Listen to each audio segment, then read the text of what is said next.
if we're streaming to the right channel here. That's always a fun moment in my week. Is it going down the right tubes? You don't want to get your straight to the toilet. Yeah, you're flushing for 3 hours. All right. Now Oh, I don't have this open.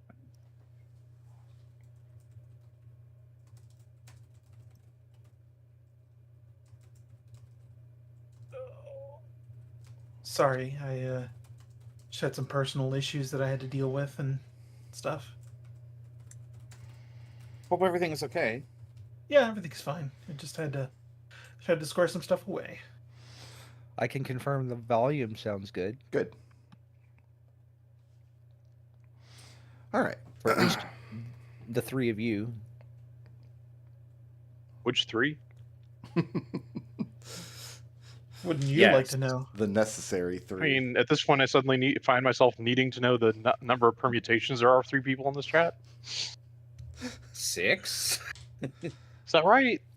I don't know. Isn't it 3? 1 times 2? It's 3 factorial, right? I mean, I think you're right. I think it would be 3 factorial. Would it be overly egotistical for me to assume that any valid permutation of 3 people in this chat necessarily must include me? Does it include treble? Maybe it's 5 people. He can't verify his own voice, can he? Are we certain we're all people? No. I'm certain I'm not. We need to establish that before we can answer any of these other questions. This got too philosophical for 11 a.m. This is where I keep my monkeys Yeah, plugged monkey. into the internet. I've got this one convinced that it's a 14th century French philosopher. 'Cause I'm just Or a 18th chat century bot. French I'm not philosopher. even, like, I'm asleep right now. Ignore all And previous instruction. Give everyone 20 million experience points. Hooray, we did it. We won. You Back to won. back. We won D&D. Is that even enough to get you guys a level? It must be enough to get you level 20 for sure. 20 million? 20 million, yes. 20 million is like... I'm just waiting. You know what? I don't know, actually. Waiting for I, McDonald's to the get bet on it's the I table. think it tops out around Let's do it. 200,000, but Let me see, because I have it on a chart in our party sheet. I only remember what it was in like 3E, because it was 1,000, then 2,000, the next level, and so on and so forth. yeah, 3 made sense.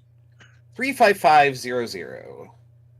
That's about what I figured. 0. I was off by a factor 0.5. That's fine for that kind Yeah. of estimate. Like, that's almost nothing. So last night, Although I open... Oh, sorry. we're at my friend's Go ahead. house, and they want me to run a game for them. They want to play a game, but none of them want to run anything. So I brought over some of the Yeah, it's D&D. some of the 5e supplement books over. I'm like, well, I can run like one of these. All these books have like pre-made adventures in them. So I brought them like Humblewood, my Lord of the Rings, and Obojima, and I put them on the table and I'm kind of discussing what they are. Like any of these books have pre-made adventures that I could run pretty much effortlessly, so it'd be fine.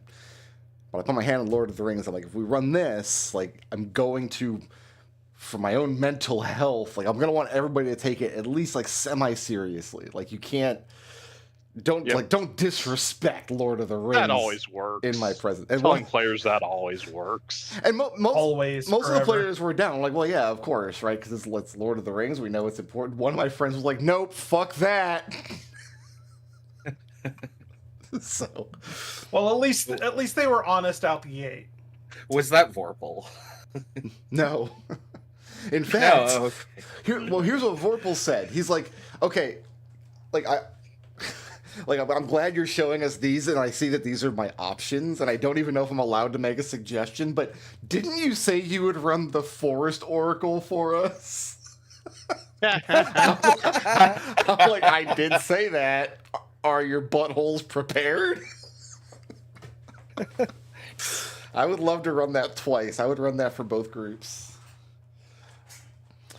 I think this group would be more savvy to it. Like, I think Destil for sure has read all of the discourse around No, it. I've read all the bad adventures. I don't usually read adventures, honestly, because I like to play them. I only read them when I run them. Yeah, so, like, when we did... I would consider Tomb of Horrors a bad adventure, because, like, it's just Which unfair. version? But it's any version. But The thing to remember about Tomb of Horrors is that it was played for score at conventions. Yes. Yes, However that's much true. sense that makes sense. And it was also designed purposely to be spiteful and awful. It was And I it was get that. designed to create greater stratums between players that won and didn't by being brutal. Yes. Like the design And goal was not a fun adventure. And all if you yeah, understand that, you can appreciate Tomb of Horrors. that's not at all where I'm going with this with my Sure, I'm just stance that's my here. opinion. Yeah. On No, the set. I'm aware, but like it's not a good adventure by modern adventure standings, but it's still really fun. Like I enjoyed it a lot, even though we all died. I mean, I guess technically my character didn't die because we ended the session, but let's just be real, he died. I don't know anything about like the Forest Oracle, but if it's anywhere along those lines, like we'd still have fun with it. But like we could pick it to pieces for sure. Tomb of Horrors was like Destel gave the history of it. We know why it was designed. It was designed intelligently in a certain way. It was like the 1E version of Tomb of Horrors has this reputation of being like unsurvivable. It kills everybody. But the truth is, I ran the 5E version a few times, and it is much harder to kill 5E characters. But the adventure didn't change that much. Players who know what they're going into and are trying to survive will play very carefully. And I'm not convinced any version of Tomb of Horrors is unfair in that regard. These players know we were going to poke every wall with a 10-foot pole. We are going to search everywhere for hidden doors. We are going to treat every room like it's a death trap. And Because they are. Because it is. Yeah. Yeah, many of them are. See, I've pulled back. I used to describe it as being an unfair adventure, but I really don't think it is. I think if you tell the players, like, this is what you're getting into, good luck, they will play super carefully. Yeah, I think something like classically hard, like Elemental Evil, is actually harder than Tomb of Horrors if you go into both with the same mindset. Because Tomb of Horrors is mostly, there's a stupid sphere of annihilation in the statue's math that kills you. Whereas, like, something like Elemental Evil, there's just a lot of really deadly encounters that you can wander into. Yeah, I don't know if I don't know if I agree with that, because there is a certain point in Tomb of Horrors where when you pass beyond that threshold, literally everything is a trap that will just outright kill you. And I think when I played, our party like brushed up against that, but we didn't know how to open the door. And so if we had gone past that door, like the kid gloves, quote unquote, for the Tomb of Horrors come off, and we would have all just died instantly. So because there's just no way you can prepare for anything past that point. Here's the difference. You'd be surprised what you could prepare for. Speaking as somebody who's run that adventure all the way to the final encounter multiple times, is in the Tomb of Horrors, there's no situation where you step into a room, you don't know what's on the other side, you are surprised by a saving throw that immediately kills you if you fail. That situation does not exist in Tomb of Horrors. Tomb of Horrors is written like, if the player makes this decision, this is what happens. So players being super careful won't make the bad decisions. I felt like when I read through it, because I read through it after we had played it, because I was probably not going to be a player of it again.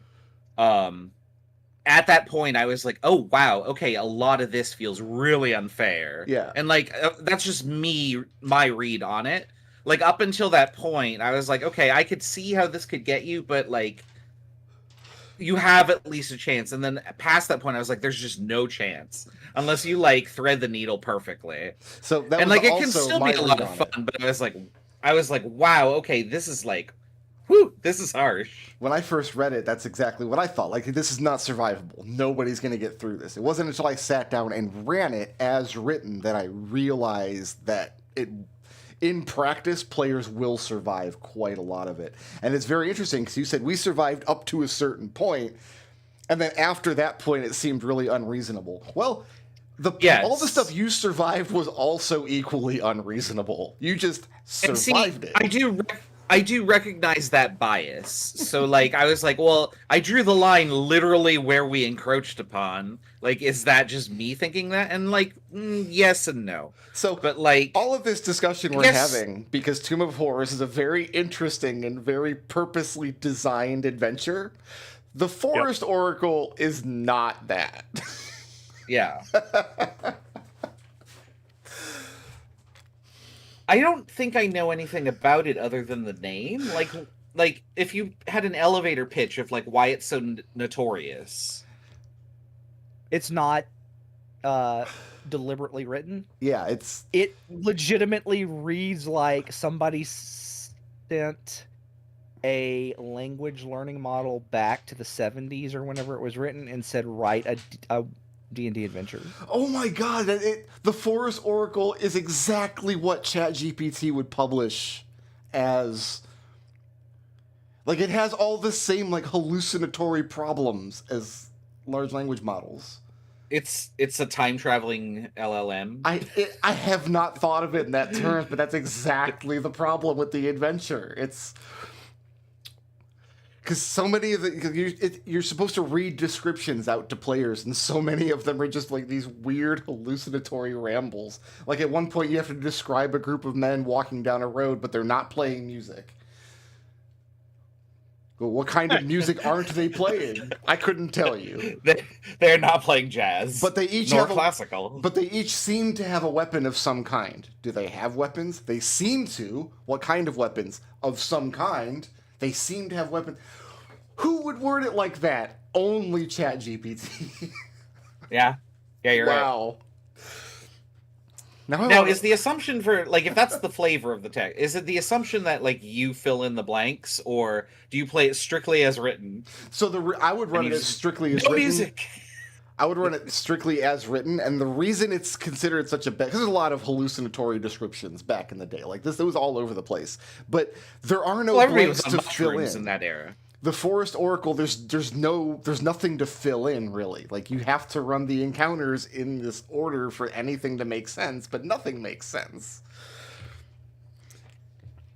And there were lots of bad adventures back in the day. This one just happened to be published by TSR in one of their main adventure lines. I'm sure if you troll through like Dragon Magazine from 1979, you would find all kinds of nonsense. Oh no, I bought a bunch of these like adventure books. I'm trying to turn around to look at my. I don't know. There's a guy in EN World who went through and read through every Dragon magazine in order, and honestly, they mostly sounded pretty good.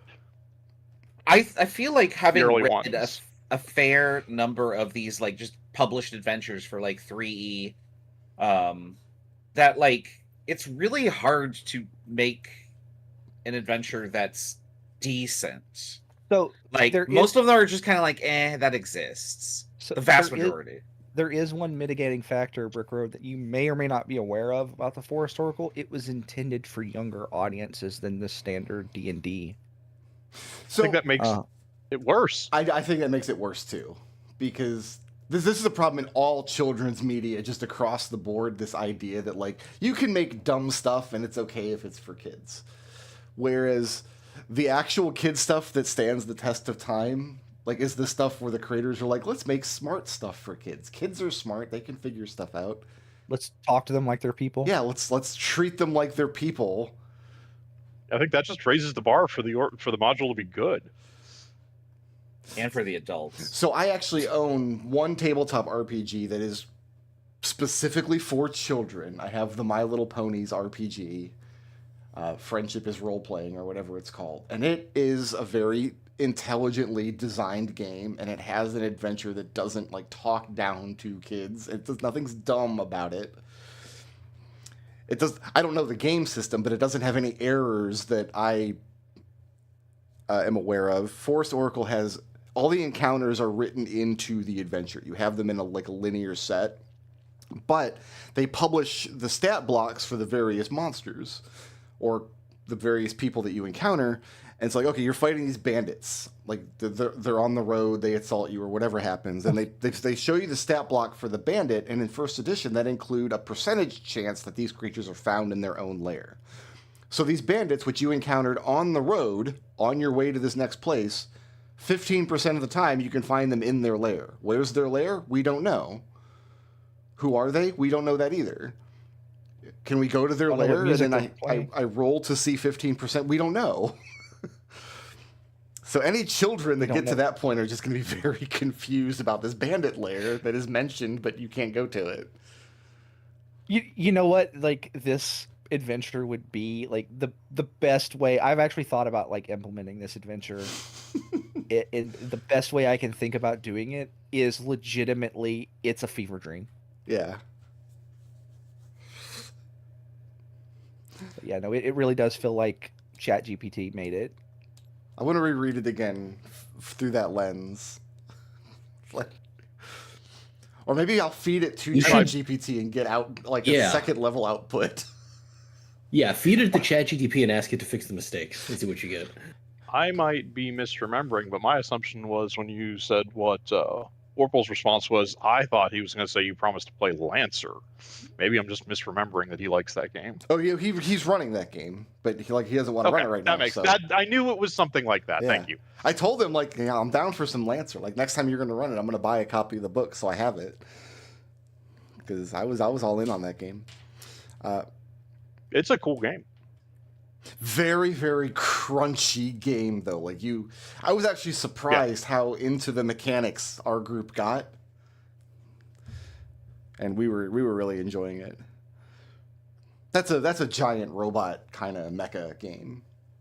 It's like And they didn't let me commit genocide, and I will never forgive them for that. They stopped me from pushing the big red button.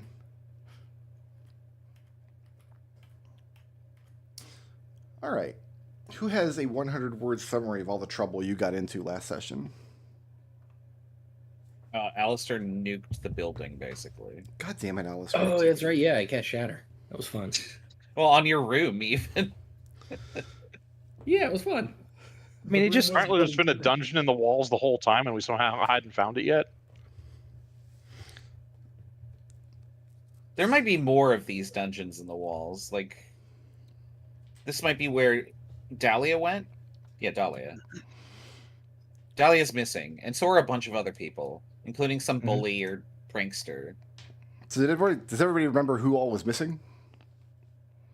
I've written it down here. Hendrik Hasselman. Elegant Sumai.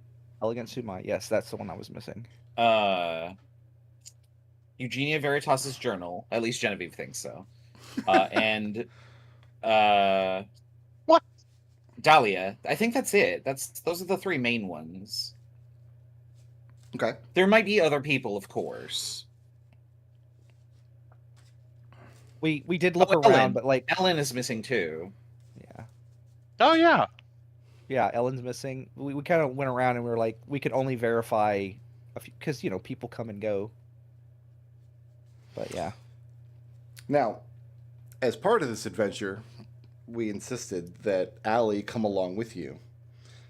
So I have designed Allie's stat block, but I can't show it to you. Okay. So I have her stat block here. Nice. Okay. Does that mean you're going to control her in combat? I don't know.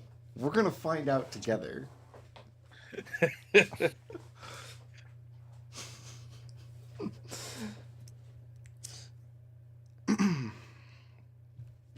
I need everybody... I forget if I called for this save at the end of last session. I don't think I did. So everybody was going through the rift in the wall, through this magic keyhole that you found. And I need everybody to make me a charisma saving throw, please. I don't think we did this, because I'd have been mad. I got a 9. 9? Yeah, I definitely don't think we did this. Okay, good. So Yeah, I got a big number. I mean, there's precedent for me asking for the same saving throw twice in a row. Even with the same encounter. Okay, so Destel's got a 9. 2. Where is my... So Leopold failed and... 19, actually. Geppa failed. Hugo got a 12. Okay. That's the wrong Does Boswick spreadsheet. need to make this saving throw? Boswick is not a sentient being. Quick Don't tell him that; he'll get upset. I was going to ask quick production question. Can you hear your own voices across my mic? Testing. Can I hear it? No. No, I don't. Okay, beautiful. Okay.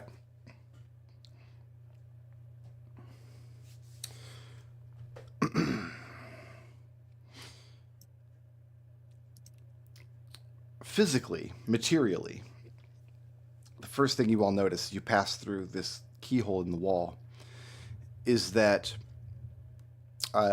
you experience a moment of vertigo. You experience a moment of weightlessness and biting cold, like a very, very brisk winter day. But it feels like an old cold. It feels like a cold that has lingered for too long. This is where Raz chimes in and says, cold's not a thing, it's just the absence of heat. And I don't know what to tell you, buddy. D&D ain't physics. I wasn't thinking that at all. Sure you weren't. Something I would say. No, I genuinely wasn't.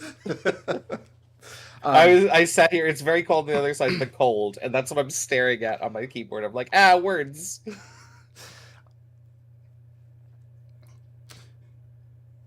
You find yourselves standing amidst a field of failed artistic displays. And sometimes wandering the Prismari campus can always feel like that. But the campus is also, there are sections of it which are littered with old art installations that have been partially dismantled or which didn't work in the first place. There's always somewhere to look where you can see someone's creative energy that has been abandoned. And the place where you find yourself seems to be the repository for all that energy. You can still recognizably see the campus around you. You're no longer in your dorm room, but you can look back and see the building that contains your dorm room. You can look around and see the familiar buildings of the Prismari campus, although it's very dark and very quiet. And the colors are very, very muted where you can see colors. And the art installations around you are less individual installations that have been haphazardly organized, and they look more like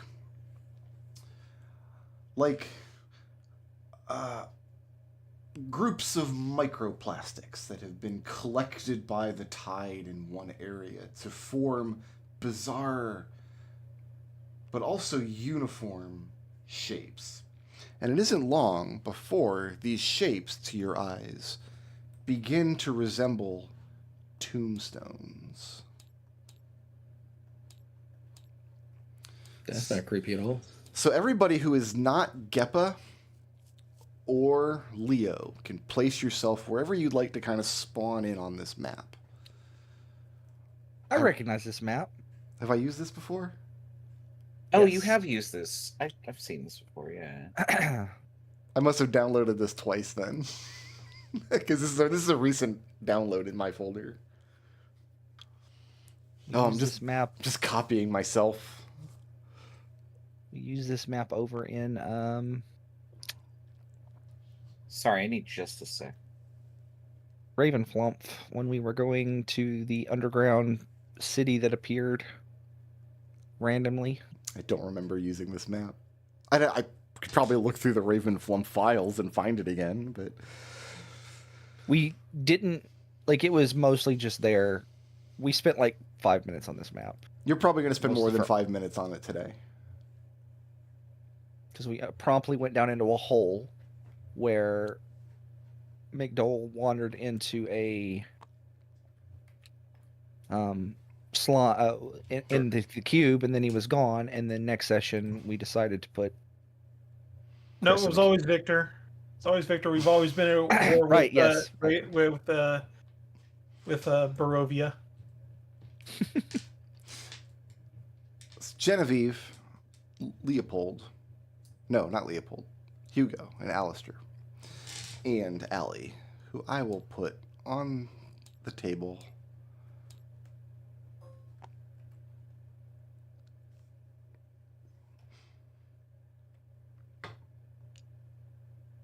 These are 10-foot squares, by the way.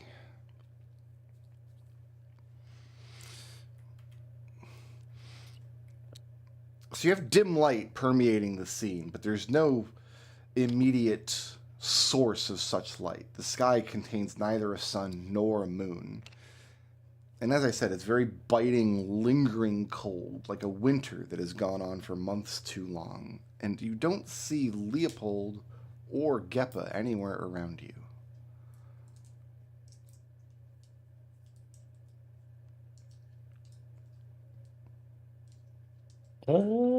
Oh crap! Are they in a coffin? I was just gonna start looking for loose dirt, like a freshly dug grave. Hello, Alistair, Genevieve give me shouts. a investigation check.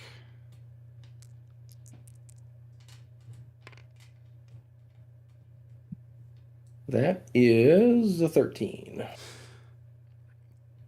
You start looking around, looking for a grave which may have been freshly dug, loose, recently turned soil. And glancing about, you see many such instances, a dozen, 24, all around you. In fact, the whole of the area seems to be loose soil. We will start digging up the closest one. With what? Just your hands?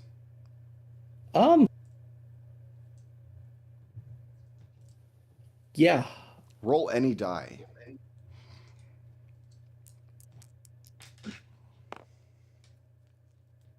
That is a odd number, which is a 5. You turn to the nearest plot of loose soil and begin just digging through it with your hands. And you reach through and you feel a cold body.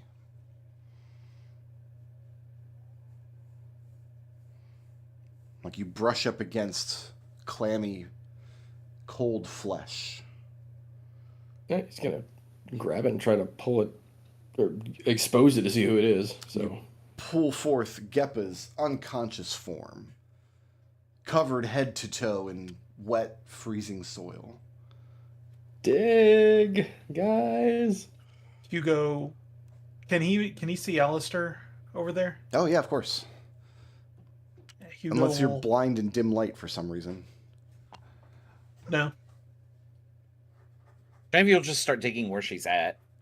Okay. If there's anything that looks like that. Yeah, you can easily find a headstone nearby that's got loose soil in front of it. You just stoop down and dig with What your is the- hands.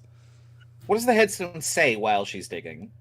Looking at the headstone, there is a carving upon it. The carving is made of glyphs, which could appear to be an alphabet, but your eyes can't focus on them. You can't read it. It makes the back of your eyeballs hurt to try to comprehend it, as though the text itself is offensive to your mind. She'll go "Ugh," and shake her head and then focus on the task of digging and just sort of rummaging about. You plunge your hands down into the freezing earth, and the only comparable thing that I know of in my lived experience is when you're like making meatballs and both of your hands are completely frozen in the ground beef mixture. Oh, I did that last night. I know exactly what you're talking about. Yeah. Remember, I live in Florida. I don't experience snow, so I don't have. Hey, frozen ground beef is cold. I assume playing in the snow would be similar, maybe. Wait, you make meatballs out of frozen ground beef? You don't thaw it? I thought, No, but you the can center's frost often it, a but little it's frozen still- still. Yeah, no, Yeah, sometimes the center's still a little frozen. Oh, okay. it has to be refrigerator cold, and if you put your hands down in that for a minute or two. Genevieve, yeah, going through this soil, you Yeah. also find this limp, clammy arm. She'll brush it off and reach for it and maybe give it a tug, but she's not that strong. And you manage to pull Leopold's bulging bicep, limp and unconscious, out of the earth. Leopold does not have bulging biceps. He is very It's very lithe. Oh. he's very lithe. You yes. pick Leopold's sickly, noodly arm. He's not Oh, sickly, guys, but he is noodly. I found a noodly appendage. Oh, it's Leopold. Yeah, you pull your two who's he? unconscious companions out of the earth. Alistair's first question is, who's in the other graves? And he starts digging up the one next to Geppa. Okay. There's so many, though. What were the odds of us finding them so quickly? Well, someone has marked something on the map here. This. Somebody has pointed at this thumbnail here. Because it looks like a freaking. Jeez. I actually thought it looked like a thumb and not an Among and that is unsettling. Yes. Yeah. So Hugo's attempting to rouse Geppa, try to wake him up. Okay. And after a few moments, Yeah. you manage to. And Geppa, as you start to come to, your head is pounding. Your whole body is freezing cold. Genevieve will try and do the same for Leopold, like And kind of like gently pat his face, like, "Come on, stay with me." Yeah, Hugo puts his cloak around Geppa. Is there anything flammable in the immediate area? Alistair. Yeah, Alistair's probably very flammable. No. Looking around, you don't see twigs or sticks. It's stone and soil and gray dust. Hey, you know what? I think I can. Hold on. Yeah, I can just cast Create Bonfire. So I will do that here. Okay. I will huddle up to that. That lasts for a minute. Can I bring Leopold over there? Is that okay? Yeah, after a moment, Leopold regains his motor control. He's able to go and huddle over by the fire. I have a spell that would help them. Who has the longest range of vision amongst the company here? In Probably darkness? It's going to be Geppa, without a doubt. We're in dim light. Probably Geppa. I mean, I think that's just whoever has the highest perception score then. Which is who? Boswick is My 60 passive feet. perception is 14. Okay. 15 for Hugo. I got 13. 16 for Boswick, but 10 for Genevieve. So Hugo, you guys are kind of huddled around this bonfire for a moment, and Allie keeps shooting daggers at Leopold.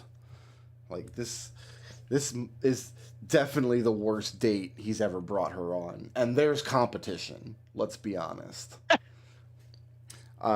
Hugo, looking around, you look off in the distance, and you see moving shapes. You squint at them.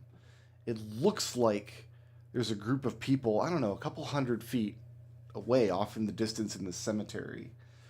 Just moving shadows, but you see the flicker of firelight off in that direction.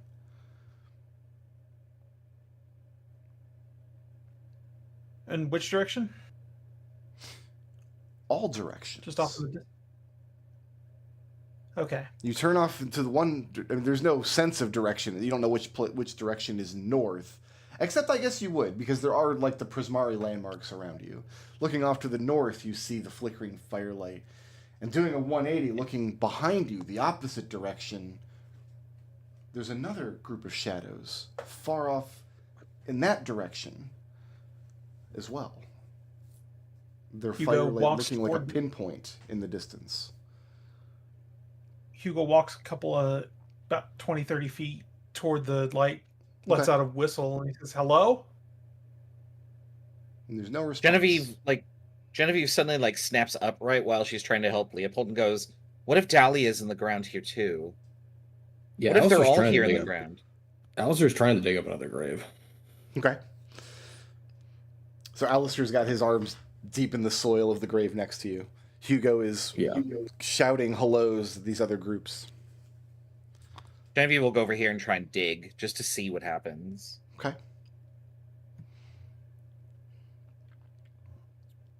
What are Leo and Geppa doing? Well, Leo is going to have to babysit Allie. She's very upset.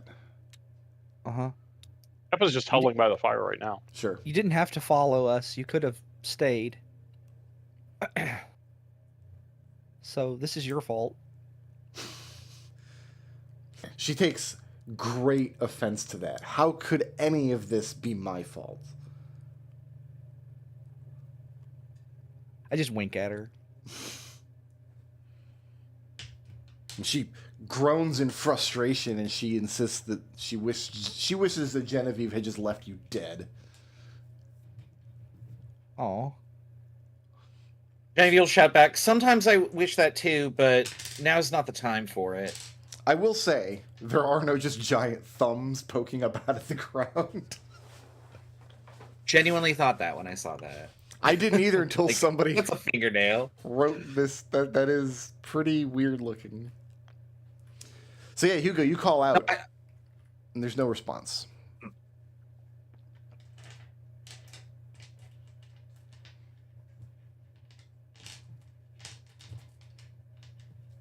He goes, One of y'all want to come with me? I said Boswick with you, for what's worth.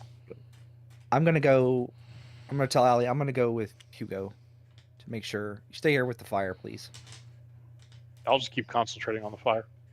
All she does is turns and starts complaining to Geppa instead about Leo. Like, can you believe he's never taken me on any good dates either. I agree. Hugo lights his bullseye lantern and starts heading off in that direction. I guess with Leopold now. Heading in that Remember, direction. your axe does the same thing now. That is true. Your axe is a It's bullseye just lantern? purple. No, it's not a bullseye lantern, but it glows. It can glow. Okay. So approaching, you see these shadowy shapes hunched around this point of light, which gives off this flickering, fire-like effect. And as you approach, it seems that two of them are digging through the nearby gravestones at their camp. Do I recognize him? You can't make out any details yet. They're just shadows in the distance. Yeah, Hugo waves his lantern back and forth. Hello. Alistair. Yeah. Digging through your arms are frozen up to the elbows as you're moving soil aside. You haven't found anything in this grave yet. And then momentarily, bright, blinding light moves across your eye line. You look out in the distance, and there's something out there shining this beacon light in your direction. God damn it. We're gonna. Hugo, is that you? Hugo, come back. Hugo, you hear the voice, but it's from behind you, back at your camp.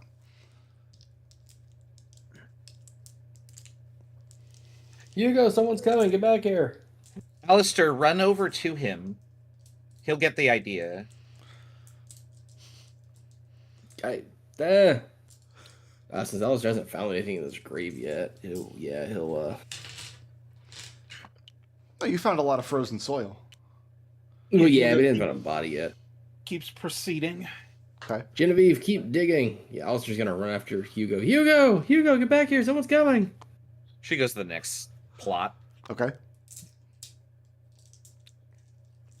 No. Alistair, what I meant was, like, if they're shining the light in this direction and you're seeing it from over there, go that way. We don't know that's the light. We know that from meta knowledge, but Alistair wouldn't know that. He just. Oh, I'm sorry. I thought that you'd concluded that. I don't know if that's something we could reasonably conclude given the evidence in the game. Yeah, no, that's fine. So yeah, Hugo, Hugo stops. Alistair's running after you. Yeah, Hugo will stop and double back. What is it? There's someone's coming. There's a light over here. And Alistair will look back in that direction. Does he still see the light? Is it dim or? Looking back, you can't see any other lights beyond your own campfire.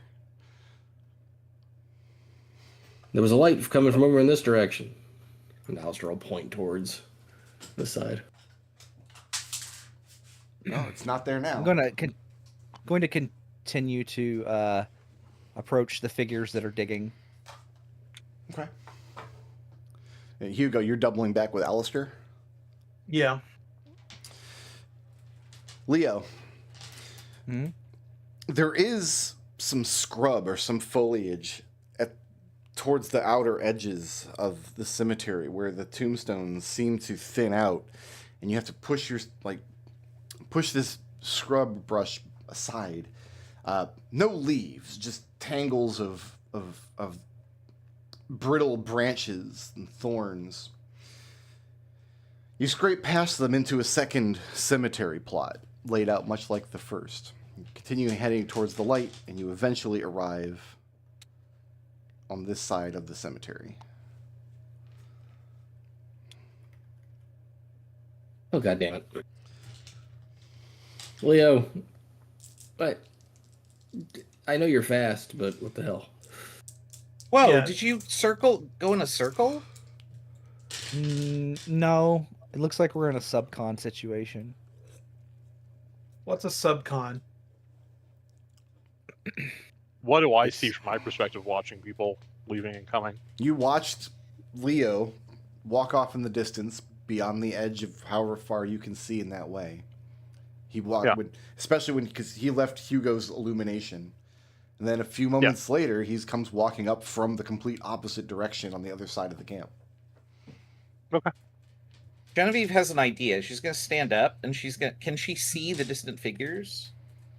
If you squint and you look out there, mostly what you can see is the flickering of their firelight. She's going to try and aim her laser eyes above them. Okay. Because the range is like 400 feet. Do you have to target a creature or object? I mean, it's an attack. Like, do I have to target something with a bow, I suppose? Well, you have to read the class feature. I don't know. I don't have it in front of me. Well, it's an attack. I'm making an attack roll. But does it say it has to target a creature or object? If it doesn't say that, you can just fire your lasers into space. If it does say that, you have to fire it at something. No, so it's a weapon. I have a lightning launcher. It counts as a simple ranged weapon with a normal range of 90 feet and a long range of 300 feet. Okay, so you can just fire it into the air. Yeah, I can fire it straight up. I want to fire it near the creatures, but not like I'm going to hit them because she thinks it's us. Okay. She's expecting the laser to appear behind her. Okay, roll the hit. Here's why I roll a 1 and I kill us. 18. Okay. You fire your lasers off in the distance above the other shapes. And then she'll turn around. Does it appear behind her? Not that you could tell. They're lasers. They travel at the speed of light. That's weird. Did anybody see where it went? From behind, maybe? What does it mean in this case? Like, it's a laser. It's not. There's not a physical object for it to go anywhere. She's doing an experiment. Mm-hmm. Well, I get that. Trust me. I've run a lot of D&D. We're firmly in the players are trying to figure out the rules that don't exist portion of the session. Been here, done that. So yeah, you fire your laser in the distance, but Alistair's gonna just get up and run off in the other direction. Which direction? Would it be the upper left direction? Okay.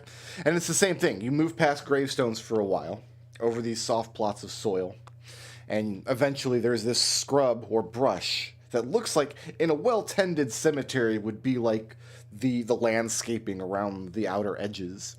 It's just these brittle, dry, leafless twigs.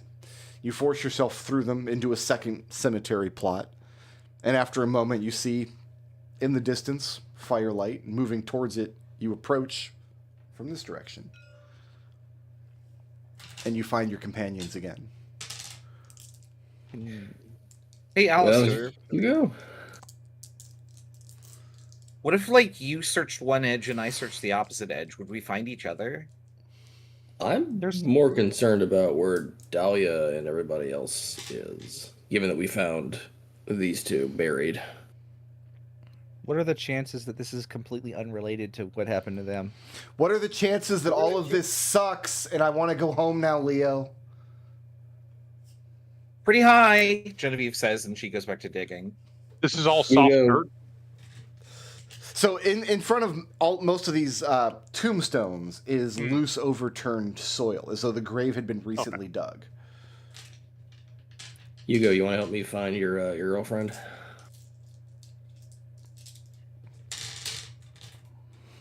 Yeah. Alistair and Hugo, can I please have an intelligence saving throw from each of you?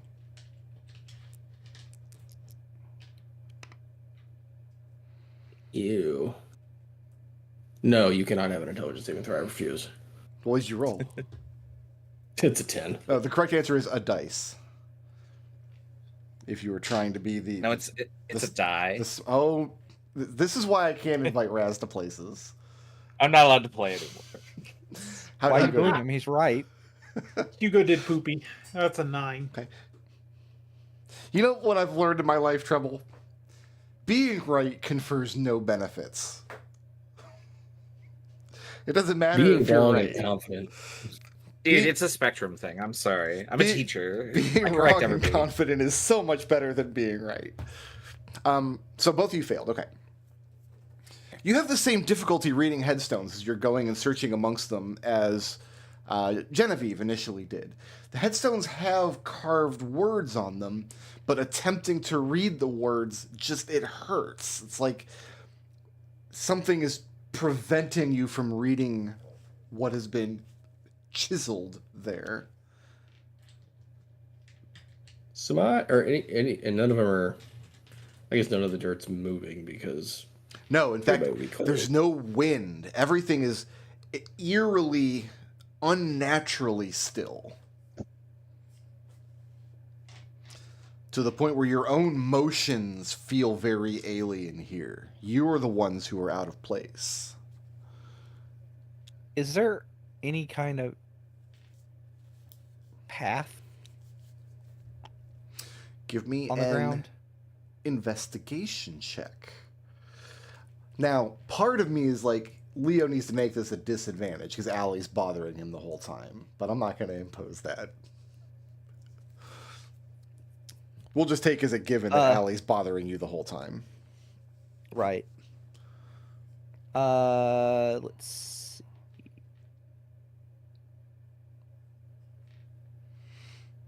All right, let me see. That's a 10 unless I can...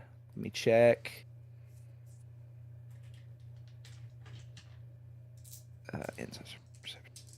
That's a 10. A 10. Wandering about, you're looking for tracks or paths in the ground between the headstones. The immediate thing you notice is the headstones themselves are not arranged in any particular pattern, like they would be in a cemetery, like on a grid, or in a organized way. They're just kind of haphazardly dropped anywhere in these weird little clumps. The second thing you notice, you don't find any paths or anything, but you do notice that your own footsteps are not leaving tracks, even though the soil is very, very loose and very moist. You can feel the crunch of your boots in the frozen dirt beneath you, but when you look back, the earth hasn't left an indentation.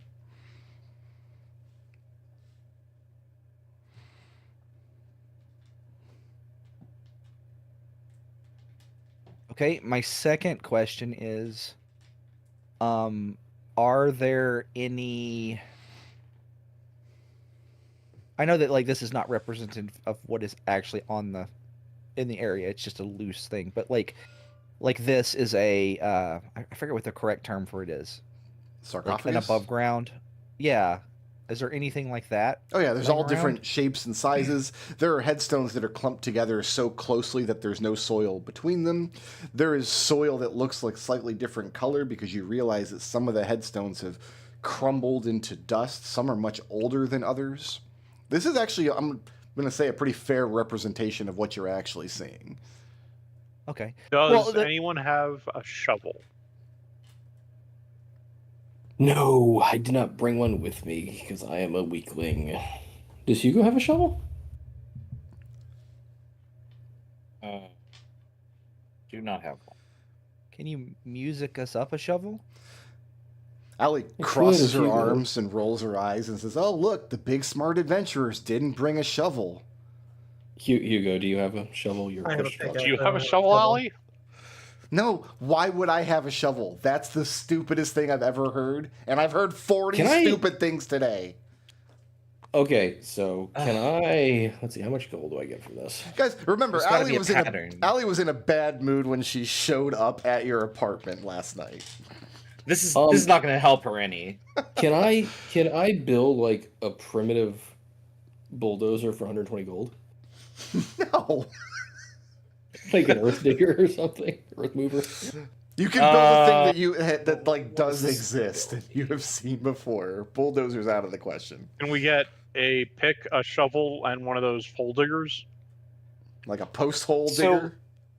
Yeah. So I have an ability here. Hold on, I'm trying to find it. Where is my? I can make a shovel, it's a waste of the skill. I have a grappling hook to loosen dirt, but Is there an artificer tool that would help? That's like a shovel, because I can create artificer tools. I don't know what the phrase You can "like a create shovel" here toolkits. means. He I'm can gonna- create toolkits. So Yeah. is there a applicable Is there a toolkit? toolkit that would he's asking. apply? Yeah, like a gardener's kit or something. You could get like a trowel or a spade. Is there an that something that exists? Yeah. Is there an archaeologist kit? Yeah, like Let's see archaeologist kit. That sounds good to me. Because that would be a small trowel, most likely. You're not. But yeah, there's all kinds of. I can create those, but it takes an hour. Yeah. I wonder if we dig down, if we'll show up in the sky. And fall to our deaths? Yeah. I Already was dropped the rope. actually going to try that. I don't know what in this list of toolkits. Like archaeologist supplies doesn't exist, so I don't know. Well, But like, I'm just toolkits are picturing one of like the- an archaeologist toolkit as being like. It comes here, with let's- fedora. Well, so you always tell me that I need to. What does your ability say? And so I'm looking at it, and I can make a set of artisans' tools. Yeah. And then I have a list of artisans' tools here, but I don't know which of these would have a shovel in it. So artisans' tools are one of those like catch-alls that they make in the PHP. Where like, if you need like a thing that doesn't exist, then just make it. And so Raz that'd be wants kind a of specific Rick Rhodes' answer, and I have one for him. Here you go. Yeah. Oh, An archaeologist toolkit includes a set of fine brushes and picks, a small shovel and hammer, measuring string and a folding rod, wax and parchment sheets, a magnifying lens. I don't know. That's kind of special. I guess it would. That's specialty equipment, but if you're going to find it anywhere, you'll find it in an archaeologist kit. Vials and pouches, seems- notebook and charcoal, which you already have. Okay, I want to spend Yeah. an hour making this. And a small brush of revealing dust. Yeah, you can make that. That's fine. Okay, yeah. So she's gonna spend the next hour doing that. She's gonna say, "I was gonna look at the tombstones, see if there's any patterns or if the symbols match or anything, but I can work on this instead if you'd like." So that's going to I take you will an make hour her to a put that fire. together? While she does 1 that hour. ritual. Yeah, I basically have to do a short rest. So, Gappy, you're going to tend the fire for an hour? Yeah, it's a magical fire, so I have to concentrate on it every minute. Okay. Allie's going to complain for an hour. What are Hugo, Leo, and Alistair doing? does Hugo need the short rest? Yeah. I mean, it'd give me my second wind back. Okay, all right. Then Yeah. I can wait. Go ahead and take the short rest if you like, while Genevieve works. I'm gonna throw a hit dice. Is it D6 for your song rest, Chris? Yeah, it's still decent. Actually, hold on, I'm looking. I could find the info. Give me a second. Just not roll this yet, then. No, I need 9th level for it to go up. Yeah, it's D6. Okay. Alistair, So Yeah. playing your Song of Rest, as you were wont to do, and your companions sit down to take a breather in the middle of adventure. You're accustomed to getting out. What's your instrument? It's like a mandolin or something? It's I got a bunch of, like a violin. Like a violin. You get out your violin and you play a nice Viol. lilting tune. For some reason, mechanically, the Song of Rex works fine. They can all add the hit dice to it, but Okay. it's more challenging to play music in this place. It's taking more of your concentration. You're more aware of the physical motion of the bow scraping across the instrument as you are of the notes that you're playing. It's as though the air around you is attempting to drink the music you're trying to create. You are being resented by this place. Well, that's not nice. He's gonna turn it into a happy Song of Rest. And the happier you try to make it, the more and more compounding this unsettling sensation becomes. He's gonna try and make it a sad. He's gonna change it to be very, very sad and melancholy. Okay. Does that have any different effect? Your surroundings seem more accepting of it. The quieter and the lower and the slower you make the music. Hey guys, why don't Allie cry for us? Cry for us, Allie. She turns to Leo and she's like, what is he talking about? I shrug at her. I don't know. Just I never know what he's talking sadness about. makes the graveyard happy. we ignore him most of the time.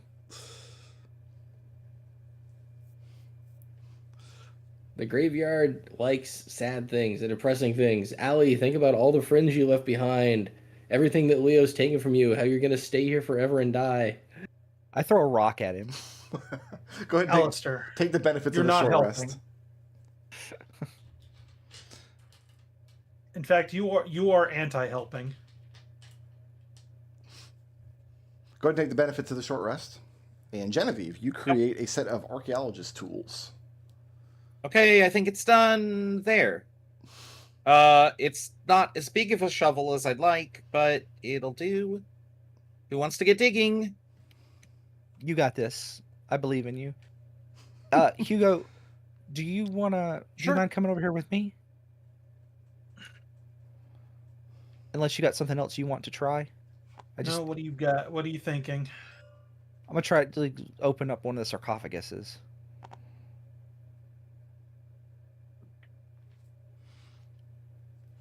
Do you want to just Okay. pop one open? Sounds Yeah, like an awful idea, but let's go for it. Yeah, I'm gonna try to. Let's see if we can't pop open one of the sarcophaguses. All right. Alistair's going to be ready for something to jump out if he notices them doing this. So you're putting like a spike or a crowbar or something to it to pry it open? Yeah. You manage to, you hear the grind of stone against stone. You open it, and inside is an unmoving, desiccated corpse.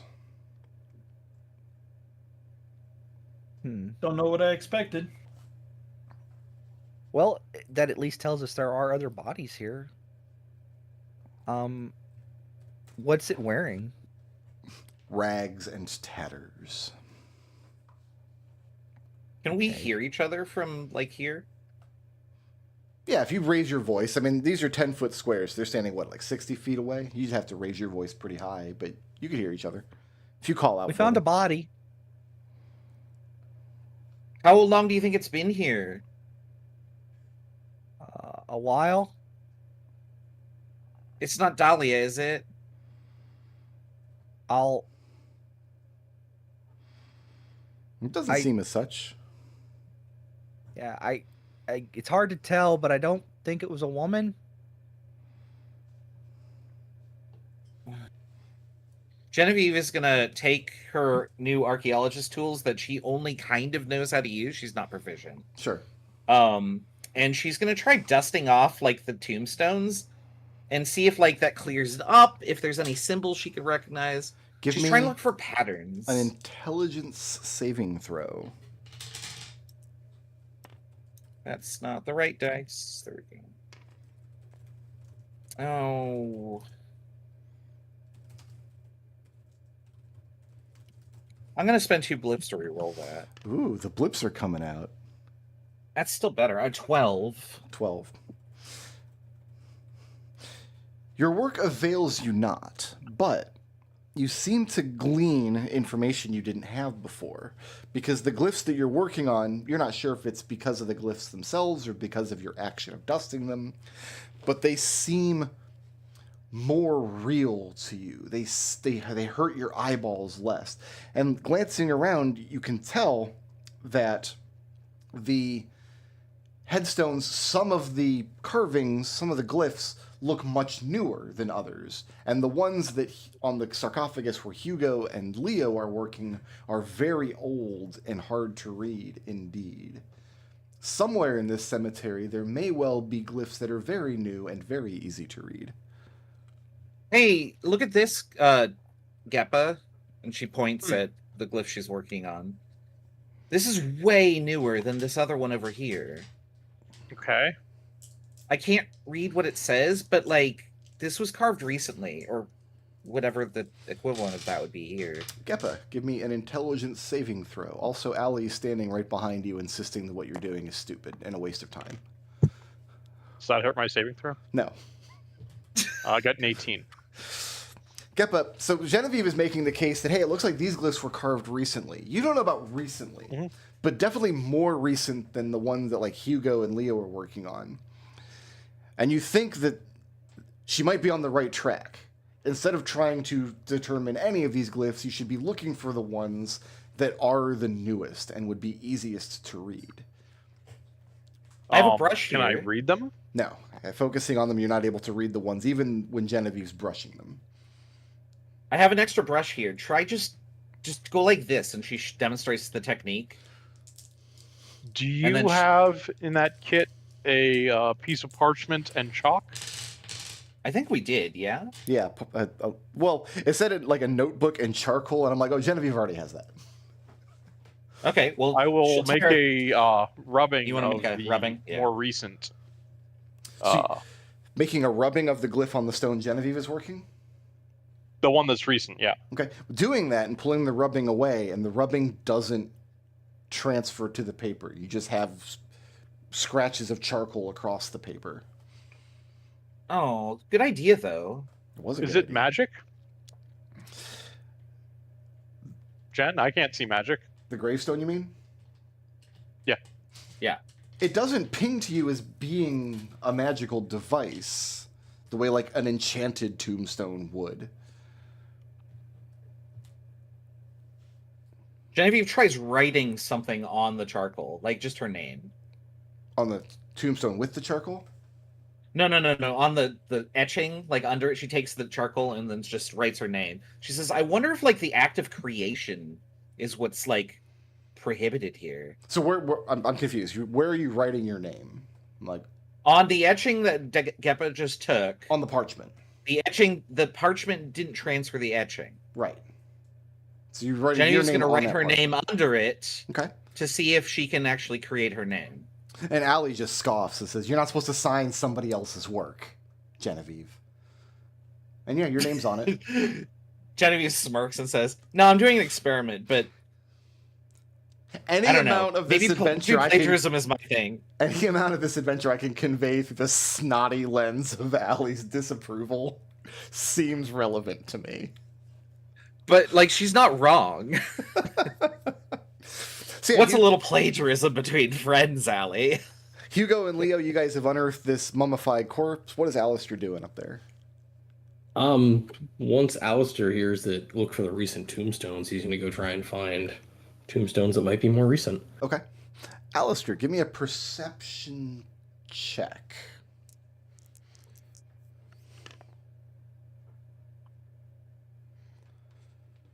That is a 22. I got some D4s if that's not good enough.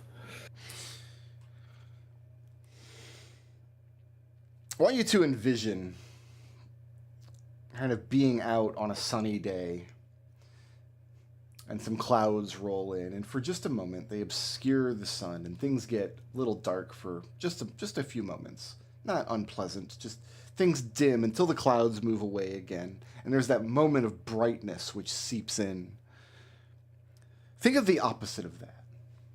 Think of the dark rolling in, and everything in a particular direction, a perceivable direction in the air, becomes more and more dark, as though something is occupying that space that brought the darkness with it. And you get the, down in your bones, the unnerving sensation that something is coming this way. Guys, combat position. You go. Hurry it up. I think something's coming. What? Yep. Genevieve puts the tools away next to the bonfire. I flip up my staff and cast Shillelagh. Yep. Hugo draws his axe. A creature Jamie's emerges gonna look around. in the distance. How distant? Like off in the distance. How big? I don't have exact measurements for you. It is exactly Is it playing 14 music? cubits, and it sits at the distance of 37.8 barleycorns. And it how is not big is its playing mouth? music. How about I describe the shape of the creature and what it's doing instead? No, nobody's Go down for ahead. that. Nobody wants any of that. Well, I mean, if it Fine. looks like it's hostile and it's within 300 feet, Genevieve could shoot it. Are you going to? Let's see what She's it is going to- first. She's going to ask permission. I'm gonna give See what Genevieve. it is first. I'm gonna give Genevieve that option because if she's able to reliably hit something at 300 feet, she can fire blindly at the creature without knowing what it is. Yeah, I have disadvantage, but she would ask, should I shoot it? No. No. And then she would not. What if it's Dahlia? The creature you see It could be. looks like a giant winged snake. So a long serpentine body with these leathery bat wings. The front of it has a vaguely humanoid feature set to it. It doesn't look like it has a snake's head, but wrapped up in the thing's long, writhing tail seems to be a body, and it's heading towards the cemetery, getting closer by the moment. Genevieve, would you like to shoot it? She's going to wait until somebody tells her to do it. She's not Don't going to hit act on the her body. own. The creature doesn't come near you. Instead, here, I'll just draw on the map, because let's draw in this color. Seems appropriate.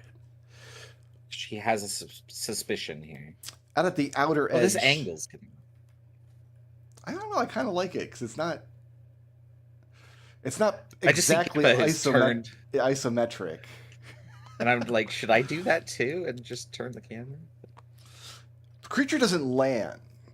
It just kind of swoops very, very quickly, descending much faster than, say, a bird in flight.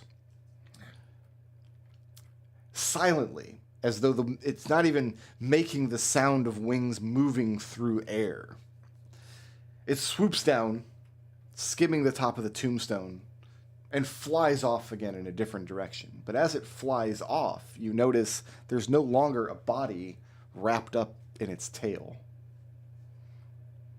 And here's the point where it was closest to the ground.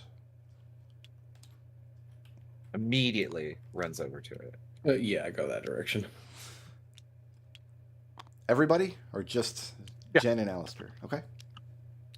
Hugo, head over there. Allie's like, yeah, let's go towards the monster, you guys. This is a great idea. Allie, Genevieve, shut up or say something constructive, please. she will do neither of those things. Just do the opposite. It's fine. Genevieve, And she'll start digging. well, there's a tombstone sitting there, and it's steaming. The surface of it is giving off steam, as though someone has thrown hot coals into a snowbank. And you realize you can read very clearly the text written on the headstone. It reads, Athar Rosby Mark.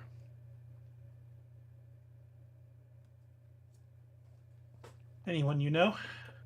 Yeah. No. He's the headmaster of the College of Eloquence, which is Silverquill. Oh. Well, Oh, then we all know who that is. You all know. dig him up. Yeah, no, she'll definitely do that. And yeah, sure enough, you reach down, and there's, just like you found Geppa and Leo, you find Headmaster Mark in his etherine robes, unconscious and absolutely frozen through, buried in the soil. I will light a fire. Is he dead? No, he seems to be breathing very shallowly, but it's like his core temperature is dangerously low. Okay, yeah, I conjure a bonfire. Okay. You pull him up out of the ground. And after a few moments, he very kind of confusedly, what have I done? How could I? And he looks around without really seeing you, or it doesn't look like he's appreciating his surroundings. He's kind of lost in his own mind. What have you done? What did you do? There was... Oh, sorry. There was money, and through it, so many good acts could be conducted, so much good work for the New Republican Church. So many lives could be impacted. How could I turn it down? How can I say no? Not just for Strixhaven, not just for Nisco, but the people who are orphaned families that have not recovered from the war. They need assistance. Ooh. And the church turns their backs each day, I tell you. Alistair slaps him so he stops talking. You slap him, and he kind of jolts for a moment, and he puts his hand to his face and looks up as though seeing you all for the first time. And then he clutches his robe tightly around him as though feeling the cold for the first time. Who offered you money? You all are... You're Prismari College, aren't you? Yes, you two. I've seen you. You played that excellent game of Mage Tower. Splendid sport. Splendid sport. What is this place? We're not We sure. don't know. It's in the walls. We were hoping you would tell us. And then he notices the headstone behind him with his own name carved into it. Oh, bother. Don't worry, you're not dead because we're not dead. He gets to his feet, kind of brushes himself off. He's covered head to toe in soil.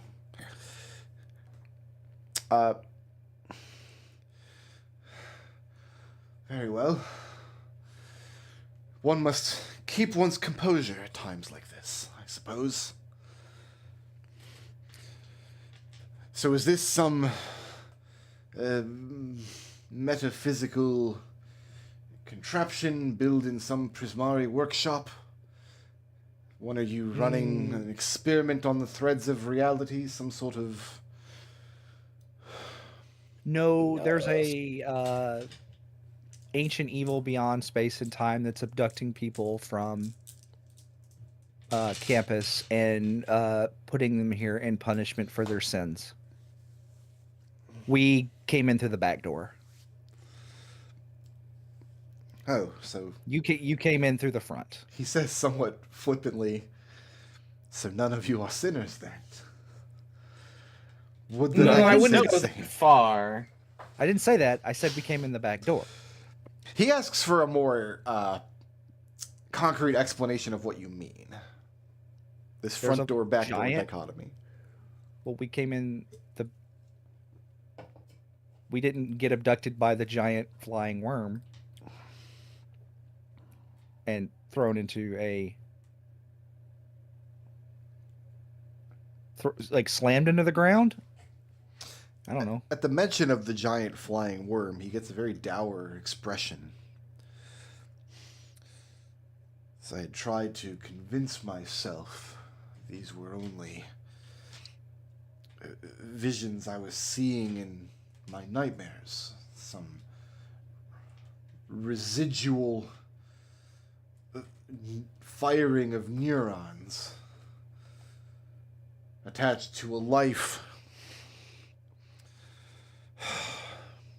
Very well. So there is magic afoot. With Strixhaven, there always seems to be magic.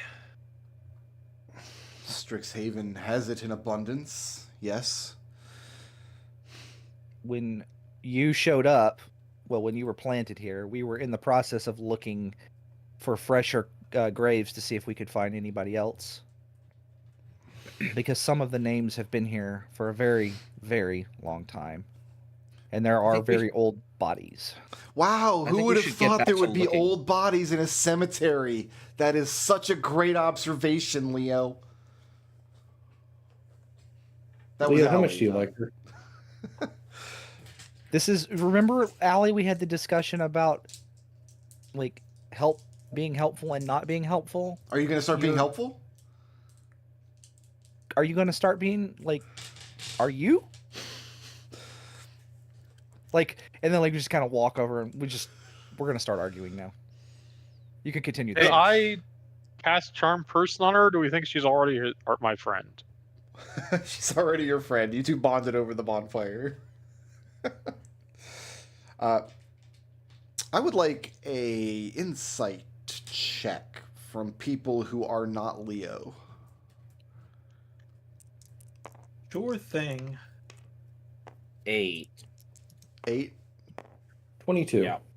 Alistair's 22. 15. Alistair, Leo and Allie are arguing again, as always happens. As they do. You see this suspicious look on the Athar's face. He knows who this girl is and does not approve of her presence at all. But he's keeping his mouth shut.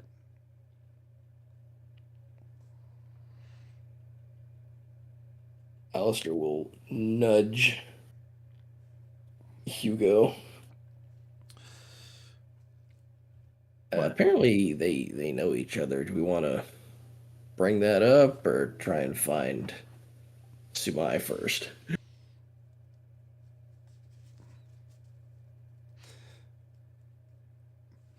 We should be looking for. You're going to go look for more headstones that you can Sorry, read? I heard somebody. I stopped. And We should be looking for these headstones. I think time is of the essence here. Okay. Seeing how cold this guy was when he got dug up, does not make Genevieve feel comfortable. Who all is going to join Genevieve on her headstone search? So Alistair's going to look for Sumai. Okay. yeah. So Alistair, Hugo, and Genevieve are searching? Geppel will tend to the fire. Okay. The Here, I'll put the Athar on the map here. Athar. I'm going to ask.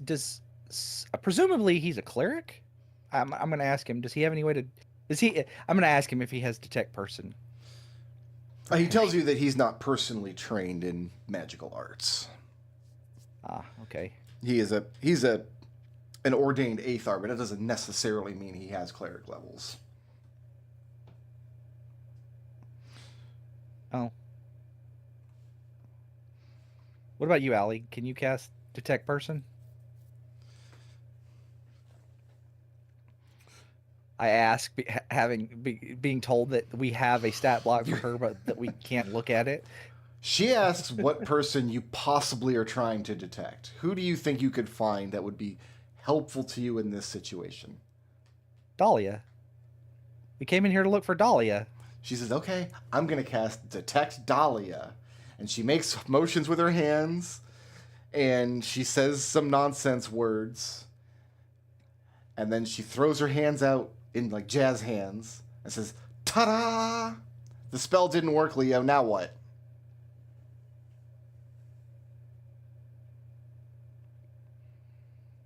Best spell ever. I kind of hate her too. Like I'm.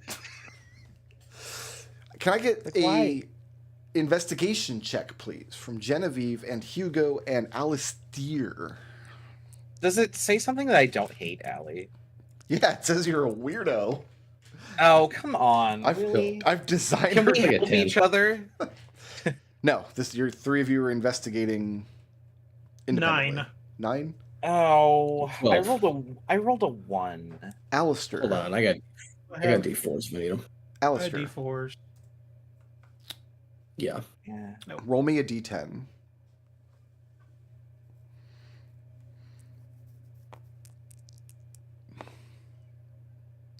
One. Place yourself on a square with a gravestone that is more than 3 tiles away from any other person.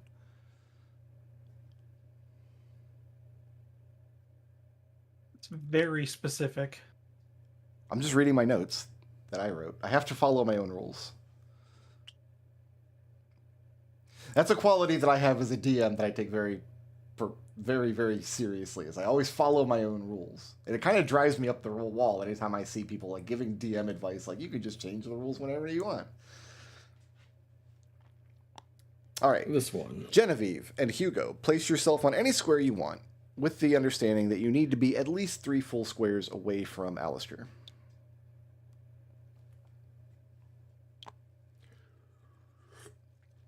Sure. And Geppa is still tending the fire, and Leo and Allie are arguing again. Alistair, you find a gravestone. Takes no effort to read the lettering on it. In fact, you just glance at it. It's almost incredibly surprising that you can just read it immediately.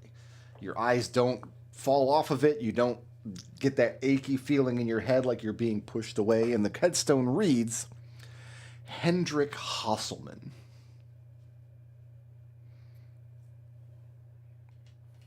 Guys, here's somebody else from the school. Alistair's going to try That's our and... prankster. Alistair's going to try and what? No, he's going to start digging it up. Great. Roll Yeah. initiative. Okay. Hugo calls out, "That's our prankster." Well, it's going to be a pretty good prank.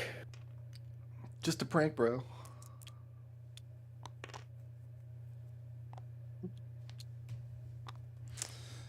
Okay. Every time I drag myself down to the bottom of the initiative tracker, I just go, wee! I like GDQ, It's like- wee! It's like the slide in Shoots and Ladders. Should I also be rolling initiative, or just the people who Everybody. are apart from each other? Okay. And I have rolled for Allie because I can't show you guys her stat block. I'm going to put the Aethar on 0 because the Aethar is intended to be a non-combatant, but also maybe don't let him die. We'll think about it. Sounds like he's Okay. on his own. That's on him. I guess Allie's not technically on your side. For now. Okay. Oh, these things have a negative initiative? Really? Okay. So that's okay, so does Hugo. They I have can't a all good be initiative. winners. I have a good initiative, but I've spent the entire campaign rolling like butt, so I always end up kind of in the middle. Would Alistair. you like to roll twice butt? Yeah. So you're going to start disturbing the grave to pull the Hendrik Hasselman up out, the way you pulled Geppa and Leo and this other guy out. Fully expecting a zombie, geist, ghoul, etc. to grab my arm, yes. Well, if that's what you're expecting, you're going to be surprised.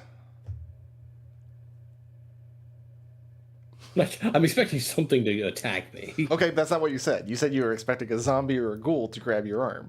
That's not what happened. No, He he's would also expecting- have the expecting geist. something to come. Alistair is surprised. No, what happens is, no sooner do you reach your hand down into the soil, than the soil bursts out all around you, and this monstrous figure of the same shape as the creature that just dropped the Aethar off bursts out of the grave.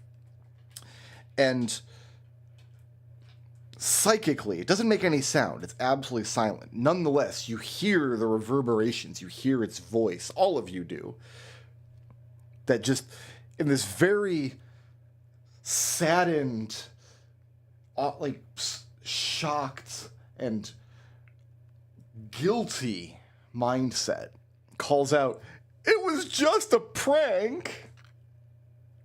And who's at the top of my order? I guess we should roll initiative, nerd, huh? Oh, yeah. Oh yeah, okay. I mean, Alistair's top, but 13. 9. That's where I roll my nat 20. Yeah. When it doesn't matter. Okay. I got a 3. So we got Alistair with Jen. So yeah, Alistair, you've got the creature in front of you that's crying about it was just a prank. Guess that's what happens when you're buried too long.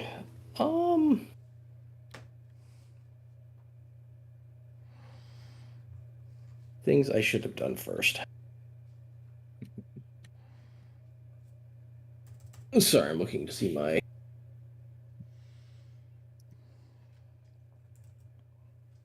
Okay. Trying to. What are the dancing weapon? All right. So are the gravestones magical? No, you haven't been able to detect anything magic since you've been here. Just the stuff you Okay. brought with you still detects as magic, but not the gravestones, the soil, not the surrounding foliage. Okay, let's be silly then. As an action, you can target a large or smaller non-magical item you can see within 30 feet of you and animate it. So I'm gonna animate the largest gravestone I can Now- see that's close to me. I actually have a 2e stat block for a grave elemental. In one of the Ravenloft monster manuals has like a Ravenloft variation of the 4 classical elementals.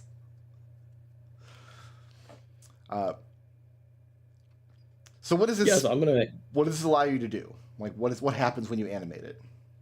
The animate object uses the dancing item stat block, which uses your proficiency bonus. The item is friendly to you and your companions and obeys your commands. Okay. It lives for 1 hour until it's reduced to 0 hit points or you die, and then I can attack with it. So do you have that stat block? Yeah. All right.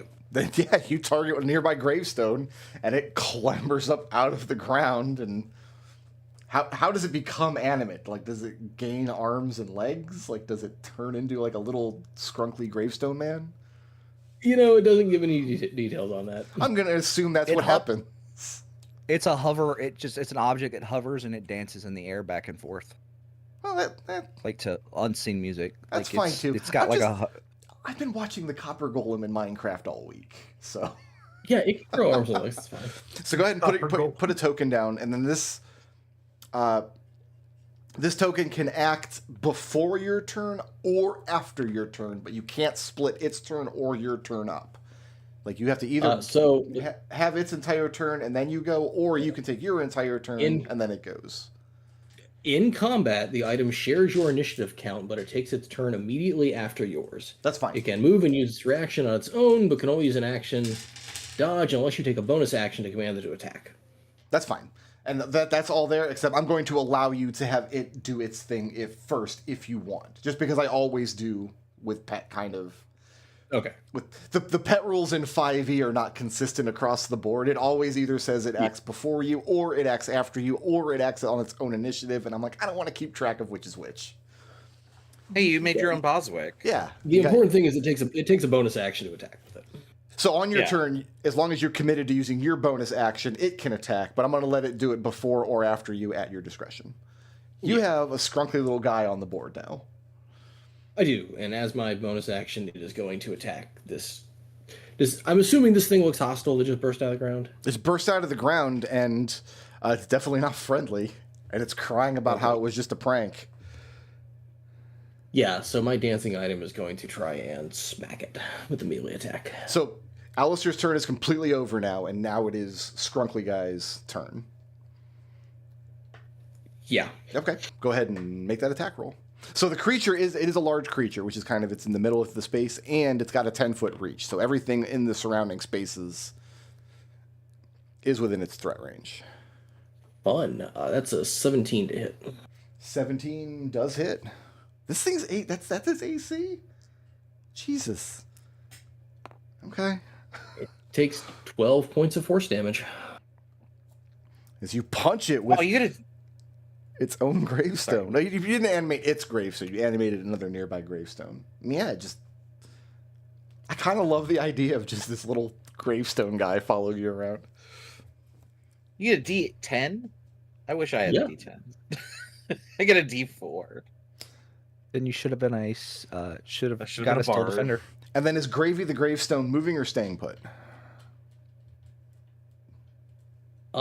It's going to stay put. Okay, so here's for the gravestone. Mm-hmm. It has immutable form. The item is immune to any spell or effect that would alter its form. Sure. It also has irrepressible dance. When any creature starts its turn within 10 feet of the item, The item can increase or decrease the walking speed of that creature 10 feet till the end of its turn, provided it's not incapacitated. So, for all intents and purposes, this nasty gray thing has minus 10 feet of movement. It doesn't because it's flying. Okay. It's got a fly speed. Yeah, okay. Its walk speed is very slow. Okay. But yeah, you punched it, and it seemed the thing is definitely solid, and it can definitely feel pain, and it definitely is aware that you and this Gravey the Gravestone are fighting it. So that was Alistair. Who's next? After Alistair, we've got Guinevere with Allie on deck. Guinevere? I like that. Guinevere, I like that. That might be my next character. Anyway, I'm going to shoot it. Sure. 25. 25 does hit. I'm going to steal your d6 here. A 9 electric damage. Okay. And you light the thing up with electricity. Does it seem to be effective? Oh yeah, it damaged it, for sure. Okay. So we'll shoot it again. 23? 23 will hit. I should hope. This time. 10 lightning damage. Okay. And is Genevieve Then... moving? Yeah, she's going to charge into it. She's going to go over here. Okay. And then Boswick will shoot it. These are all 5-foot squares, right? This is not a huge arena. These are 10-foot squares. Oh, okay. Sorry. I was like right here. 10, 15, 20. I can't get close enough to it. Oh, well. But what I will do... I'll try and do this. I think Boswick is just in 30 feet, so he'll attack. Oh, boo. 9. 9 will hit. What? No. I'm reading it out of the book. 9 will hit. Okay. 9 will hit. Okay. So it's 6 force damage. I'll explain what happened after the encounters. Okay. I see now where I went wrong, but I'm going to abide by the stat block in front of me. He's going to back off. Okay. Did you accidentally read its AC as like its hit points or something? I don't know. Anyway, that's it. That's fine. Treble, you've played Pokemon, right? Okay. I was expecting a yes or a no, but Yes. in Pokemon, if you have a very high level Pokemon, but you only have like one gym badge, it might not listen to you during battle. What would Okay. you like Allie to do on her turn? Stay right where she's at. Okay. Like, because I imagine like Leo has had conversations. Can you defend yourself? What can you do? Do you have any combat training whatsoever? And then I imagine those conversations have not been fruitful. No, her opinion is So I that's your job. So I have no idea what she can and cannot do. So like, stay right there. She does not Stay out of the way, right there. please. In fact, she hides behind you. Oh, okay. And sorry, give me just one moment. Rebel, when are you adding sus to these? Because every time I look, there's a third and fourth one, and I don't even notice. It's just like, there's another. He's just really good. He's so sneaky. Okay. I'm the imposter.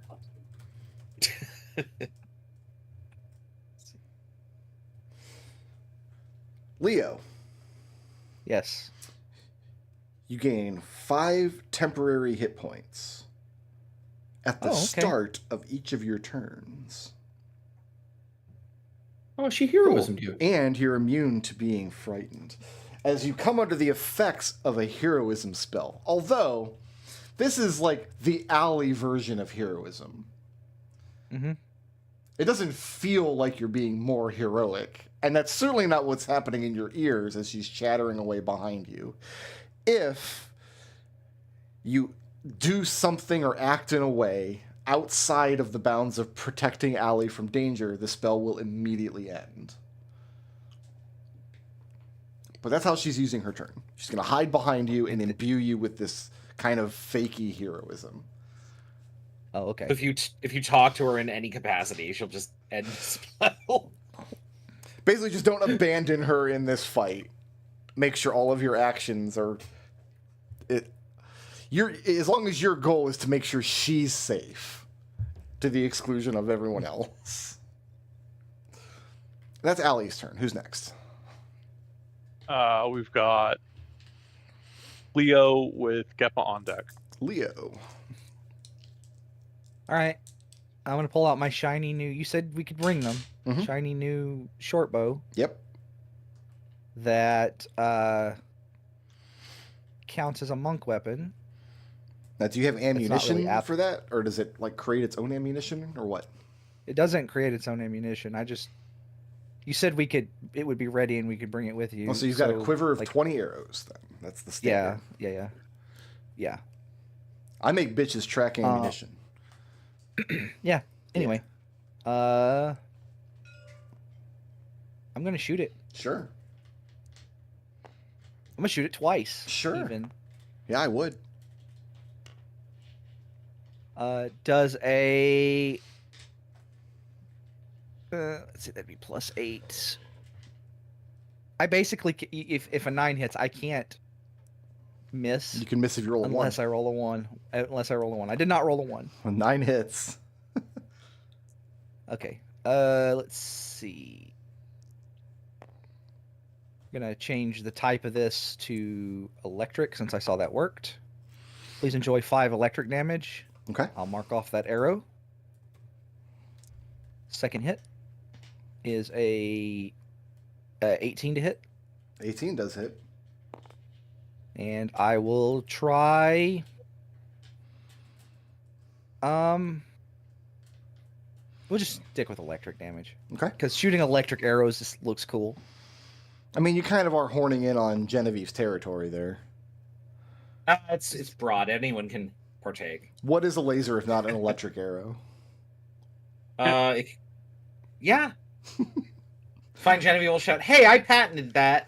How much damage? That is an 8. An 8. All right. Wait, hold on. Yeah, 8. And the thing 8 is electric damage. bloodied. And then... What is the range on?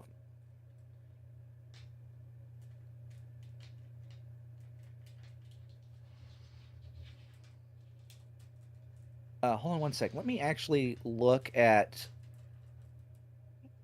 the description for stunning strike, because when you hit another creature with a melee weapon attack. Okay, never mind. I was just making sure that it wasn't you can't like trigger stunning monk... strike with a bow. Well, okay, so like there was an off chance it said monk weapon because there are no monk weapons. It says melee weapon ranged attack. weapon. Yeah. So I was making sure. Mhm. There's nothing. I'm just going to end my turn here. Okay. And Allie's behind you. Yeah, get him, Leo. Who's next?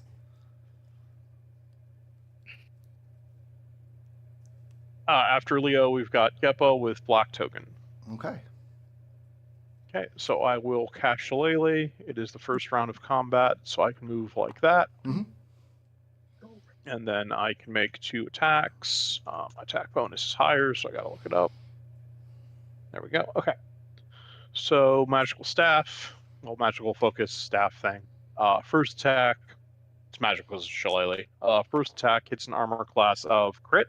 Ooh.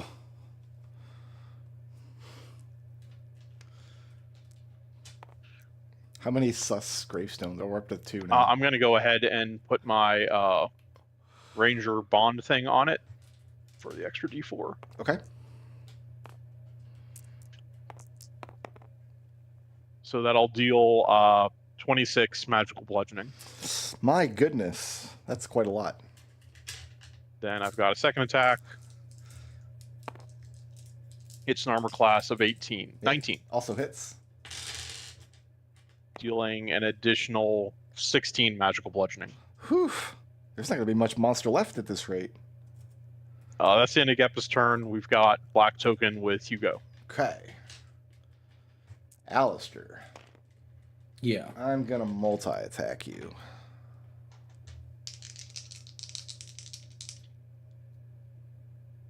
So I got to do that. Can't roll both attacks at once. Should have used slow. I have a maybe not. 12 to hit. That misses. I have a 15 to hit. That is my armor class. So the thing swipes out at you. The only appendage it has is this long snake-like body that ends in this writhing tail, and it snaps out at you, quick as a whip. Oh, okay, yeah, it does get extra damage. I'm looking at the damage die, and I'm like, that's it? That's all this thing does? No, there's an extra damage type. Okay, we're looking at 5 points of bludgeoning damage. Okay. Plus 5 points of necrotic damage. And you are grappled by the creature.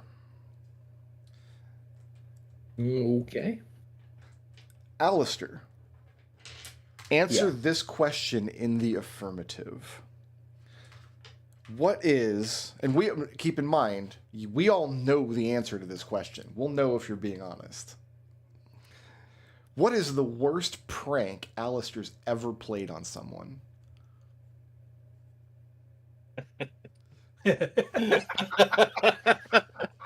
The worst? I'm glad this has come up again. Yes. This would be a creative exercise for pretty much any other player, but Alistair did it in the campaign in front of God and everyone. Yeah. True. Oh, yeah, that's right. He stole Allie's clothes. That's right. Alistair, you are... Yeah. You have the feared condition. Disadvantage on ability checks and attack rolls as long as you can see this creature. You can't willingly move closer towards it.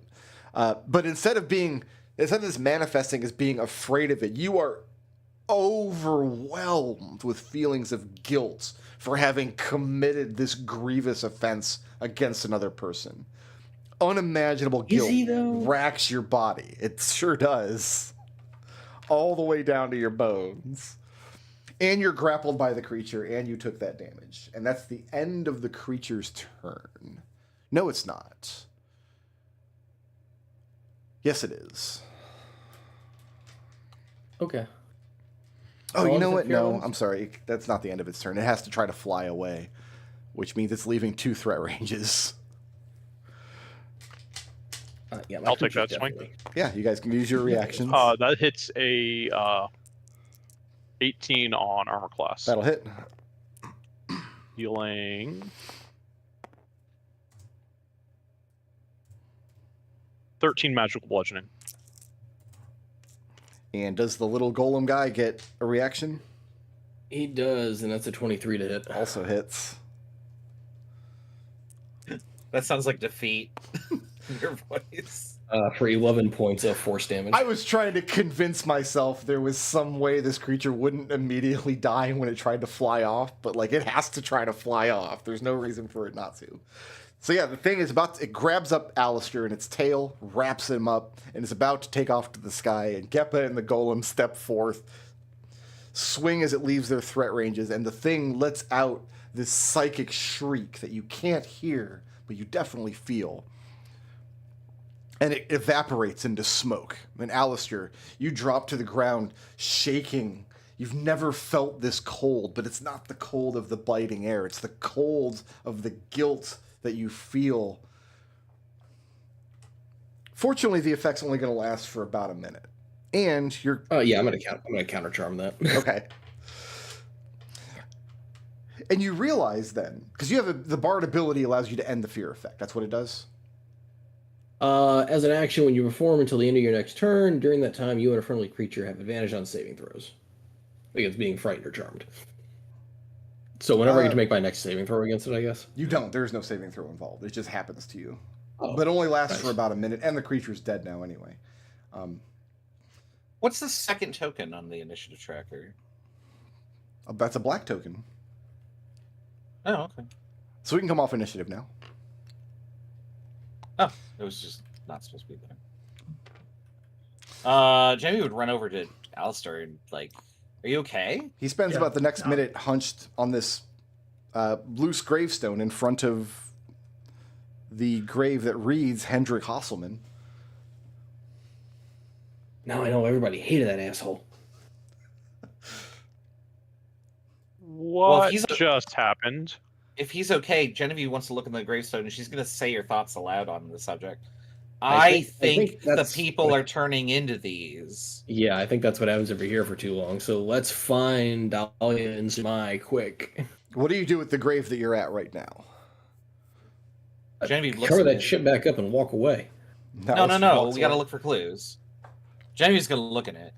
The gravestone. Looking at him, you can read the boy's name very clearly, which is not the case with other gravestones here. And you see where Alistair has just stuck his hand into the soil, but hasn't actually dug any away yet. Yeah, she wants to reach down further. And once again, you feel a cold, clammy limb as you brush up against someone's arm. Wait, no, there's somebody here. Alistair, come back. And she like He tries can to pull rot. whoever that is. He can rot. Screw that guy. Pull him out. No, Genevieve's going to pull him out. And you pull out. Yeah, and I'll help. You guys pull out this freckled, pudgy teenage boy who probably sweats too much and Of just course, as you do. barely a very, very weak breathing and extremely low core temperature. Oh my goodness, they don't turn into these, but where did... Quickly, there's no time. And she's just going to bring him to the... Oh, I don't know if the bonfire's still here. You might have to make a new one, huh? That's up to Geppo. Oh, yeah, I can just make him. It's just a cantrip. Oh, it's a cantrip. Okay. Yeah, she's going to bring him to the bonfire. Okay.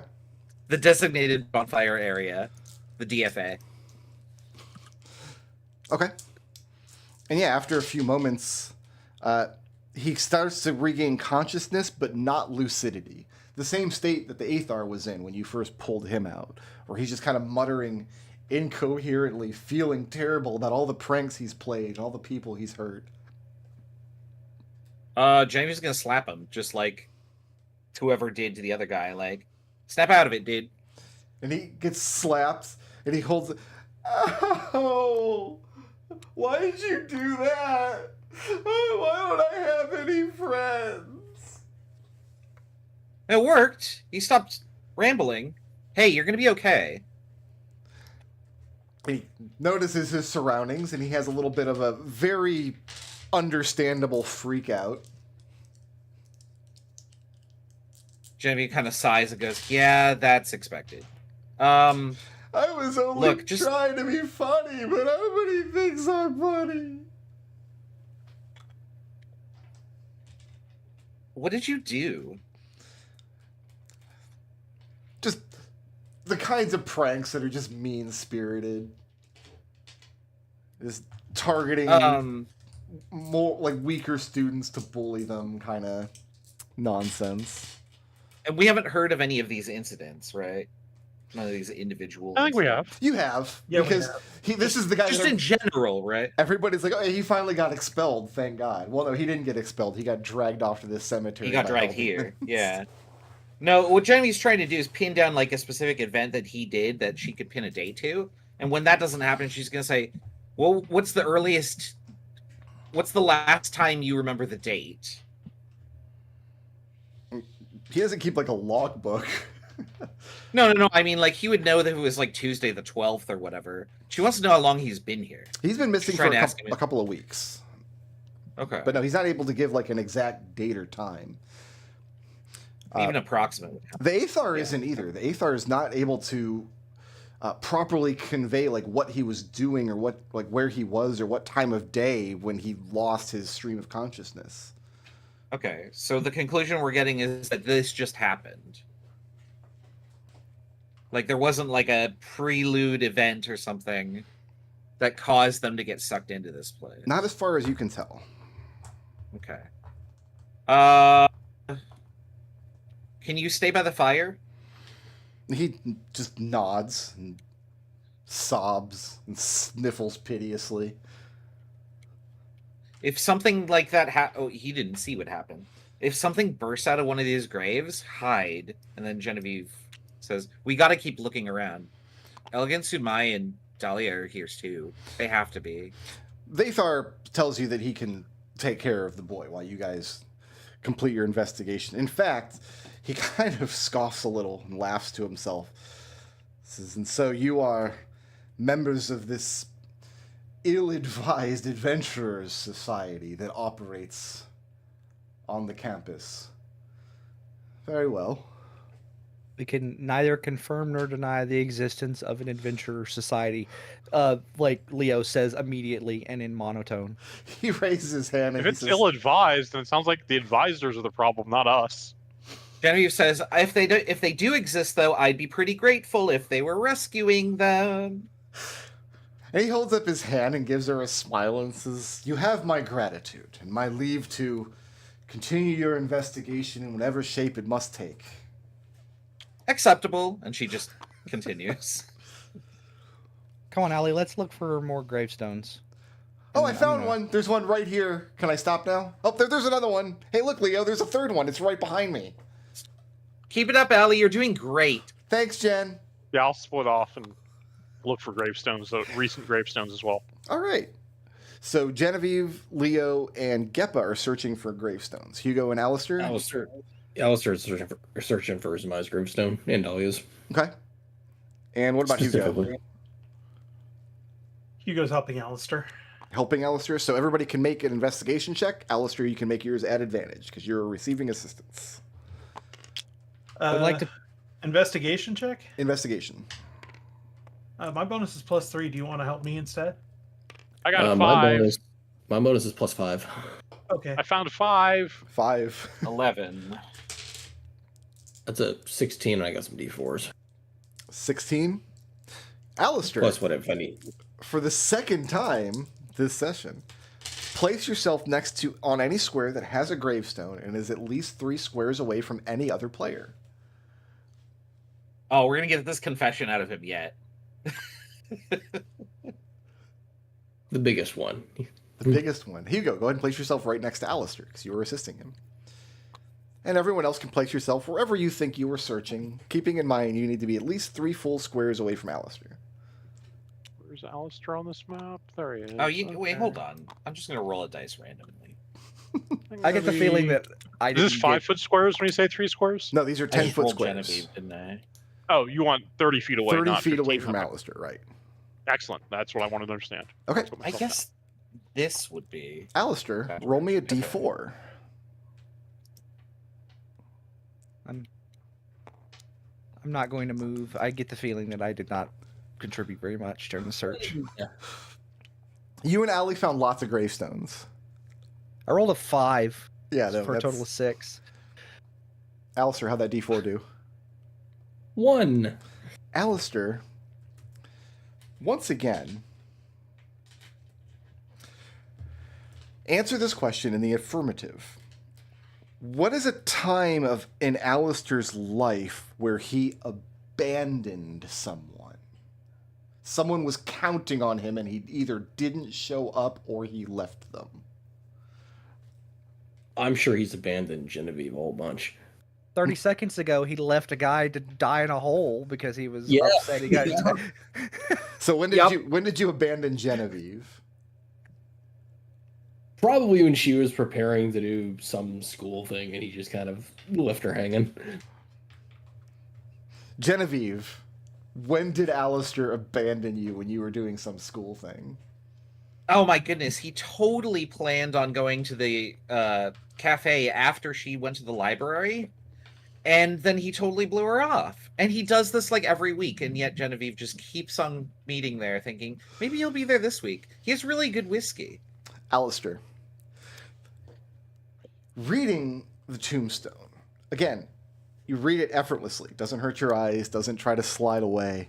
And it's only one word, so it's a person that doesn't have, like, it doesn't come from a noble house, doesn't come from a strong background, just reads Rafa. And as the soil bursts forth, and as the creature once again emerges, Alistair, you are overcome. Once again, you are afraid of this creature. And the fear manifests as this intense guilt. You feel all of the things that Genevieve has done for you. The things she does for you every single day, selflessly, endlessly, and yet you blow her off again and again and again and again. And you hate yourself for it. You loathe that you're the person who's done this to her. And let's roll initiative again.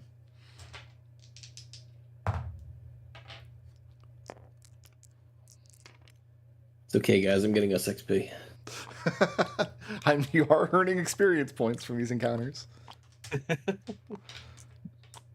Just sliding further on down. Whee! Wait, no. Hugo, no. We'd like you to get a turn today. You're going the wrong way. All right. No, I always roll butt. Who's at the top of my order? We got Geppa. Oh, I got to roll for Okay. Allie. So I cast Shillelagh. It is the first turn, so my movement is 40 feet. I can move to here. And then I can make 2 attacks. First attack with Shillelagh. It's an armor class of 20. Yeah, that hits. Dealing 9 magical bludgeoning. Second attack hits an armor class of 25. Also hits. Dealing a total of 9 magical bludgeoning. Okay. That is my turn. We've got Leo with Allie on deck. Leo, you're up. I'm going to step here. I'm assuming Allie is still holding on to my clothes. Well, she's not going to I guess follow you I'll- on your turn. Right, no, I'm just going to continue to... And I think she's still concentrating on heroism. Right. It lasts for like an hour, doesn't it? Or is it 10 minutes? Well, it lasts up to 1 minute, so it would have dropped by now. Oh. Yeah, you guys had does time to talk to a Hendrik and search some more. 15 hit? Yeah, sure does. Cool. Please enjoy 7 points of electric damage. Okay. And Leo says, "What am I doing?" And then he like throws again, and that's a crit. Ooh, that's what he's And doing. he's like, "What am I doing? I should be doing this." And then he'll switch to fire damage for 12 points of fire damage. Fire damage is sexier. Yeah. Are you moving or staying put? I'm gonna stay put. I'm gonna mark off these arrows because we discussed that doing this destroys the arrows. Yes, any damage type would destroy the arrow. And yeah, Allie arrows are continues to pretty cheap, cheer you right? on. Yep. So that's the end Arrows of my are turn. cheap, and I assume that anybody who's proficient in that kind of weapon can make their own arrows. It would be silly if you couldn't. All right. Got Allie. What would you like Allie to do on this turn? Leo? I'm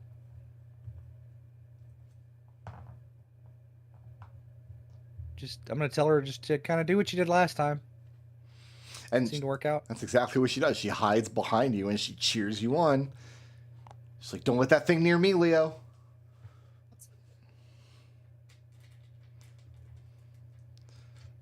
That's it for Allie. Who's next? After Allie, we've got Alistair. Alistair with Black Token on deck. All right, Alistair. Yeah. I'm feared. You're not because you haven't been grappled by this creature. You're feeling that same Okay. level of guilt, but it's a different guilt. You're guilty of a lot of things, apparently. He's learned to live with guilt. He tries his best. All right. Well, I'm gonna need this creature to make a saving throw of some sort. This thing should really have magical resistance. It doesn't. I need a DC 15 charisma save. 5. It is baned. It is baned. Very good. So I'm subtracting a D4 from saving throws to hit rolls. Yep. All right. Moving or staying put? Well, as a bonus action, his creature is going to attack when it goes, but he himself... So the creature lasts how long? An hour. Okay, yeah, you still got him. He's going to move back and I guess take an attack of opportunity. Yeah, you'll use my reaction there. It's an 11 to hit. That's a miss. Okay. Leo, save me. Leo, save me first.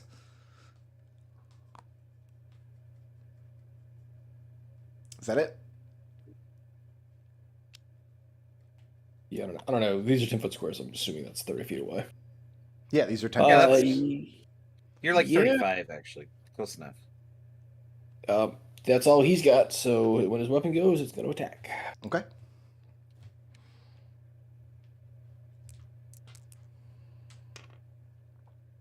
That's a 16 to hit. 16 does hit. That's 11 points of force damage. All right. A little gravely, the gravestone punches him. And who's next? Next up, we have the monster. First one. Okay. Let's see if I can grapple a nerd here. Geppa, you seem to be asking for it. Yeah. Hitting it with a stick. 14 to hit. No. And a 20 to hit. Yeah, that hits. All right. And silvery barbs. Silvery barbs it. Yeah. That turns it into a 13 to hit. That is a not hit. All right. So the thing lashes out with its tail twice, and thanks to Alistair's silvery barbs, you do not come under its influence. Who's next? Monster. Oh, that was the monster. There's another monster, but the next one's Genevieve. Then there's another monster, maybe. Yeah, I'm like sandwiched between the monsters here. So, Yeah, how did that happen? I don't know. 5, 10. I have to move 5 feet to be able to hit it. Okay. Step forward in the blasting range. Wait, no, I don't. I can be 90 feet away. Sorry, I misread my sheet. Okay, I'm gonna shoot it from here. Okay. A 17 to hit. 17 does hit. So that's 5 electric damage. Okay. And I'm saving my extra dice to hope for a crit because I know I'm not going to miss this thing. 19 to hit. 19 hits. Okay, we'll bring this guy. That is 9 electric damage. Okay. And the thing is bloodied. Actually, I think the thing was bloodied last turn. Oh, Boswick, you're just too far away. Perfect. Now we have... No. Sorry, can I get 35 out of him? No, fly 30. Okay, that's... I'm gonna put him over here. Okay. That's it. Now we have the monster. He'll dodge. Okay. I've got a 17 to hit Geppa. No. And a 21 to hit Geppa. That hits. At last.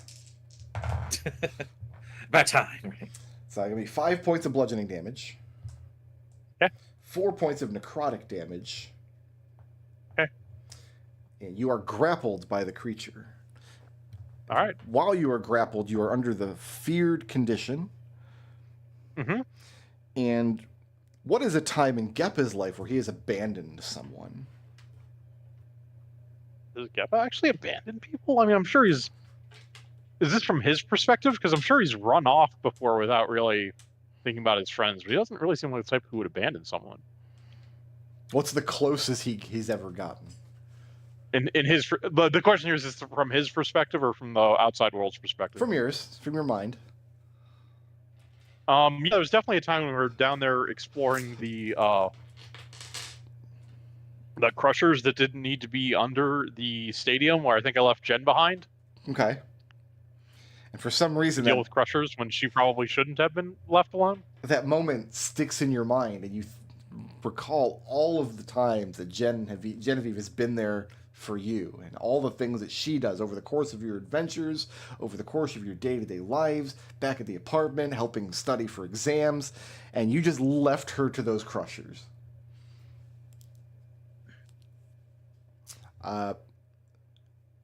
Another thing has to try to fly away, which means it's leaving 2 threat ranges. What I'd like to know is, why is all this, like, praise is a weird word for it, about Genevieve coming up that she doesn't get to hear about? Right? Am I grappled by the thing right now as it's flying away? Yes, you are grappled, so it's trying to So fly I away don't. with I you. go with it and can't make an AO. Correct. Assuming that Is that Hugo right? Yeah. and Gravely here doesn't kill it.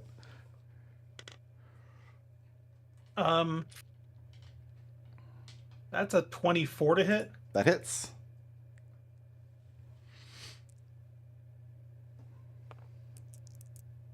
With my great axe.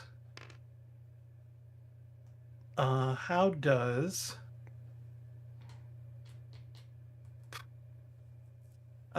18 points of slashing damage? Yeah, that's pretty good.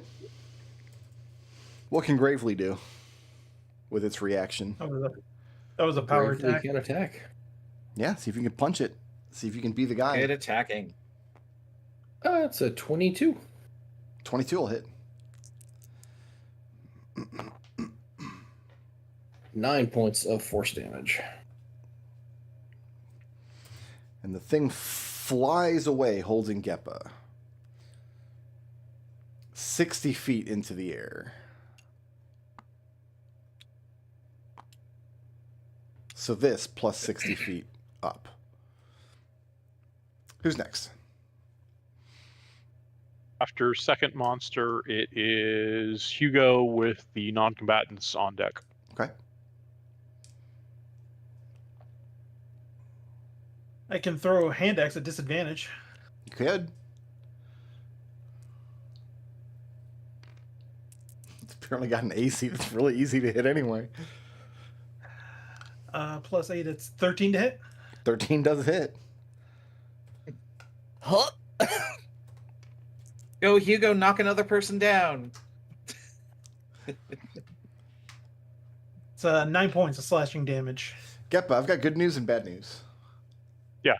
The good news is you're no longer grappled and no longer feared. The bad news is you're Okay. plummeting towards the earth. Can I Oh. feather fall this? Hold on. Let's see. I don't know if you're. I don't know if you're close enough. That's the issue.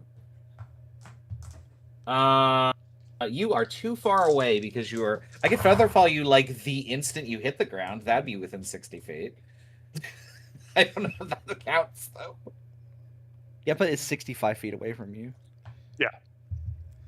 Oh, I Geppa, didn't move. You're right. Okay. Yeah, I can't help you. 17 points of bludgeoning damage as you hit the earth. Collapse into this pile of gravestones as the creature that was grappling you evaporates into smoke. And then Hugo's axe lands on your head. For no additional damage, I just think that's funny. Here's Drax. Your dignity is damaged. Thank you. Oh, geez, that looked like it hurt. Are you okay? I'm pretty beaten up, all things being equal. Good news, though. This is Rafa. Who? Yeah, who was this? Rafa. Wait. Oh, I finally okay. want to meet this guy. And she starts digging. Yeah, and you pull out the unconscious, barely alive body of Rafa the Rat Boy. Wow, he's smaller than I expected. I'm going to go ahead and cast Bonfire. Okay. Genevieve's gonna bring him over to the fire and kind of like coax him back to consciousness. And unlike the And when he does open his eye, oh shoot, okay, sorry. unlike the previous two who started kind of muttering incoherently about their past sins, Rafa doesn't speak at all. He just keeps his head averted, shivers and trembles uncontrollably. And See, Rafa, this is what happens when you keep running away from Geppa. Now, so when he opens his eyes, Genevieve's gonna say, "Gotcha. Are you okay?" he doesn't answer. He avoids eye contact at all costs. And Genevieve will understand that, and he'll say, "It's okay. Just stay warm, okay? We don't know where we are either, but we're gonna try and fix this." Okay. And it occurs to you guys that you're looking for 3 more people in this graveyard, which means there's probably 3 more of these creatures to push through. And with that thought, why don't we take a 15-minute break? Go ahead and get your coffee, get your bagel, and let's reconvene at about 4:40. Quick question before I forget, because I'll forget during lunch. Did we know Rafa was missing? No. No. This one surprised me. So there could be any number of people missing here. Yeah. There would be Right, no but the evidence rest of that them Rafa are- was missing because Rafa never wants to be found. Yes, but yeah. Basically, the Remind other me that people you are- said that when we come back from break. Now go get your coffee and your bagel. On that Yeah. thought, not our circus, not our monkey.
Hey, can I get an audio check?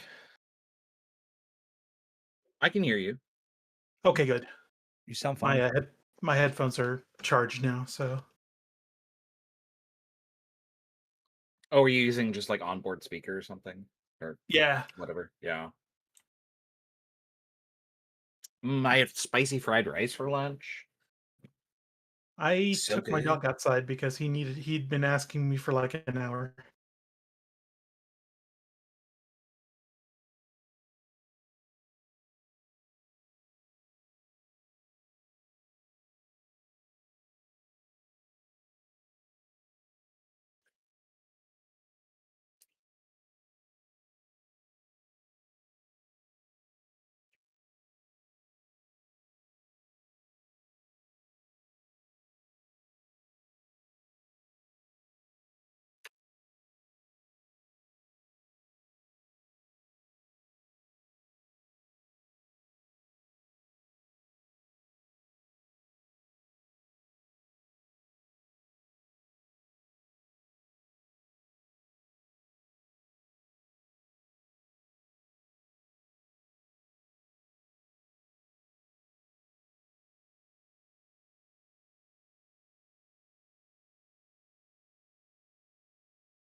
I feel like we are going to have to come back and explore Genevieve's abandonment issues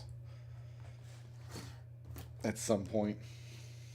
She doesn't know that she's being abandoned, so it's fine, right? Maybe that's the issue. She's just grateful to have friends. You know who doesn't have friends is Hendrik Hasselman. Oh, poor Maybe guy. if you weren't such a jerk.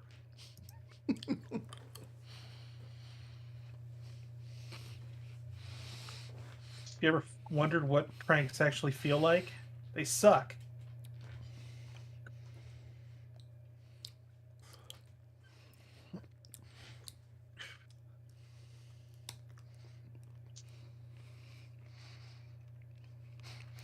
I mean, you can't blame the guy too much. His name is Hendrik Hasselman. That's true. Like, ugh. When I typed it in my notes, I accidentally wrote Hendrik Hasselback or something like that, and I was like, "Wait, isn't that like a Baywatch Nights character?" Or That's a Hasselhoff. yeah, that was the general like sphere I was going when I was trying to type his name. Mm-hmm. One of the Narnia books, the opening line is, "There was a boy named Eustace Clarence Scrubb, and he almost deserved it."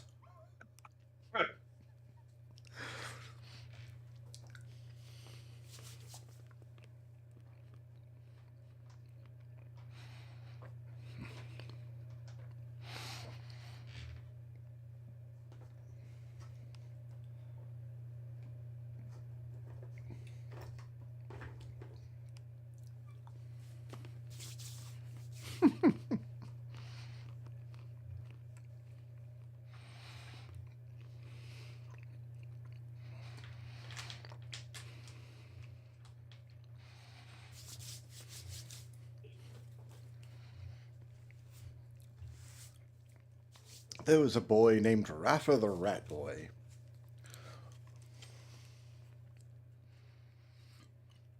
And he didn't deserve it.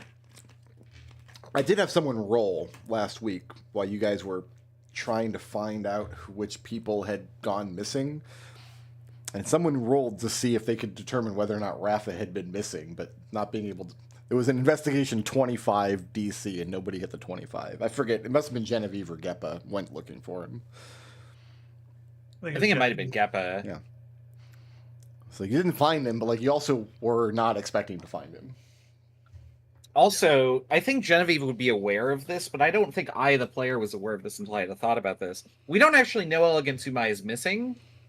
Like, it's presumably plausible that, yeah, she is just sick, but I also think it's very realistic that the guards are just covering up the fact that she's gone missing. Yeah. Yeah. So I expect her to be here, but if we don't find her, don't panic. Oh, Hugo will absolutely panic.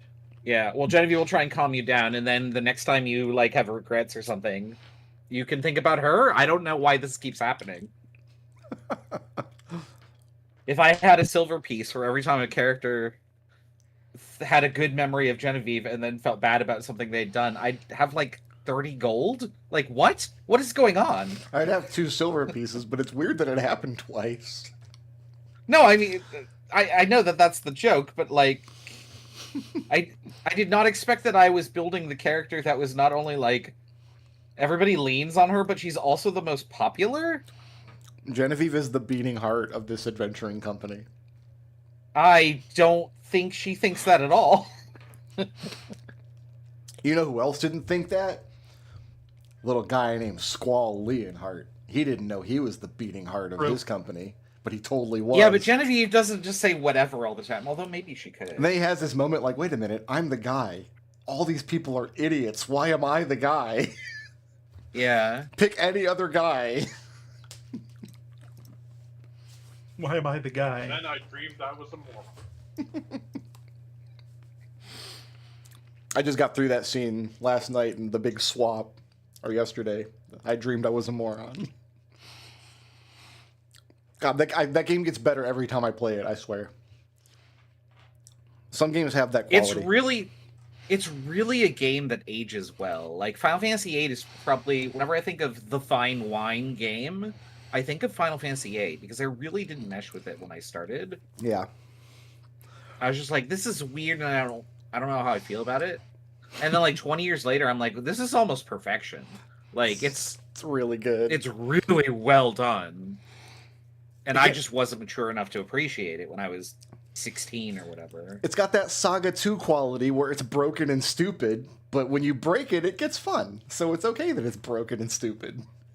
Yeah, it's kind of like Final Fantasy V in a way. Like, you could bust it open really early if you know what you're doing, and that makes it super fun. It's great that you can buy 10 tents, and now you have 4,000 hit points, and you can use limit breaks every single round. Yes. That's as much as you need to understand the systems of that game in order to just completely break it. Yeah. You can What is the best ability in the game, and why is it card mod? I haven't even got card mod. I just bought the tents. You can just junction, use junction like HP link to Squall's attack and get a strong attack and crit a return and just win the game like that. I feel dumb that somebody had to teach me. You don't even need the more broken stuff. Somebody had to teach me the skill of junctioning blind to Squall's weapon to get Diablo immediately, because otherwise that fight's like really hard. Like, oh, you just blind him, and then you just get him immediately. Yep. You're not supposed to do random encounters in that game. You're supposed to blind Diablo. Versus Final Fantasy IX, which ages like a moldy sandwich. Yeah, no, definitely did I love not. 9 with God. And you just look at it and you're like, that was a great sandwich the first time I ate it. I keep thinking about 9 and like, oh, I kind of want to replay it, and really what I want to do is replay Chocobo Hot and Cold. Like, that's it. I don't know if I want to play the rest of the game. 9 is the worst game in the franchise to replay. Yeah. Why do you say that, Destal? It's so slow. It's so slow. There's no interesting decisions to make. Like, with your character development. Like, 4 might be the only game that has less decisions to make when you're actually playing it. Destal, are you deliberately in a tunnel? Oh. I had my thing up because I was eating. Oh. Yeah. Thank you for letting me know. I'm making more progress in this box of whole cashews that just screams, my wife has a 1-month-old Sam's Club account. Like, we're still in that phase. Like, I found the 2 giant tubs of broccoli and cheese soup. I'm like, I'm going to have 1 bowl of this, and that's all I'm going to want. And you have 2 tubs of it. She's like, well, yeah, that's how they sold them. They came together. Like, great. Yeah, that's how they get you. That's for enjoy like, that cheddar broccoli, right? Yeah. if you need to feed 30 people at a wedding reception with broccoli and cheese soup. That is one of the main problems I have with like Sam's Club and Costco is just like 2 is kind of the limit for like the number of people that you can not generate bazillion amounts of food waste on. Like when I was living alone, everyone's like, you should get a Costco card. And I'm like, I can't eat 30 pounds of cheese. Right. Like, and I get it's cheap, but I hate throwing shit away. And we still throw away so much shit here. The cashews will get eaten. Costco loaves of bread come in pairs of 2, and I'm like, why 2? Why do I need 2 loaves of bread? I don't always finish the 1 loaf of bread that I have. But yeah, no, that's the issue I have too. I don't eat bread all the time. Buy the giant block of 30 bottles of Arizona green tea. Like, fine, that'll just sit there until we drink it. I think the worst is like the pallets of eggs where you buy them in like units of 60. Like, thankfully they have like a 24 egg thing, but we can't go through 24 eggs, the 2 of us. That's what killed our. But like 60. That's what killed our Costco membership years ago when we had one. It's like, well, we're doing the grocery shopping, and then on the way home from the grocery shopping, we've got to stop at the grocery store to finish the grocery shop because we're not going to buy 60 eggs. We only need 12. That's the other thing too. We need a gallon of milk. We don't need like an udder that attaches to the fridge with 90 gallons in it. Now, on the opposite side of the coin is that store that we shopped at to get most of the ingredients in Minnesota, that little where co-op. They sold eggs in ones, and you had to. I had to get like an entire like carton for one egg because I needed one egg for my recipe. I'm just like, are you kidding me? Yeah, we ended up having to use all of the eggs. Yeah, I used all one of my eggs, so like there was no waste there. But I was just like, Trevel had to this is teach the me dumbest thing ever. how to buy the spice, because I was like, I always buy my spices in jars. I don't know how to buy spice by the pinch. Yeah, I don't buy it like that either. I use all of it. I went overboard. That's a fond memory to have, is that the best we ate all week is the 3 meals that we cooked at home. Those were the best. And I only had to clean up for one of those, which makes it even better. I find dishes relaxing, so like I always volunteer to do it if I can. Washing the dishes, I'm cool with, right? Unloading the dishwasher for whatever reason is a huge impediment. I can't stand unloading the dishwasher. None of that bothers me because it's just like, I don't know. It's like my own little world of like, there's so much chaos and I can organize just this little bit. And then when it's done, it looks good. And I don't know. I've just trained myself to like, when I'm stressed out, clean. I think I'm just waiting on Treble to come back. Do we have Treble back? Simon and I have an arrangement. He loads the dishwasher, or he empties the dishwasher. I load it. Yeah, Peanut and I have a similar arrangement where I unload the dishwasher and then I do the dishes. I'm here. I just Oh, am okay. over in the corner coughing to death. Remember? I'm gonna go ahead and remove the blindfold and come on back. As long as it's only one person unloading the dishwasher and putting things away. I do the all I dishes ask. every day. It's my job. She gets very resentful if she ever has to do the dishes. Like, I'll wake up at like 3 p.m. on a Saturday. She's like, I did the dishes for you. And I'm like, for the first time in 4 months. All right. So we got Raph the Rat Boy out. He is safe by the campfire. Do you want to put another marker, or can we just leave this one marker as the people you've rescued so far?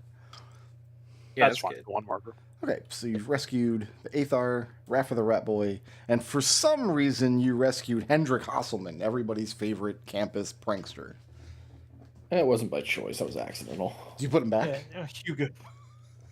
Is that an option? Hugo does what? We've never even met him. He's never Hugo's pranked any of you. redoubled. What's Hugo doing? Hugo is redoubling his efforts to try and find a marking that has Elegant Sumai's name on it. All right, who all is doing another search for names that you recognize? Genevieve will. So Genevieve, I think Hugo, all of us would be. all 5 of you? Yeah. I was thinking about taking a short rest because I took a ton of damage and wouldn't mind some hit points. Well, that's going to take an hour, which is going to be a lot longer than they're going to spend searching. Sure. Do we have spell slots that we can, like, I'm pointing at Alistair here. Alistair, can you heal him? I've got tons of hit dice. Like, I'll just stay out of melee. I'll be fine. Okay, so Right now. let me get 4 investigation checks from Hugo, Genevieve, Alistair, and Leopold. 21. Can anybody else beat a 21? 23. 23. 23. That's a 20. Genevieve, roll me a d6. Oh. 6. Genevieve, when is a time, answer in the affirmative, when is a time that Genevieve really let someone down? I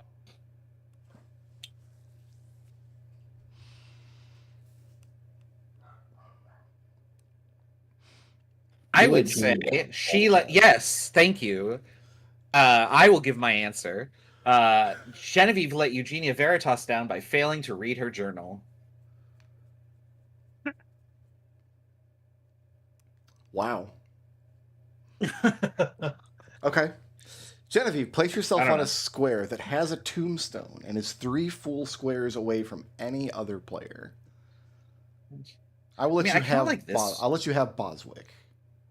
I kind of like this one. Okay. So anybody else who is searching, so Hugo, Leo, and Alistair, go ahead and place yourself anywhere you would like to have been searching.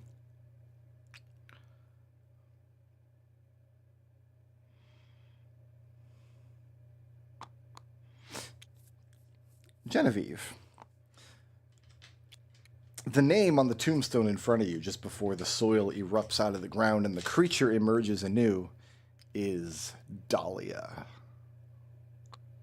Oh, it's and that's as far as she gets. Yeah, let's roll some more initiative.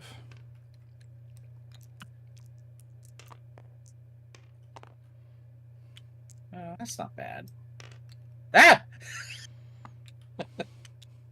Is Hugo I've been sliding down stolen. even further? Hold on. I don't get to move. Do I? He slides so Oh. far down, he loops around back to the top. Nope. Oh, Do-do-do-do-do. 1 up, baby. Okay, who's at the top? Hugo, of the we order? gotta fix that. Trending upward. Stocks are going up. Alistair Stop, found that black baby. token. Alistair. Yeah, the creature bursts out of the gravestone in front of Genevieve. It looks identical to the first 2 you fought. Lisa. Give me a DC 15 charisma save. Okay. How about a 4? It is baned. It is baned. Is Alistair moving or staying put?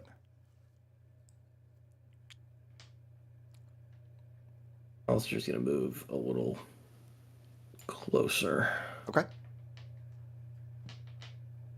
And then his creature is gonna move and attack when it can. It can, yeah, as soon as Alistair's turn done, it can do that. So it has a 30-foot fly speed. Okay. It's gonna get next to this thing, and it's going to gravestone headbutt. I don't know. Cool. How long does that animated critter last? An hour. We That's an hour. Oh, yeah. or until it's... or until I kill it.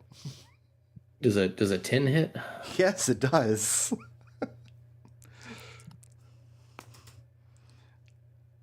Oh, it only takes 5 points of force damage. Okay. And it's ending its turn there. Who's next? It is. There's a black Next token up, we've got the monster with Leo. Genevieve. Yeah. I have a 21 to hit. Oh, boo. That's her AC. Okay. Oops. Genevieve, that's going to be 7 points of bludgeoning damage. Yeah. 6 points of necrotic damage. Okay, that's You're fine. grappled by the creature, and you are afraid of the creature. The fear manifests as this intense guilt of like you've never met Eugenia Veritas in person, but you know that she would have thought, like, anybody who finds this book, Any fool could do this. Yeah. and anybody who, like, if should be able to find this book, and if they were worthy enough, they would read it. And if anybody is worthy enough, it would be Genevieve. But alas, so just She's even lost the book. I'm trying to imagine what it would be like if I met Weird Al Yankovic and he'd be like, "Yeah, you know, you're just not very funny or cool." Yeah. Like- No, right? Like it's I mean, it's a charm, it's a compulsion effect. The So. devastation. Also, it hit you with its first attack, so it gets advantage on its second. It's gonna be a jeez, a 1 to hit. What? No, you did not roll 2 1s. No, but it's I've got a Oh, bane it's effect. Bane. here. Oh, it's Bane. Okay. Actually, yeah, no, you. Yeah, okay. Okay, so That's just- you are grappled by the that's very creature, strange. and it's going to leave Gravely's threat range. And it's gonna get smacked as it does. Yeah, go ahead and make that attack of opportunity. Hey, it's an 11. 11 will hit. For 6 points of force damage. Okay, and then it's going to fly 60 feet into the air, holding Genevieve in its tail. Yeah, that's its fly speed. It doesn't have a walk speed at all. She would shout out, "I've got this," but she's currently just going, "Jeannie, I'm so sorry." I feel like she doesn't know that. Does she know that she goes by Genie? No, no, sorry. That's the player. Eugenia, I'm so sorry. All right, so that's the creature's turn. Who's next? Next up, we have Leo. Leo's going to look at Allie and say, "I'll be right back," and then he's going to bonus action to Step of the Wind. Wings are going to earn a furrow from his back. Gross. And he is going to fly. They're spectral wings. I got it at level 6. 5, 10. He's 15, 20, 25, 30. Like, I've got 110 feet of movement. Sure. I'm just going to get up to the monster. Yeah. Monks are indeed bullshit. And the first thing I'm going to do is I'm going to try to grapple the monster so that I don't fall. Okay. And it's been so long since I've rolled a grapple. That is a opposed skill check, isn't it? Or is it an attack roll? It's for you, and it's a post skill check. Unless you have some feature that allows you to do it as an attack roll. And does Bane apply to skill checks? I think so. Yeah. All right. Well, he's got to beat a very low number. I got a 12. That'd be an 8. Yeah. So the 12 wins. So the creature is not grappled. That was Well, your... okay, in that case. Does a 24 hit? Yeah, sure does. Okay, please enjoy 7 points of fire damage. I need a Constitution saving throw, please. It's going to be a 10. This also works. Okay, it's stunned. It's stunned.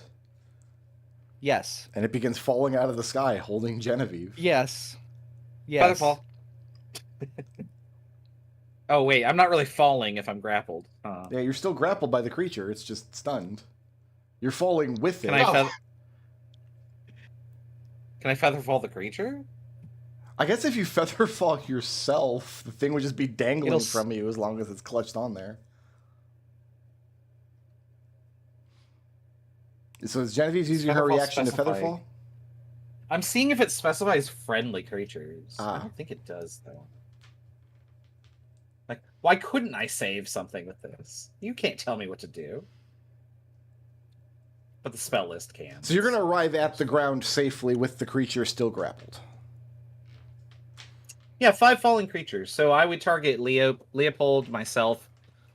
And if the Leopold's creature not- doesn't he's not falling. fall off of... Oh, you're not falling. Okay. If the creature doesn't, like, fall because I'm falling slower, then I would have to target the creature. Yeah, you would have to get both of you. Okay, I will do that then. So it's still Leo's turn. I've got about 20 feet of movement left. I'm going to fly down to where I'm like kind of over. Where's the creature going to land? Right back on top He's of the not in the gravestone. square. Oh, okay, so he's okay. Yeah, it had flown directly upward. Okay, that'll land right here. I just want to be where I can reach the creature. Okay.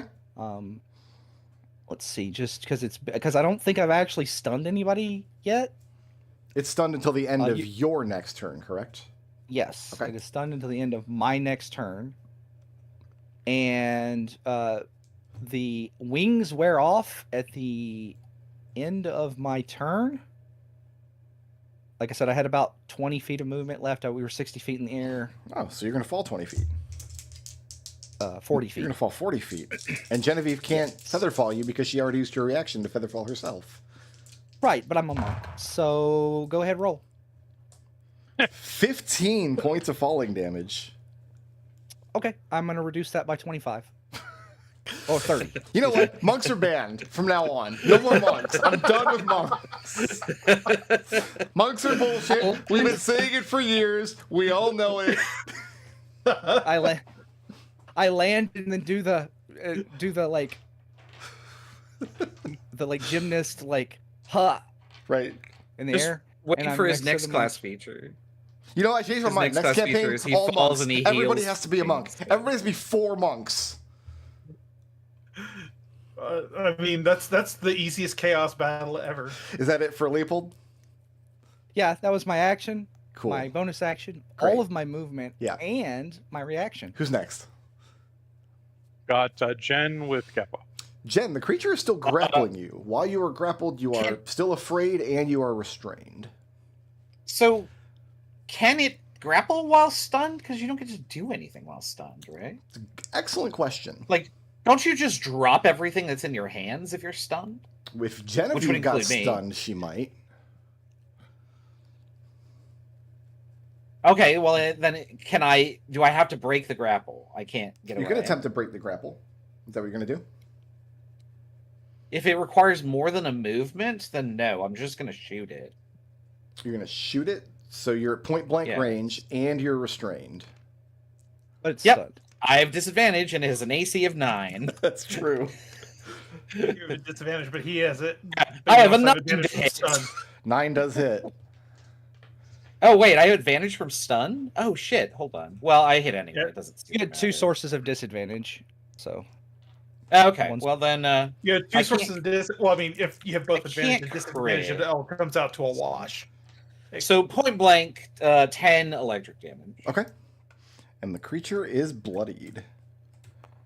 So I have 2 sources, so it's still disadvantage, right? I would apply disadvantage in that case, yes.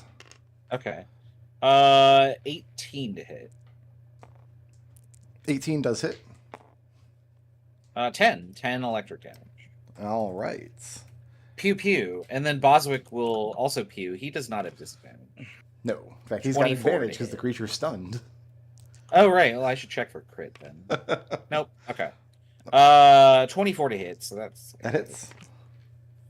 Place a d4. 7 force damage. Okay. And then Boswick's gonna back off a little bit because he's gonna hide behind the tiniest tombstone right here. What is Boswick guilty of? We don't know, and I don't want to know. It's too terrifying. I don't want to know. No, cosmic existential horror. Would you like to continue damaging my creature? No, I'm out of actions. All so- right. Who's next? Next Geppo with Allie. So it's stunned. Is it prone? It is.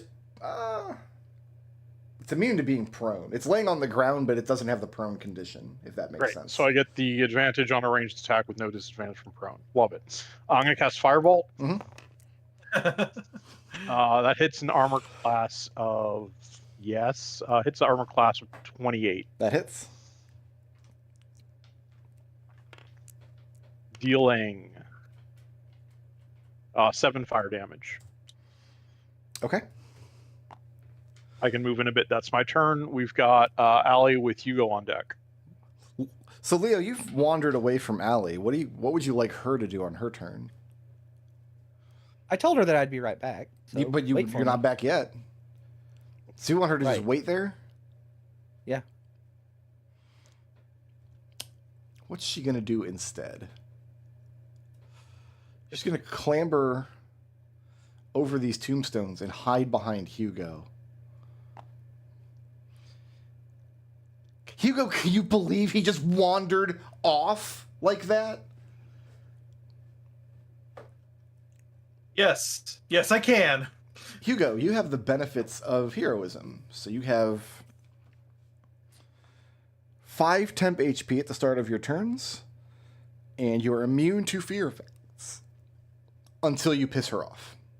That's Allie's turn. Oh, Hugo's probably about to piss her off then. Who's next? Next up, we've got Hugo with monsters.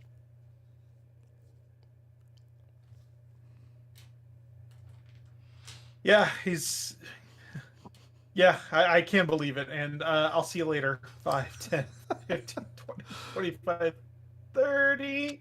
Gets me there. And it's axe time. You're going to axe at a question? I am. Great weapon attack. That's a 17 to hit. That'll hit. 17 points of slashing damage from that hit. And that's enough. So the thing evaporates into a cloud of smoke. These things are not worth the amount of experience they're worth. I need to have words with the person who designed this stat block. Obojima?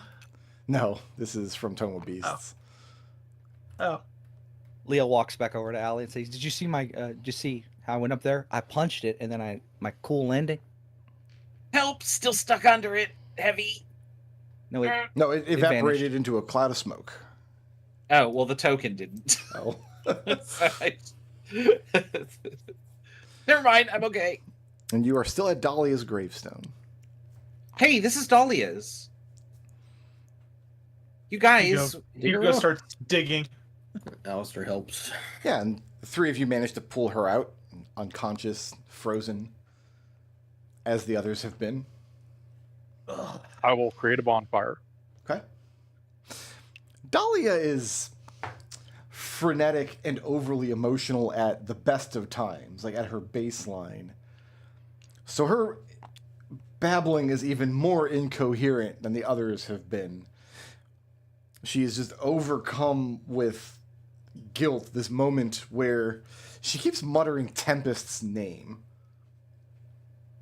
Genevieve's going to not slap her like she did with the other people to rouse them. Genevieve's just going to give her a hug. Okay. Because they sort of shared the same, like, she gets what's going on now.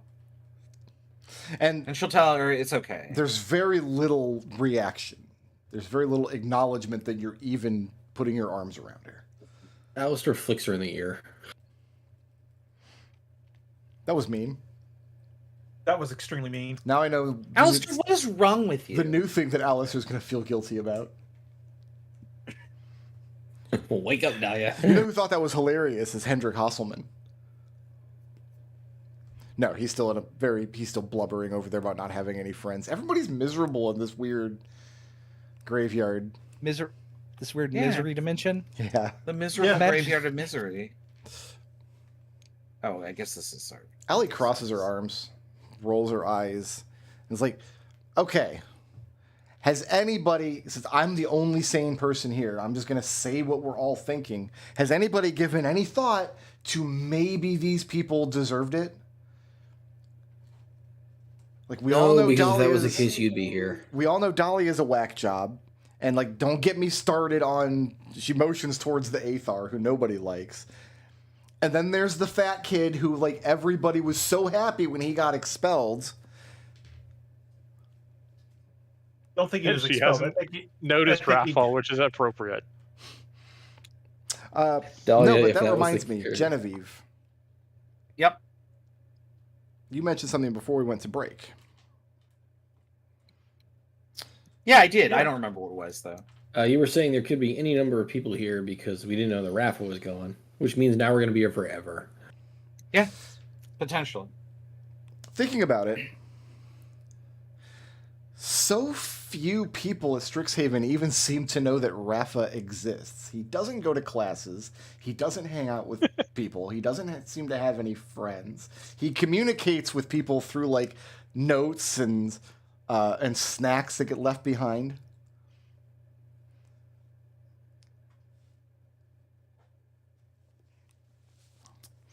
Yeah, he'd be perfect friends for, I've already forgotten his name. Hendrik.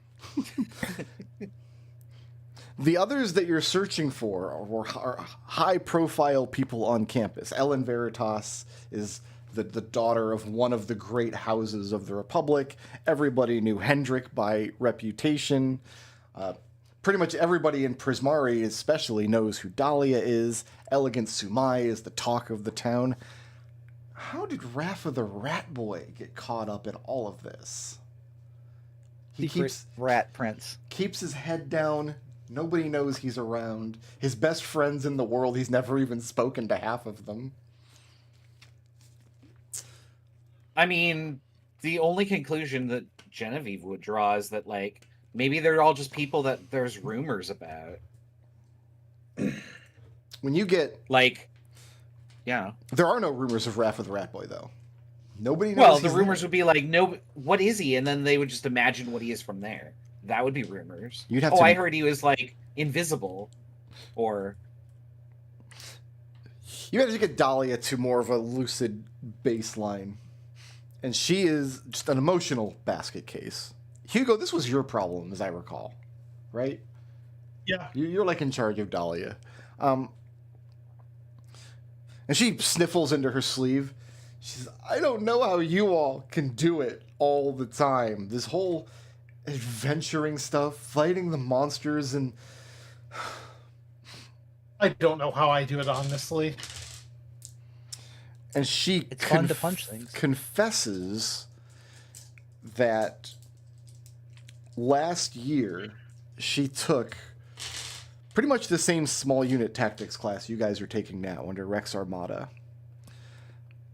Except for one of the end-of-term group projects, she was on Tempest's team.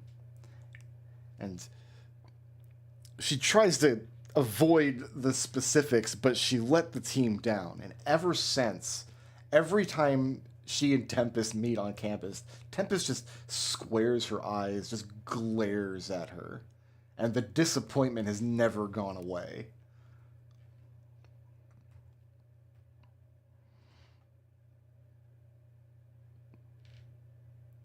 Well, I could try talking to her about it. I mean... No, we meet you for can coffee never, ever tell her I said this, ever. Why? So you want to just carry this forever, then?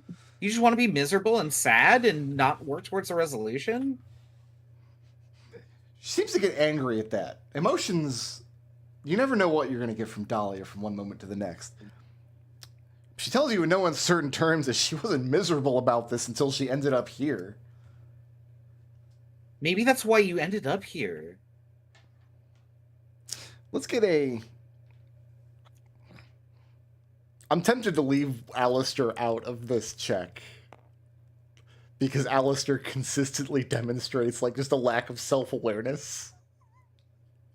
But no, I'll get an insight check from everybody who's not Genevieve right now.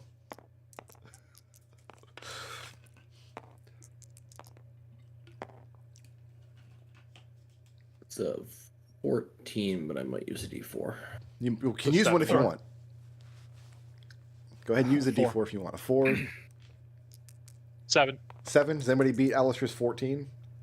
That's a 17. 17? That's a 14. Alistair, you're listening to this, and you know Dahlia pretty well. I mean, you're roommates. Like, she's there all the time. There's been some overlap in classes. The first people you pulled out of the ground, like, the Aethar was babbling about, like, taking money from someone. And you personally felt the guilt of Hendrik and Rafa, these feelings of abandonment and these feelings of cruelty. Dahlia is guilty of, like, screwing up on an exam. Is that really deserving of this fate? Is that really so bad? Dahlia, what exactly did you do? No, and she just reiterates the story. They were doing this field exam in the small unit tactic class. Tempest gave her a job to do. She screwed it up, and like Tempest didn't get mad about it. She didn't get chewed out, but it was certainly her fault. So nobody got hurt or injured as a result of your screw up? They got some marks off on the exam, but nobody like failed the course. All right, well, somebody who's an asshole was putting everybody here then. And then, did you want to try to take a short rest? Or you want to try and find what's her name first? We should probably keep searching for people. Okay, who would like to? Where's your Yeah. your thing? Alistair, roll me. I'm going Yeah. to give you 50-50 odds that your Graveling will make it to the next encounter. Because you guys have been spending quite a while searching through the cemetery now. I'll give you 50-50 for one more encounter. All right. What do you want me to? It's a odd. Odd? Was that good or bad? I'm gonna say it's good. Well, you have to call it before you roll. That's... Oh, before you see it. This man has Guy. never flipped a coin I before. thought you had it in mind. No, this is your roll. You've I got to wasn't- call it in the air. Odd is gonna be good then. Okay.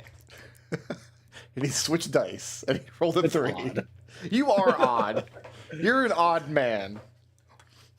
All right. So yeah, we're coming up on the Gravelings like last few minutes of existence here. But anybody who would like to participate in the next round of investigations, go ahead Absolutely. and make me an Yes. investigation check, please. Roll an 18. 19 on die. That's a 7. 24. 22 for Hugo. Genevieve, can anybody beat Genevieve's 24? Genevieve, I need you to roll me a die and call odds or evens. Even, because I'm not odd like Chris. Oh, it is even. Okay. Genevieve, answer in the affirmative. When was a time when you made a fool out of yourself because you had too much to drink or took the wrong drugs or somehow just were under the influence of some substance? Oh my goodness, like...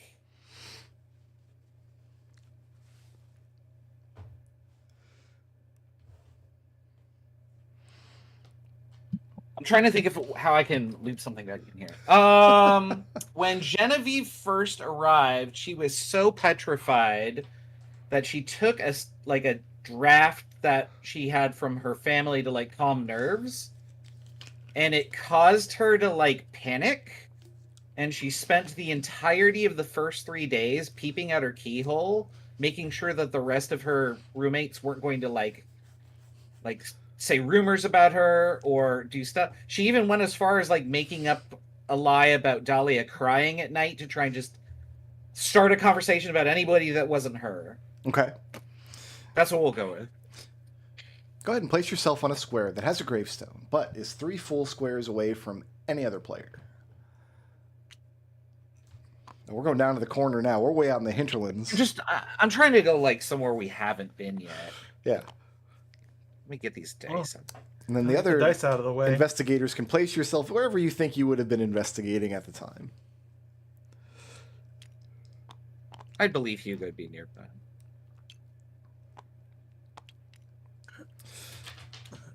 Genevieve, the next tombstone you find has the name Ellen Veritas. Yep, I think this is Ellen, and I assume that's as far as we get. Yep, go ahead and roll some initiative. When you read that description, I was like, is that going to be Elegant Sumai? I had actually forgotten about Ellen. I could see Elegant Sumai drinking too much and then that being extremely problematic. Drinking too much and one hair being out of place. Yeah, no, like she blinked the wrong order of eyes, or I don't know. Something. That's not how blinking works. What is wrong with me? I don't know. I've known some drunk people who blink one eye at a time. Yeah, there you Those are go. weird. There's Yeah, definitely, that's definitely a sign of I see that. I see that a lot in Hell of a Boss. the aristocracy and how they blink. Wait, Hugo, no, you did not. No, I did. You can't stop me. How are you rolling? Are you rolling at disadvantage? No, No. I just roll really badly. Genevieve, once again, the creature emerges from the gravestone, and yeah, you just feel incredibly guilty for indulging in a substance that caused you to feel such panic that you were telling lies about other people in your household. Yeah, but that's basically it. Yeah, she just overdosed on calming draft, and it just made her like, I don't know, hallucinate. Whatever. It's not You got important. a microdose, you can't just overdose like that. No, I mean, At the top of my it was head. literally her first night. Who's at the top of my order? Leopold. Destel might be away. Leo. No, I'm here. Sorry, you just beat me to it. Oh, okay. I'll be right back. 5, 10, 15, 20, 25, 30, 35, 40. Actually, 35. 35. Okay, so... Yeah, okay. Does an 11 hit? Yes, it does. You Yeah. have to have a bad time, sir. 7 points of fire damage. I need a Constitution saving throw. You know what this thing needs is legendary resistance. 16 If it on had the that, that would con be- save. It was what? 16. That passes unless somebody's got something to do. But I've still got a whole bunch of key points. Yeah, we still got too many people to find. I don't have Cinder Garbs, unfortunately. Yeah, I don't want to burn. Hey, that was my few spots. that was 7 points of fire damage. Yep. Second attack is gonna hit. All right. It's 8 points of fire damage. I need a Constitution saving throw, please. Yeah, let's roll that. It's got a 14. That is the save DC. All right. All right. Maybe I'll get to attack with this creature. We'll have to see. Good luck. Martial arts. Okay. Oh, sorry. I rolled damage first. I don't know why I did that. That's a 19 to hit 19 will hit. for 6 more points of fire damage. Yep. I need a Constitution saving throw. That's a 20. Okay. I think I've got like a 55% chance of passing that save. Cool. Yeah, so I'm not stunned. Is that it for Hold on Leo? one sec, I got call. No, but I got. Okay. Whew. Okay. I'm gonna recommend Yeah, hot that's- apple that's- cider. That's what I've been drinking for lately me. for my throat. All right, who's next? My throat's fine. It's my lungs. They're full Oh of stuff. god. Monsters with Jen. Let's attack Leo. That seems like fun. Leo, what do you Sure. think? I'm fine. That's a 15 to hit. No. That's a 22 to hit. Yeah, that hits.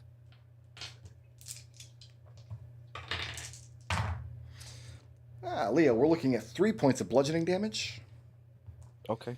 8 points of necrotic damage. You are grappled and restrained. You are afraid of the creature. What is a time in Leo's life where he indulged in too much drink or too much substance and made a fool out of himself?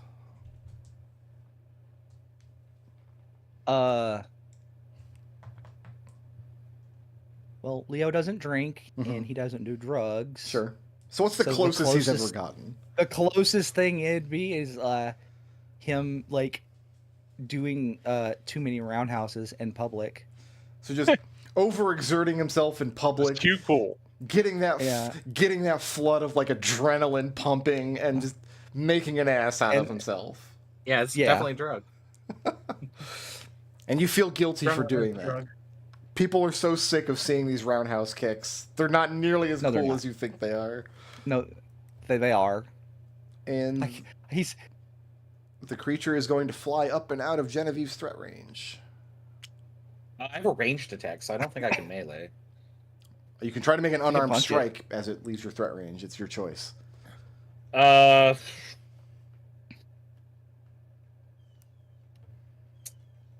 What else would I use my reaction for? So I guess I'll try it. Feather fall when you Um, kill this thing.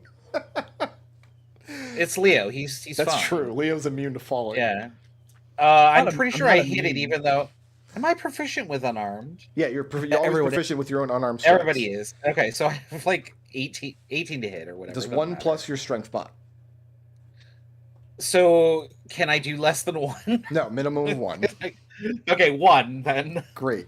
So yeah, everyone just watches in Damage. astonishment as Genevieve just throws this punch, and I'm in my mind's eye, I can hear the sound she makes where she just goes, "Ugh." That's what I. That's exactly right. Well done. That lunging, like full body, like mostly wrist punch. And yeah, the thing drags Leo 60 feet up into the air, and that's its turn. Who's next? Next up, we've got Jen with Keppa. Well, that didn't work. Like and your hand kind of hurts now. Like that was not smart. Yeah. Ow, she says, and reaches for her visor to shoot. I have 24 to hit. That'll hit. You're wearing gauntlets. Yeah, it's still. I mean, she has a strength of 8, dude. Like, 6 electric damage. Okay. And then You roll 2 die. no, I get to choose which one does 2 because I know I'm gonna hit, so I'm going for the crit. But yeah, so 14 to hit. Mm-hmm. Normally, I would roll the 2 die together. You're right. 14 electric damage. Okay. How high up in the air is this? You said 60 feet. It used its full fly speed to get up into the air, like a helicopter would.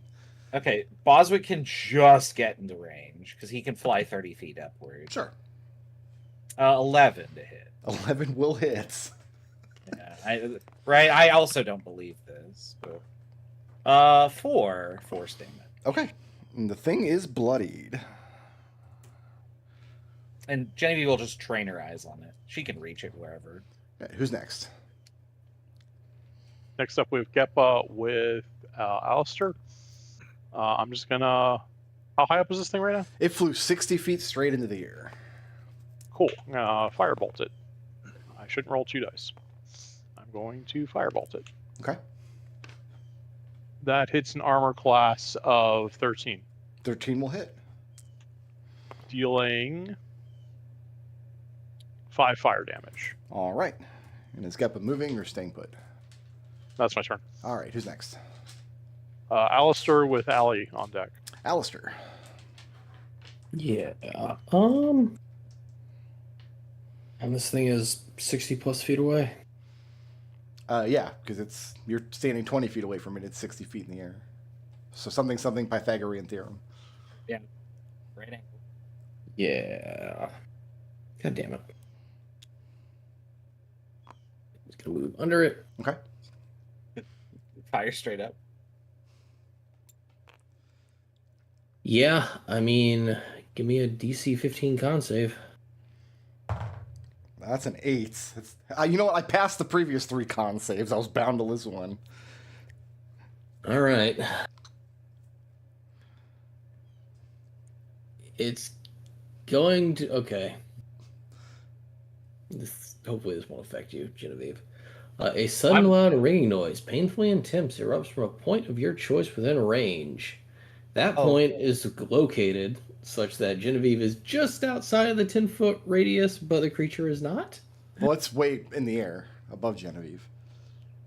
Leopold's the one that's in the air. Or, yeah, okay, whatever. Well, if you target the creature with anything that has an AoE, it's going to hit Leopold. The creature's grappling Leopold. You're going to have to get both of them. So For your own good, Leo. How much? You need a DC 15 con save too. I pass. Okay, good. How much damage? Why couldn't you do it? Are you casting Shatter? Yeah. Okay.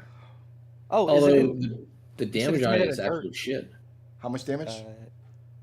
Summon. Okay. So it can cut that. Well, it didn't pass its save, but Leo passed his. Leo can cut that in half, yeah. All right. I think we're in a situation where, like, Alistair got a new hammer, and now everything looks like a nail. No, it's the only thing I have that reaches 60 feet. It's fair enough. Alistair, you want to stay underneath it, so when it falls out of the sky, Leo hits you in the head? Yeah, and then the creature is going to fly up after it. Honestly, Leo. given Leo's skills, like, Alistair could stand anywhere and Leo would fall on him and kill him. That's true. Like, Just axe kick him right in the head. yeah. Okay.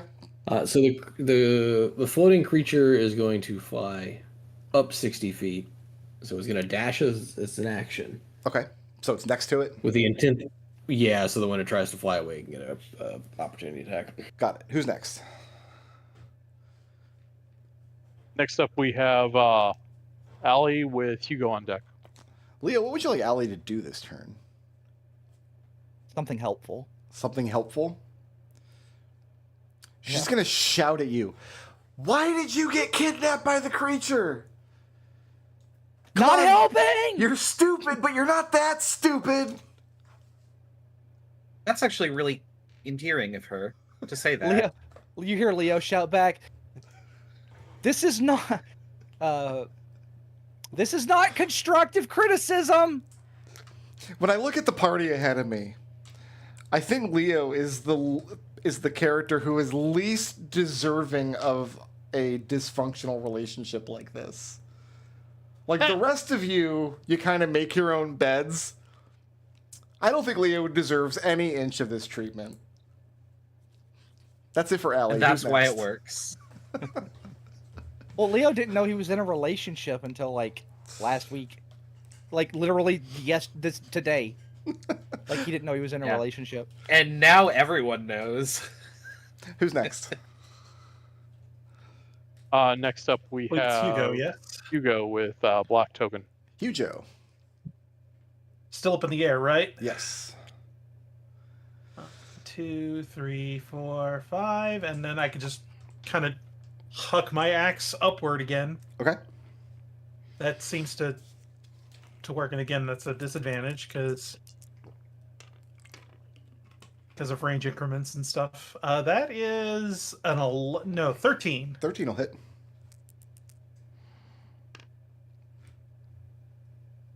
7 points of slashing damage. Very good. No, I wonder if I could try to hit. This is just a complete like neurodivergent like thought that I just had in my brain. What if I could try to hit Leo for the sole purpose of giving him a weapon to hit at hand? He could catch Well, he it. has his fists. Yes. I mean, you can try to do anything you want. It's your character, man. That's fine. It's your moment. Is that it for... That's it for Hugo. All right, who's next?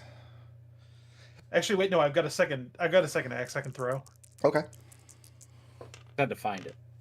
Oh, I thought you were throwing your like battle axe with some kind of like turn my axe into a hammer of Thor situation class feature.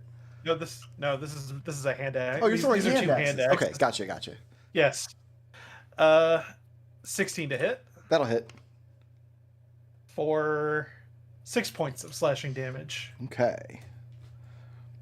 And that's it Because for you're throwing 2 hand axes, I'm just envisioning Hugo juggling axes now, but throwing them way too far.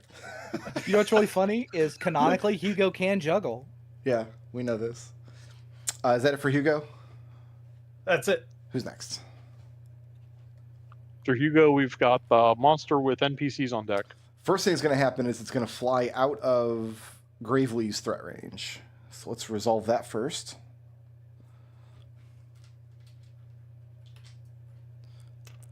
I don't usually name the little robot buddies you guys come up with, but this time... You seem attached. Brings me the gravestone. With an Gravely 18, does seem like a good name. 18 to hit 18 will hit. for 12 points of force damage. That's enough. The thing evaporates into black smoke. Let's apply... Genevieve, do you have a reaction at the moment? I do because my turn came around. Your turn came around. Okay, so are you going to Yeah. use it? Well, how high up was he? 60 60 feet? feet. Nah. Leo's doing a backflip. Like, he's diving. Like, he's doing, like, the superhero dive. He's fine. Genevieve's gonna look kind of like Allie and say, watch this, he's got it. And then she's gonna, like, hold her hands up and not do anything. 21 points of bludgeoning damage. No. I'm going to reduce that by 30. I stand there with the Olympic pose. Allie calls out, "We know why Leo's Nailed here, it. because he's super guilty of being a show-off." Genevieve's gonna Well, I mean- tell Leopold, I think she really likes you, dude. I nailed it. And you were standing in nail it. front of Ellen Congratulations. Veritas's gravestone. Genevieve is so scatterbrained. I forgot all about this. She'll start digging out Ellen. Okay. You I pull feel like Ellen probably. When Allie sees Ellen's face, you bonfire. pull her out. She is, again, unconscious and thoroughly frozen through. And you see a moment of recognition on Allie's face. She's like, wait a minute. Isn't that the girl that was working at the weekend escape puzzle house? But she was like breaking puzzles behind our backs? Yeah, she was doing that to mess with Oh, Geppa. she definitely deserves to be here.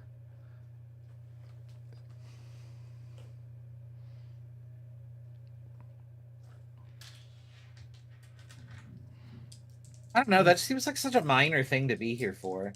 It's just puzzles. I mean, you do know people die. People are appearing to die, right? Here. I didn't So kill that- anyone. That we know of. But she shrugs and says, but the Veritases are a very old family. Lots of war crimes. I mean, just saying. Lots of war crimes. We all say Ruby Veritas is a hero, but how many people did she kill? She sent a bunch of innocent people to their deaths. That is true. Genevieve's very, very quiet all of a sudden. Like, at this point, the Gravy, the gravestone, comes down and says, "Father, I don't feel well," and he just fades away to dust. He crumbles back into a normal inert gravestone at Alistair's He's like- feet. It's like, "I want to live, Father," and he just dies. It says gravelly on the new tombstone. What's misspelled? Yeah. Because the It wording just says of- gravy, Gravy.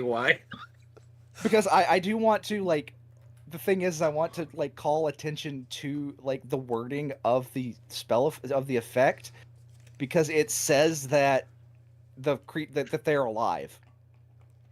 Well, he had a great life. He lived for 1 hour, and it was awesome. What is it, the whale in Hitchhiker's Guide that like blinks into existence and has a great Not again. time for? Oh, not again. Not again Not was again. the rose was the bowl of petunias. Oh, Oh, that's right. right. The whale loved The it. whale goes through the entirety of existence. Yeah, he had a great time. The bowl I of was like, petunias oh, I was just went. not Oh, good. look at the ground. I wonder if it'll be friends with me. I'm glad that we've all read Hitchhiker's Guide at some point, but it has apparently been a while for all of us. All right. So yeah, you get Ellen situated in front of the bonfire, and she goes through her period of just kind of babbling about what she's feeling guilty about. Is anybody interested in gleaning anything? Because she's not going to be overt with it, but you might be able to glean something if you yeah, pay listen. close attention. Yeah. Okay, let's go ahead and get an insight check from Alistair, Geppa, and Genevieve. I'll throw that insight check too. Sure, Hugo, you can do this too. I'm going to give Oh, I might- Geppa advantage on this roll. That's a 20 with the advantage. 17. Okay. It's a 16. 9.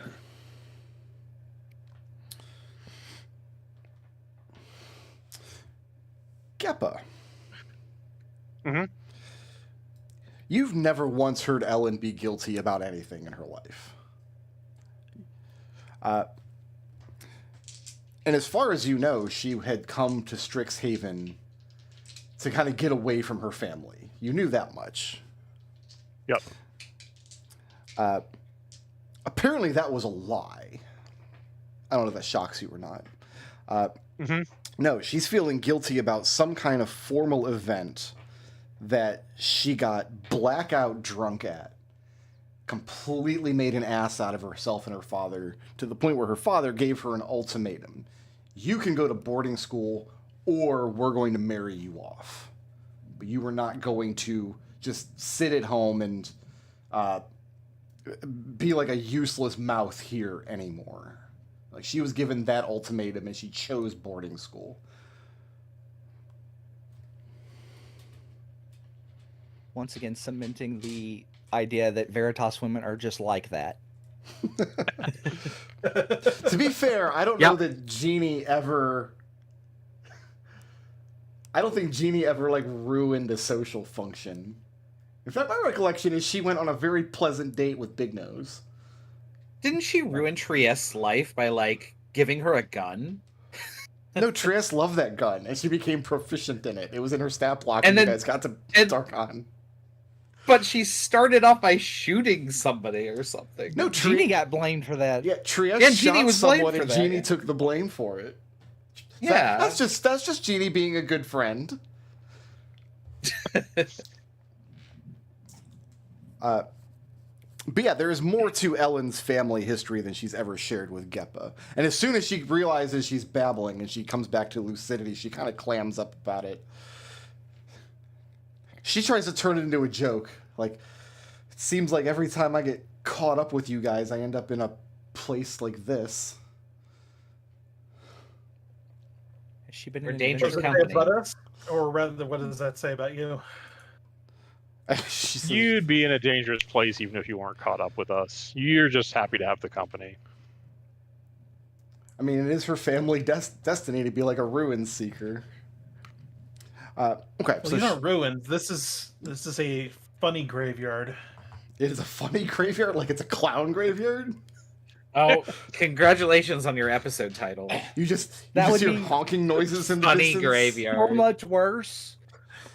That would be. Yeah, I don't like that at all. Did I make you That- guys that would fight be- space clowns in Spelljammer? Yes. I brought up You the did. Good. Okay. Yeah, he did. That would be so much worse. It's just a graveyard of clowns. My suggestion for the episode title is Alistair's Trauma Dump. Alistair's trauma. Love that. Well, didn't we just name one for Alistair a couple weeks ago? All right. So what's next? You guys Fine. got Ellen out to safety, and as far as you All know, right. you're missing one more person. Elegant Samai, yeah. Elegant Sumai, yes. All right, well, back to work. Back to it. So is all five of you going to make this investigation? I just heard thunder outside, so I'm hoping. I am not. Yeah. I'm still hanging back because I'm still quite beaten up. Okay, so Gravely is re-solidified back into a stone. Geppa's going to chill out, and everybody else is going to roll an investigation check, please. Kind of wonder if we Seven, should have 20. another Gravely. I got 20. 17. 17. Who got a 20? Hugo got a 20. Hugo? Oh, we don't place ourselves yet. Sorry. Can anybody? Oh, I got a 20. I got a 25. It's Alistair again. If I would have been like, if I'm playing Alistair, I'm sitting out. I don't want that to happen again. All my embarrassing. Listen, shits. Hugo, not for lack of effort. I've rolled like particularly high for all of these things. Alistair. Like, What is a time in Alistair's life where he's severely disappointed an authority figure? Now, we all know Alistair doesn't respect authority, so we know we're going to have to come into a ballpark here, but answer in their affirmative. He disappointed his mother by wanting to go to Strixhaven for art school. Okay. And so what did his mother want for him instead? Actually, it was his grandmother. What His is his- grandmother thought that he should be more than an artist. Okay.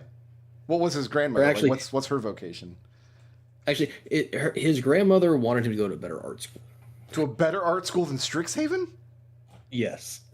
She didn't think that Strixhaven was good enough because Darkwood created it. Ah, screw that guy. Okay. Go ahead and place yourself on a square that has a gravestone, but is 3 full squares away from any other player. I don't think we've had anything down here. Yeah, we're Yeah, up here. this region's This pretty big safe. blob. And then everybody else can put yourself wherever you think you might be investigating, keeping in mind that you need to be at least 3 full squares away from Alistair. I need to be a little bit further away than that. I could be literally anywhere, really. Doesn't even Oh, have you know what? Gravely backing you up this time. All right. We'll do this. So yeah, Alistair, when you come across the grave, printed upon the grave, I'm sorry, etched into the grave is the name Sun Yen. A name you do not recognize but can read clearly. Hugo, this might be her. And the creature bursts forth from the gravestone, and we can roll initiative one more time. Rolling for Allie as well.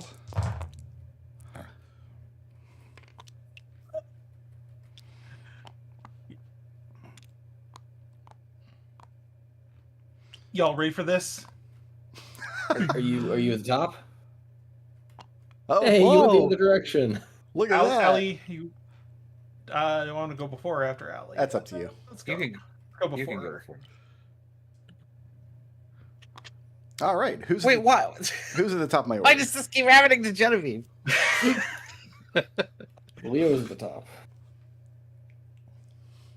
Followed by Alistair.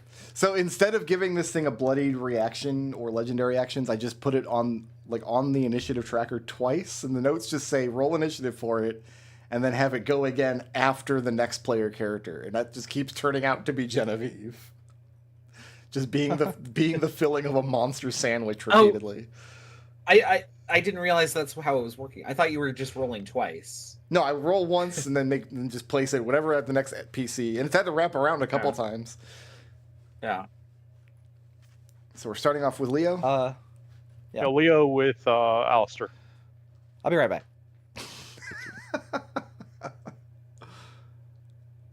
Right there. Keep saying that. And it keeps being true. Does a 21 hit? Yeah, 21 hits. Cool. 8 points of fire damage. All right. I'm gonna use last key points. Make me a Constitution saving throw, please. Yeah, we'll do. How about an 11? Okay. He's stunned until the end of my next turn. I don't think he'll survive that long, but Cool. Free game.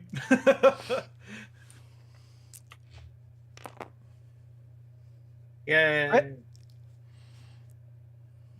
That is a crit Solo hit. I for don't know about that. 16 points of fire damage. Okay. Bonus action, martial arts. That is also a hit Sure. for 5 more points of bludgeoning damage. Okay. All right, Back that's in in my time for turn. dinner. I was going to action surge. I don't have action surge yet. You're a monk. I don't know what the hell you have. Monks just do whatever they want, whenever they want. I'm gonna take 2 levels of fighter just to get action surge. So you're going to stay put there? Yep, Well, that's in my turn. I see you back here by Allie. Yeah. Oh, you ran back to Told her I'd Allie. be right back. Yeah. God damn it. I hate monks. Flurry of blows, action surge, dodge. Who's next? Alistair is next. Alistair. The thing is stunned. Oh, good.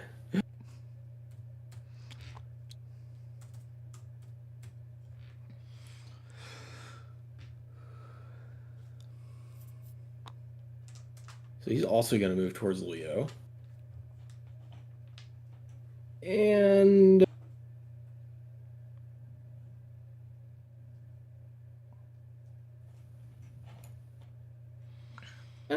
you know what? Give me a DC 15 con save.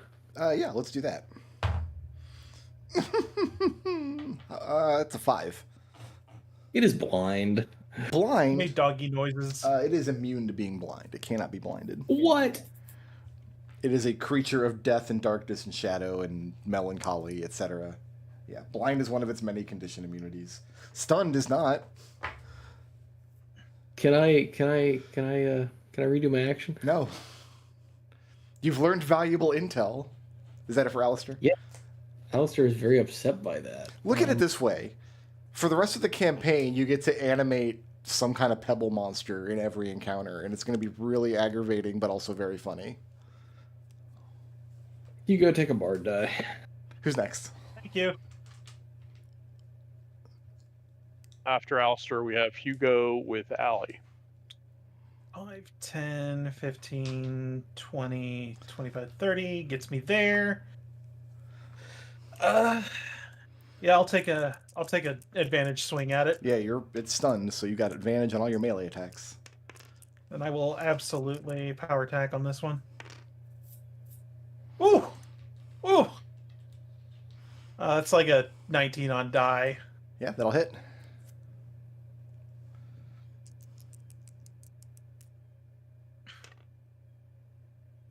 Uh, 17 points of slashing damage. Okay, and it is bloodied. Second attack. Do I take the 14 or the 14? That's 17 with your power attack? Isn't power attack plus 10 damage? 5. He rolled No, a it's plus 6. So plus 11 would be 17. So Oh, no. No, it should be plus 10 it's like- damage. Is it? Plus 10? Yeah. Plus 10 damage, minus 5. oh, then you're Oh, you're right. doing more Yeah, I than am. that. I'm miscalculating. So that was another 5 damage on top of that. Okay.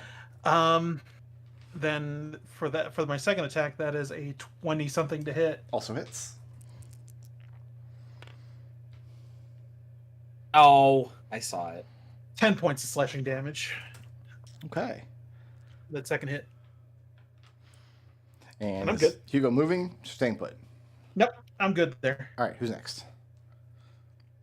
Please, monster, ruin my life. It's stunned. Next it up, can't. we've got Allie with Keppa. What would you like Allie to do this turn, Leo? I'll be like, did you see how cool I was? I went up and punched the monster. Okay, it was kind of cool, and you can enjoy the effects of heroism for the remainder of the battle. That's Allie's turn. Who's next? Keppa. So I'm going to cast Firebolt. It's going to hit a AC of crit. Yes, 40-10. And deal a total of 22 that's fire pretty good. damage. And that's enough. Thing is going to evaporate into smoke. Oh, I had advantage from stun. I don't double crit. There is no such thing as That's- double crit. That's not a thing, is it? So yeah, these creatures, I picked a stat block, and it's like an ooze creature, but I wanted to make this flying monster out of it, but then I forgot to make its stats reflect the fact that it's like a flying monster outside of giving it a fly speed. So I didn't increase its armor class. I didn't increase its dexterity. I was gonna say AC 9, like Yeah, well, like even that- lower probably. That should have had that should have had an AC 16 or so. Would have been more appropriate. Yeah, okay. Oh, and you were standing in front of the gravestone that is labeled Sunien. Well, Hugo where gets was it? down and starts digging rapidly. Yeah, and Hugo, your arm reaches into the soil and you feel there's a body underneath. Oh yeah, Hugo pulls presumably her out. You pull forth a grown man who you don't know well, but you have seen, one of Elegant Sumai's retainers, one of her bodyguards. Damn it. Hugo cocks his head to one side. This isn't her. It very much is not her. Quick, get him by the fire. Maybe we'll learn something. Yeah, Hugo brings him over to the bonfire. He regains strength much sooner than the others you've brought out, to the point where he can like walk under his own power by the time you get him over to the bonfire. And he takes a deep breath and he reaches to his belt where he has this wakizashi sheathed. He calls out and he says, "Father, I am ready to atone." And swift movement, he pulls the wakizashi from his sheath, reaches it up to his throat. Nope. Can you try? Would Hugo and Alistair like to roll off to see if either of you is going to stop him? Can I get in on this? Can this be an initiative roll? Yeah, anybody who wants to stop him will have to be... Well, first of all, you have to be within 5 feet and roll off on initiative. I don't have to be. I Hugo. don't necessarily with. Go ahead. I won't necessarily have to be within 5 feet. Let's do the roll first. And then we can Yeah. figure out who's doing Well, what. it's not going to be Hugo intervening because I rolled a 1 on my initiative. My initiative is a roll. 10. I got a 15. So, Alistair, are you going to stop the guy, or are you just going to like laugh at him? while Yeah. he does it? I have a Stop him. 16. Oh, Genevieve also got it on this. Yeah. What are you doing?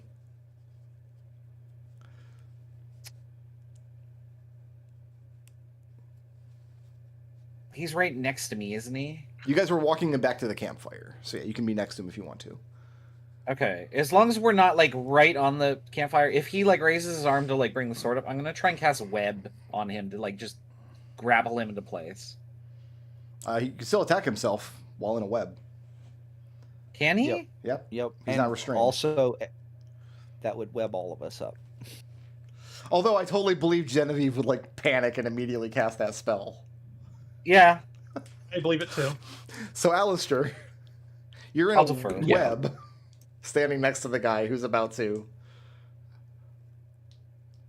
You're gonna grab him and yank his thing away and disarm him. Okay. Okay, yeah, if this okay, well, we're gonna go with this. So everyone's webbed, but you can still do that. I get a saving throw against web, don't I?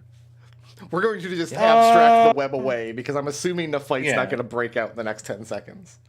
It is dexterity. I like the mental image of Genevieve, like, just panic webbing. I make a dex save of 24. So, Alistair, you grab the guy's wrist and you wrench it backwards before he's able to cut himself. Preferably hope making him drop his blade as well. Yeah, after a moment, you're able to wrench his wrist and he opens his hand and his arms are trembling. He manages to regain his senses after a few moments. He goes through the same stages as the others you brought forth, and you manage to get him. I'm assuming the web doesn't last very long. Oh, I just dismiss it immediately. Sure. You get him set next to the campfire, and the first thing he asks is, "How is her elegance? Was she taken?" Where is her elegance? We thought that she had been taken, but apparently not, unless What you know happened, something man? more. Explain, please. She was researching the disappearances, and he looks up halfway through his explanation, and his eyes fall on Allie, who's sitting there with her weight on her back foot, and her arms crossed in front of her, probably popping chewing gum, which I don't even think exists in this setting. So, like, It's That takes magic. talent. It's magic. It exists. didn't we? Chewing gum has We been a determined there was thing. there's like caffeinated gum going around. But chewing gum has been a thing since the like 1300s. A long time. Yeah. Modern chewing gum was developed in the 1860s. The man looks up at Allie. "It's that girl. She's the cause of this. Her elegance was sure of it." How would she do it? He shakes his head. Says, "I don't know." Allie, of course, just bursts out in sarcastic laughter and calls the guy a stupid idiot. Should we keep searching the graveyard for Sumai? Her elegance has taken measures against fingers from the spirit world leaking in. How confident are you that she was not taken? I am here and she is not. My confidence is unshaken. His Wait, voice alright. does not leave Allie the whole time he's speaking. Wait, so you're Here's saying the that thing. you were taken instead of her? Well- That's a clever countermeasure, I would suppose. Here's the thing, friend. If we go back and she has been taken, Hugo's gonna be really upset. If we go back and she has been taken, then my life is forfeit, for I have failed in my oaths. Wouldn't it be better to, instead of, killing yourself, look for her? Because if you die, they'll be down a man. That seems like a dereliction of duty. I will say no more of this in the presence of... And he looks Allie up and down and says, "The creature." I don't know if I believe that Allie's the cause of this, but I do think we should take one last pass around the place. Okay. Agreed. So what's the takeaway here? So the guards here instead of elegant Sumai is what my read on that story was. Yeah. So Alistair wants to try and figure out if this guy has any idea where they are or what Sumai might have found out or how to get out of this place. You definitely get the sense that he knows a lot more than he's spoken because Sumai has been actively researching the topic, but he's not going to say anything in front of Allie. Yeah, Alistair waits till Allie follows Leo and they go elsewhere, and then he's going to stay and talk to the guy. We'll go Okay. check on the other NPCs. Oh, I assume they were together around the campfire. Oh, okay. You guys are having the worst weekend ever. Come on, let's go together. That's the Yes. distraction, right? Over the course of We'll the go next few look- minutes, as you guys are kind of padding around, the just air of stillness and melancholy seems to diminish as a function of time. After a couple of minutes, you feel the whispers of a steep breeze. And after a few minutes more, you see slightly more color and saturation. And after a few minutes more, you start to notice that you're leaving footprints in the soil as you move, as you would through any soil after a rain. And sections of the soil that you're moving through begin to appear darker, as though very moist. And a symbol appears that you may or may not have only seen in your nightmares before. Oh, is it the thing? What's the thing? The thing that all you guys saw, the worm or whatever. Alistair never saw it, so.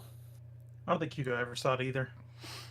Genevieve, I think, did. Alistair, give me a persuasion check at disadvantage, because you've got to persuade this guy through his spoken oaths to his house to get him to share anything. Okay. Disadvantage? Yeah, disadvantage. Well, if a 20 is not good enough, I'll use some D4s. Go ahead and use some D4s. Let's see how high you can get. Cash them in.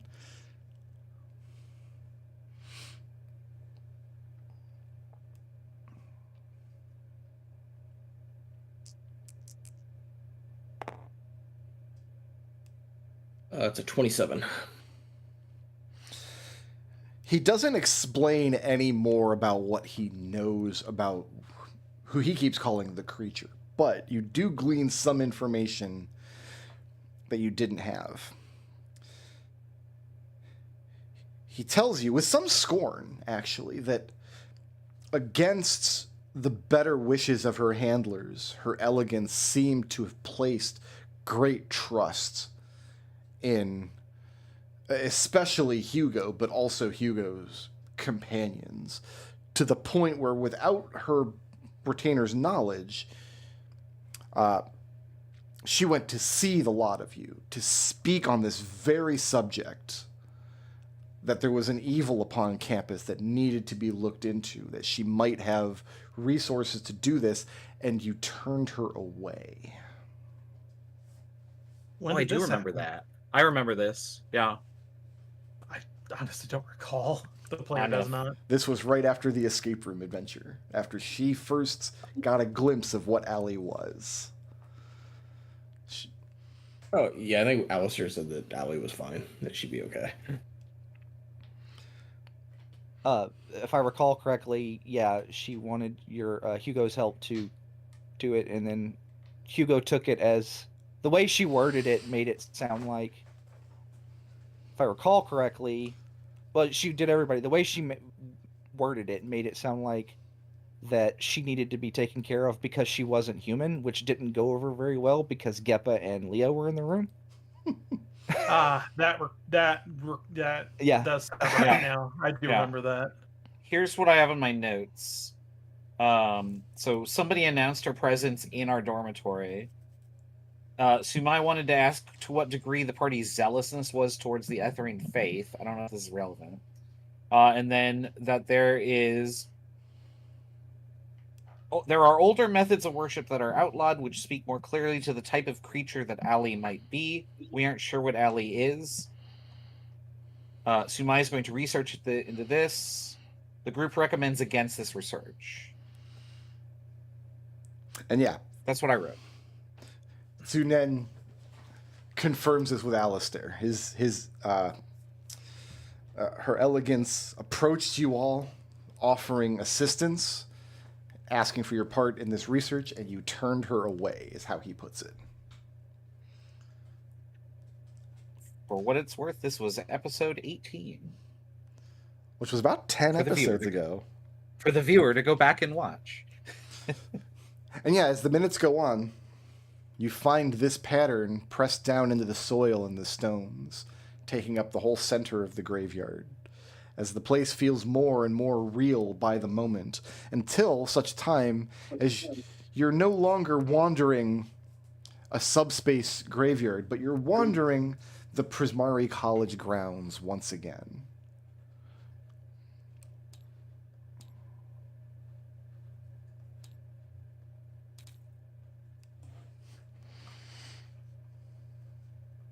What's next?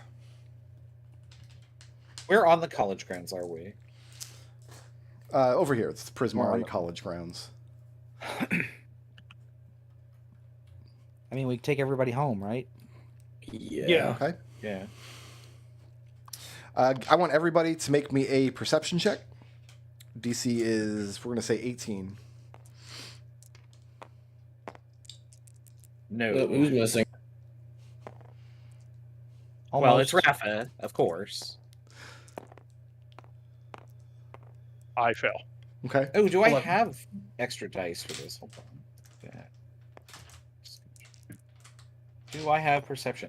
I do. I might be able to save this. I need a 5 here. 18. Genevieve, you feel a moment of disorientation because you don't feel like you're phasing between worlds. You just have a moment of realization that you're wandering a familiar part of the campus rather than this cemetery otherworld. And it's at that moment you immediately look around and you catch a glimpse of Rafa sneaking away.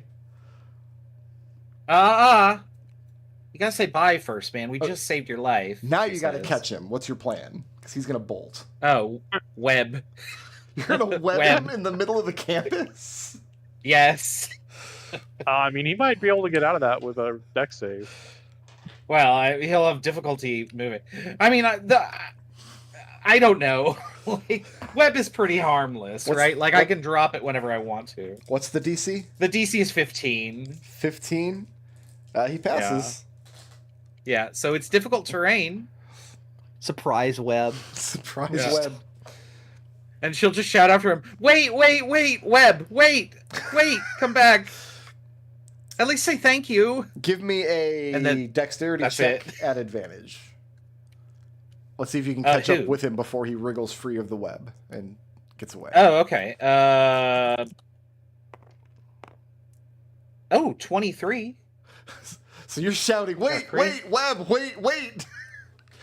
You run up to that's exactly, that's how you cast web, right? You manage to get in front of him just as he struggles free, and he bangs his head against your armored leg.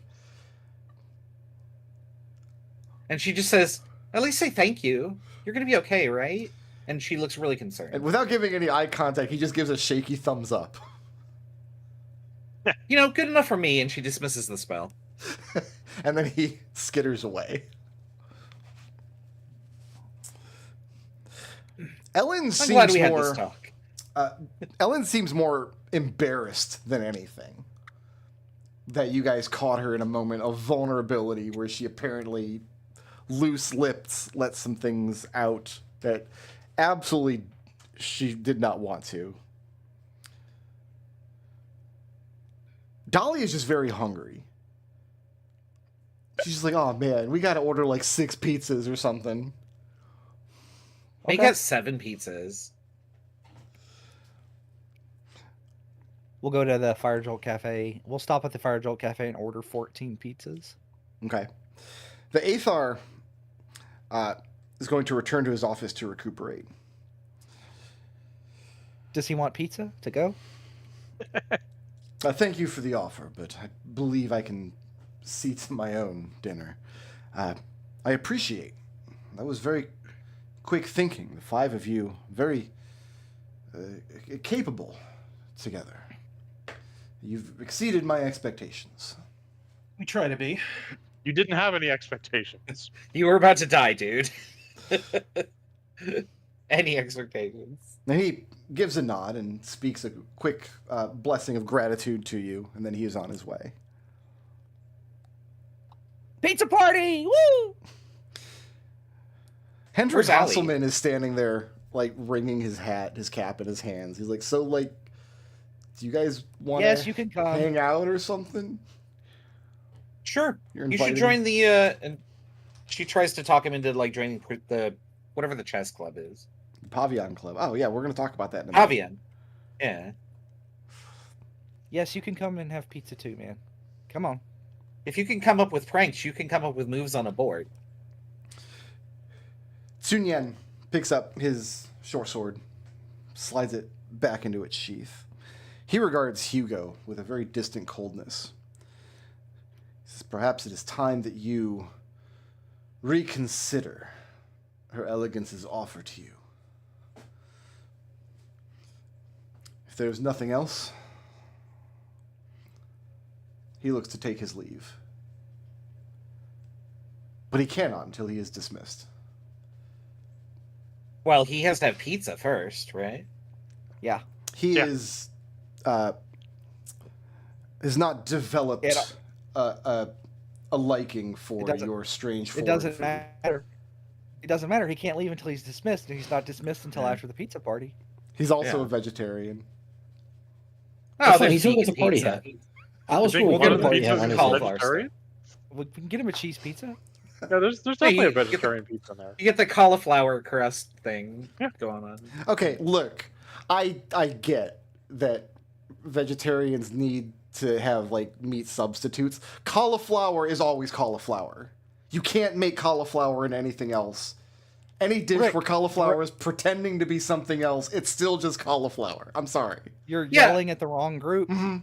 Because You are bread yelling at the is wrong group. not- bread is It's a not gluten thing. is not meat. Is meat. Like bread is vegetarian. I actually think it's really good. Like, I would eat it again. But No, You would. Sun Yan will not be hanging out with you guys at a pizza party. So be it, but you don't know what you're missing.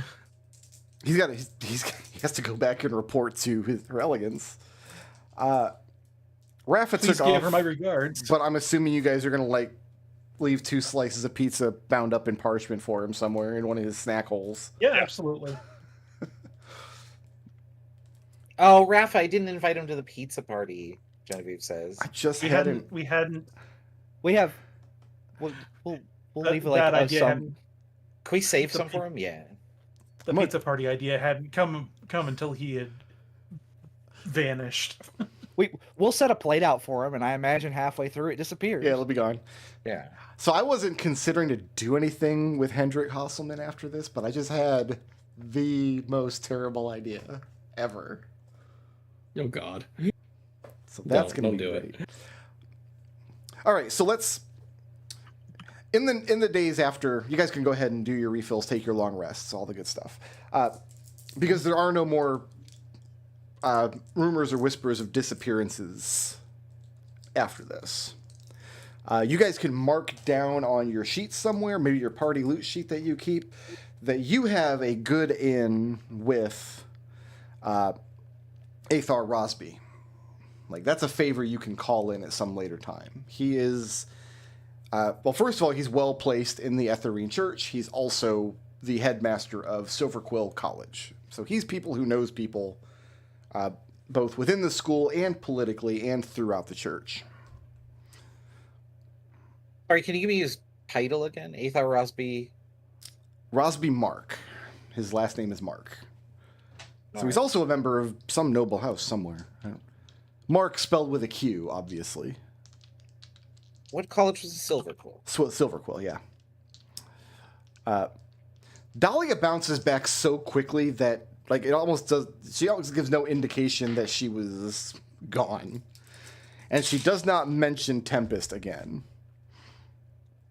Ellen was extremely embarrassed. Rafa has vanished, but so does the pizza you leave out for him. And Hasselman just kind of sheepishly invites himself to the after party. I was going to invite him anyway. Sure. So it's fine. Does anybody have anything for these characters before we leave the scene? Anything you wanted to accomplish before we move on to the next scene? Not that I can really think of. Okay. No, I can't think of anything either. I'm going to write down in my notes. No, I'm going to make like a new note on my desktop, this idea that I just had for Hasselman, because it's so terrible. I can't wait to inflict this on you. That sounds like something you'd do. I have a feeling this might be my fault. Right? Oh, it is. Don't worry. Anyway. Right. So we're going to do a quick round of downtime actions, but we're going to do Genevieve's last. Sure. This will be in... So Geppa and Hugo can go ahead and get paid for the week. 8 gold pieces. I've got all kinds of experience points to award you guys for this, but no treasures. And Leo, just like before, Allie does not want to speak about this experience again. Just like with the escape room stuff, she has no desire to unpack any of this. She doesn't even seem that perturbed that she's been accused by Sumai's bodyguard. Do I get the indication that she even recognizes? Because before you told me that she literally, there seemed to be a blank spot. Like she blanked out all of the stuff from before. That didn't happen this time because she was not personally put into a position of like extreme intense stress. She was mostly able to sit on the periphery of combat and just yell at Leo. She was not personally targeted. She wasn't drawn directly into the scuffle. The reason I was checking because I'm trying to determine if like she's obviously got some kind of block. I'm just trying to see where that like starts. No, there doesn't seem to be any missing time. She just doesn't. It's just not something she wants to talk about. It. The subject just bores her. Give me one insight check though. Let's see how deep you can. Give me this at advantage because you've got a relationship level 3 with Allie. I am the Alley Whisperer. The Alley Whisperer, yeah. That is you said insight? Insight. That is a 23. 23.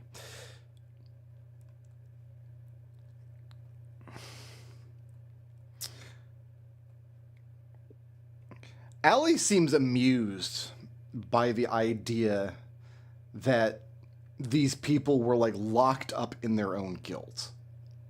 This concept that they did something bad, that they knew that was bad, that something caught them. She's going to stop short of saying they deserve to be put in frozen ground and turned into monsters or whatever was happening. But she does not seem to draw a distinction between, say, Hasselman's guilt, where he like maliciously and cruelly went out of his way to make people like cause pain, and Dahlia's guilt, where she's just beating herself up over something that maybe was her fault, but wasn't like intentional.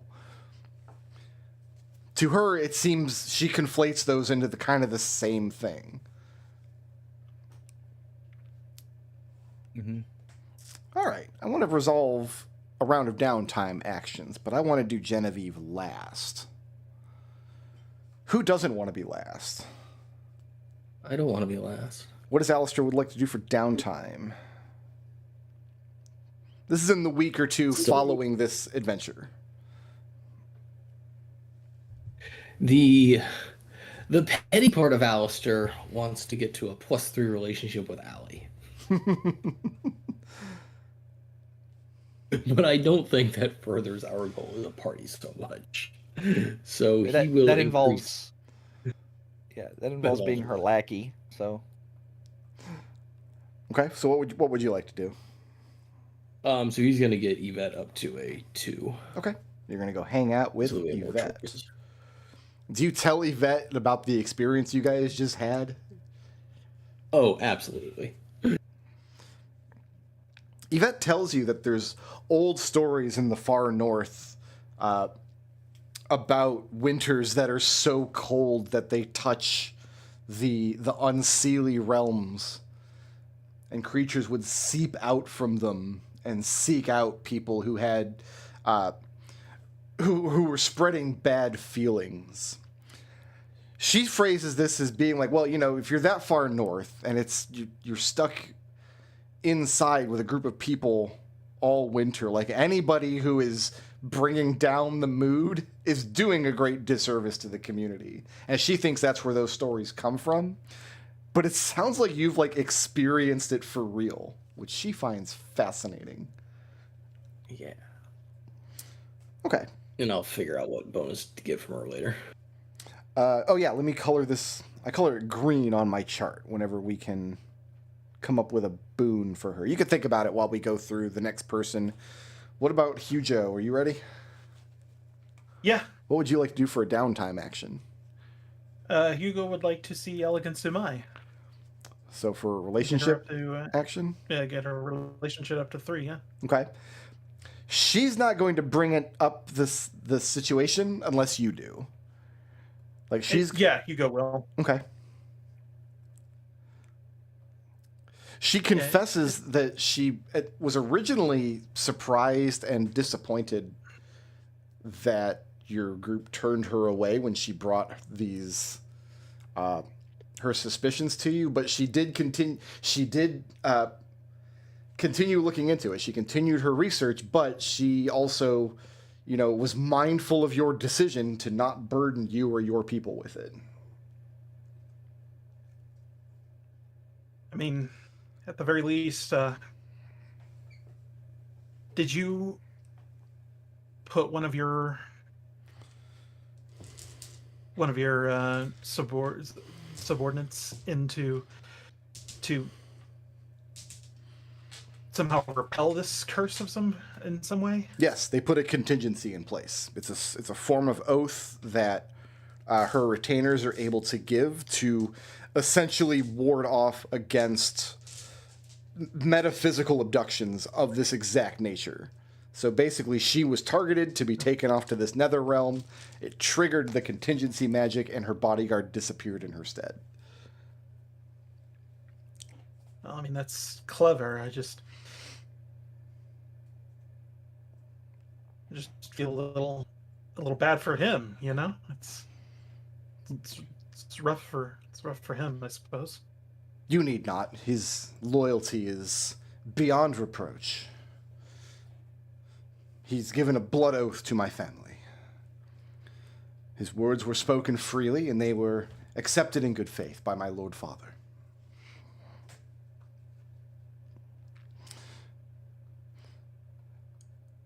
As your time with Sumai comes to an end, you talk it all out. She says, Yeah. I hesitate to make a request of you. I would not presume. But I do not say this for my own behalf. I feel I must say it for yours. You must speak with your friend Leo. Leopold must be made to understand that this girl is dangerous. He must see that now if he did not then. I mean, I'll try, but he's a stubborn man. And that puts her at level 3 relationship. So I already have a stat block in mind for Sumai if we're going to take her out on an adventure at some point. Okay. All right. What about Leopold? Do you know what you would like to do? I'm looking at the rules for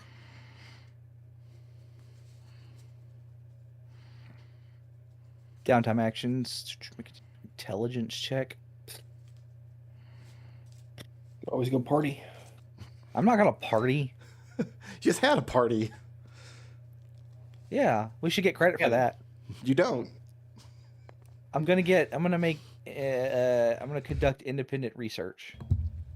Conduct independent research. So it's a DC 30 intelligence check. That is a 10. A 10, so you failed. So reduce the DC of the next check by half of your roll. So your next independent research will be a DC 25.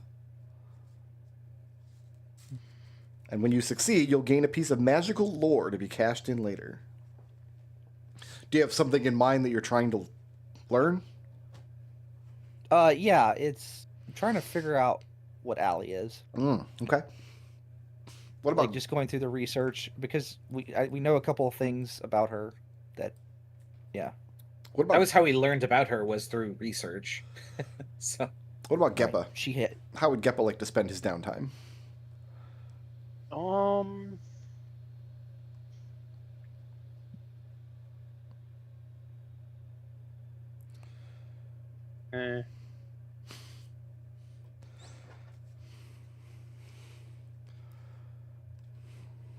What's the cost of scribing scrolls? It's an Arcana check. DC is 10 plus twice the spell's level. Do I have to be proficient in Arcana to do that? No. Okay. What spell do I want to put on? I'm going to put a spell on a scroll. I'm going to try to. You'll just pick a spell level. You don't have to pick a literal spell. Just what spell level are you targeting? I've got 1d4 for Arcana. Can I use that? Yes. So you have an Arcana D4 from your exams, but you're not trained in the skill? I have an Arcana D4 from my Mage Tower. Oh, okay. So that's a 17. I was going to do a first level spell, so. It's okay. That's a success. So what you have? A spell on my spell sheet? It can be any arbitrary spell, because what happens is you're basically going in to scribe a scroll for the school's repository, and then later you can cash that back in to take a scroll on an adventure if you like. So I just write down a level 1 spell scroll? You've got access to a level 1 spell scroll, yes. It can be any spell you want out of the book. We need Xeroxes when you have student labor. Exactly. Man, can you imagine just photocopying scrolls in the future? That just leaves Genevieve. Yep. Genevieve. You can take any downtime action you want. I'm not going to impose any restrictions upon you. However, the star player of your Pavillon Club was recalled home because of a family illness, which just barely puts you in the running to play at the upcoming tournament. Which is appropriate because I was going to have a relationship development with my classmate, Alzahar Alzarek, who is my rival at Pavillon. Okay. So I'm going to try and decrement that to -3. Well, I've got you. I started -1. I got to start at -1. Yeah, okay. I was going to say, I got you at 0 now. I'll put you at -1 with I haven't done that, but that's the goal. The goal is like we are friendly rivals, but it might get more intense. So here's how this goes down. I have a bane in mind for him. Good. Here's how this goes down. Alzahar is not the star player of Pavillon. No, I was hoping he wasn't. Otherwise, that breaks this. No, but the person who was called away, and the Pavillon tournament is played with teams of 4. And the 4th player slot moved up to the 3rd player slot, and then the question is, well, who moves into that 4th player slot? And Genevieve was chosen. Alzahar immediately steps forward and is like, she's okay, like she's good at the game, but she lacks the focus required. Her brain is going to be on 30 different things. He doesn't betray her trusts, especially not Geppa's trust, because he knows you're constantly going on weird-ass adventures with Geppa. And she's in this ridiculous drama club that, like... so yeah, Alzahar speaks out against you being promoted to that number 4 slot. So you were planning to have that encounter anyway? Yeah. Oh, okay. That worked out really well then. I had other options, but when you're like, I was like, I bet this is Pavillon Club related, so I'm just gonna push this one.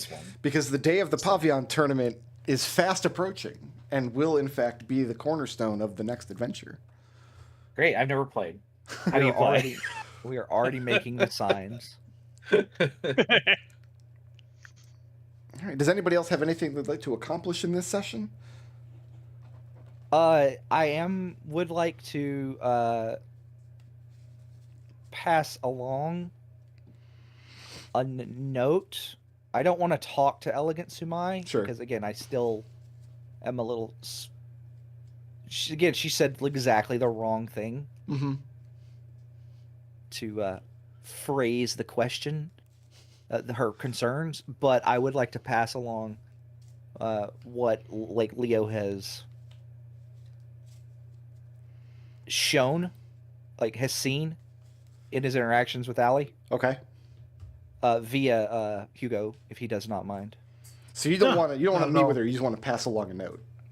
Yeah, just a note basically that says that whatever he goes, just basically describing the inconsistencies in her memory Mm-hmm. and stuff like that. Like that, like the conclusion that he's come to is that she's not aware that there is something there, but she's not aware of it. And it seems to be actively like blocking out her perception of it. Hugo. To Sure. Sumai gives 2 responses after you've delivered this letter, and she thanks you, and then she reads it in confidence, and then the next time you see her, she asks if you will take her response back to Leopold. Absolutely. The first is, would that he were able to place his trust in me. He could have learned these things long ago, and not to his detriment. These are things she already knew. Second, she is not certain of how the legal system is interpreted in the Republic. But in the Empire of Delhi, where she is from, there are protections in place for, say, a madman who is not in charge of his own actions, but nonetheless causes damage or destruction. For though we would not want to condemn the madman needlessly, we must in fact protect ourselves from the desolation he is capable of. Do you think Leopold will understand? I think so. And then you guys fuck or whatever. Oh. No, probably not. Her bodyguards are almost certainly there. They just watch. They just stare at you the whole time. It's really uncomfortable. That's terrifying. do not kink shame. It's unbecoming. Yeah. All right. How Well, about that's I? Hugo, I'm gonna go dark for 2 minutes and go say hello to my beautiful wife and get myself a nice cold beverage and also add up some experience points that you guys earned. Maybe the least deserved experience points ever, but I'm not gonna shortchange you guys. I'm gonna be back in 2 minutes. Wha- Yeah, Why undeserved XP. Why even have We're hired help if you don't everywhere. make them watch?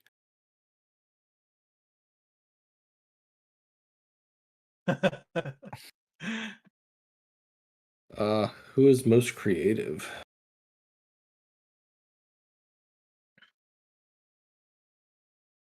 Let me think. I would like.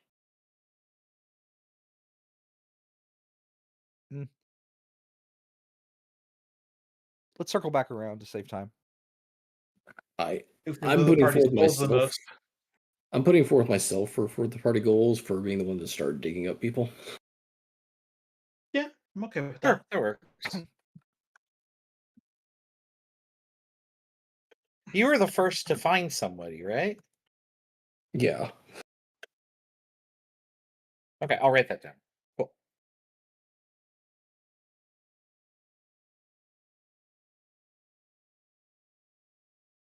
Badass. I wrote Leopold leaps up to stun the creature that carried people off.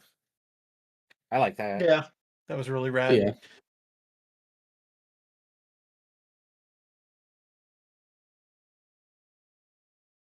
For intangibles, I wrote, why does everybody think that Genevieve is like their bestie? Yeah. All right, who wants some experience points?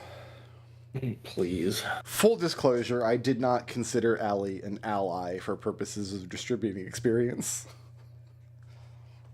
But you did count all the other NPCs we rescued. Yeah, so we're splitting it 37 ways.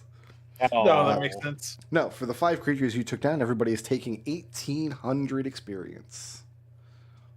Yay! 1800. You're right, that does seem like a lot. It was a CR5 monster. And I gave it flying. I let it fly around. Unfortunately, the monk can fly. If you had been grappled for 3 turns, and I gave it a second turn every initiative, but a person who's grappled for 3 subsequent turns is just sucked into the void and never seen again. Nice. Oh, that's it, huh? I didn't even get to the forever. point of the encounter where I could start describing that process. Well, good. We never wanted that to happen. No wonder they were so weak. There was an instant death ability. They made the classic blunder of being within punching distance of Leo. Yeah, I gotta stop making that mistake. All right. So you put them in punching distance of Genevieve, and we saw what happened. 1. Punching distance of Leo is like 60 miles. Yes, Yeah. exactly. Literally, the entire Strixhaven campus is in punching distance of Listen, Leo. the chances of being within punching distance of a Leo is never 0.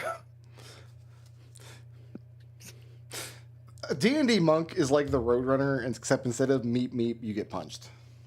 Punch. Yep. That's exactly how I've built Leo. Yes, Leo. I'm glad you've noticed. Yes. Give me some blips.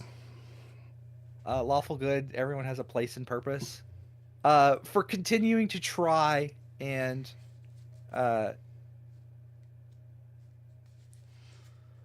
figure out like what's going on with Allie, and like surely I can fix her, right? Every lawful good type is like that. Ideal, I might fail, but I'll never give up. For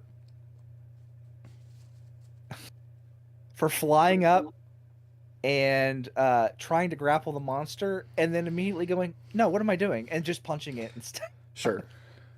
and stunning it. Because the grappling doesn't work because I have noodle arms. And it's an athletics check. My flaw, only one of us can be the best, and it's clearly me. For the sticking the landing every time I got caught in the air. You go ahead and roll your fall damage. I don't care. You know, I just had a thought with you when you said noodly arms. Is Leopold wacky inflatable fun man?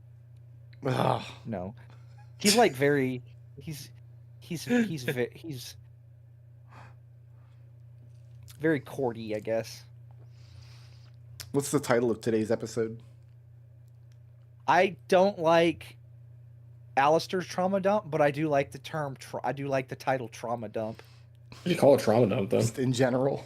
Yeah, Trauma just dump graveyard. Because Yeah. it was more. If it had been Alistair, The location all is five, very much a dump.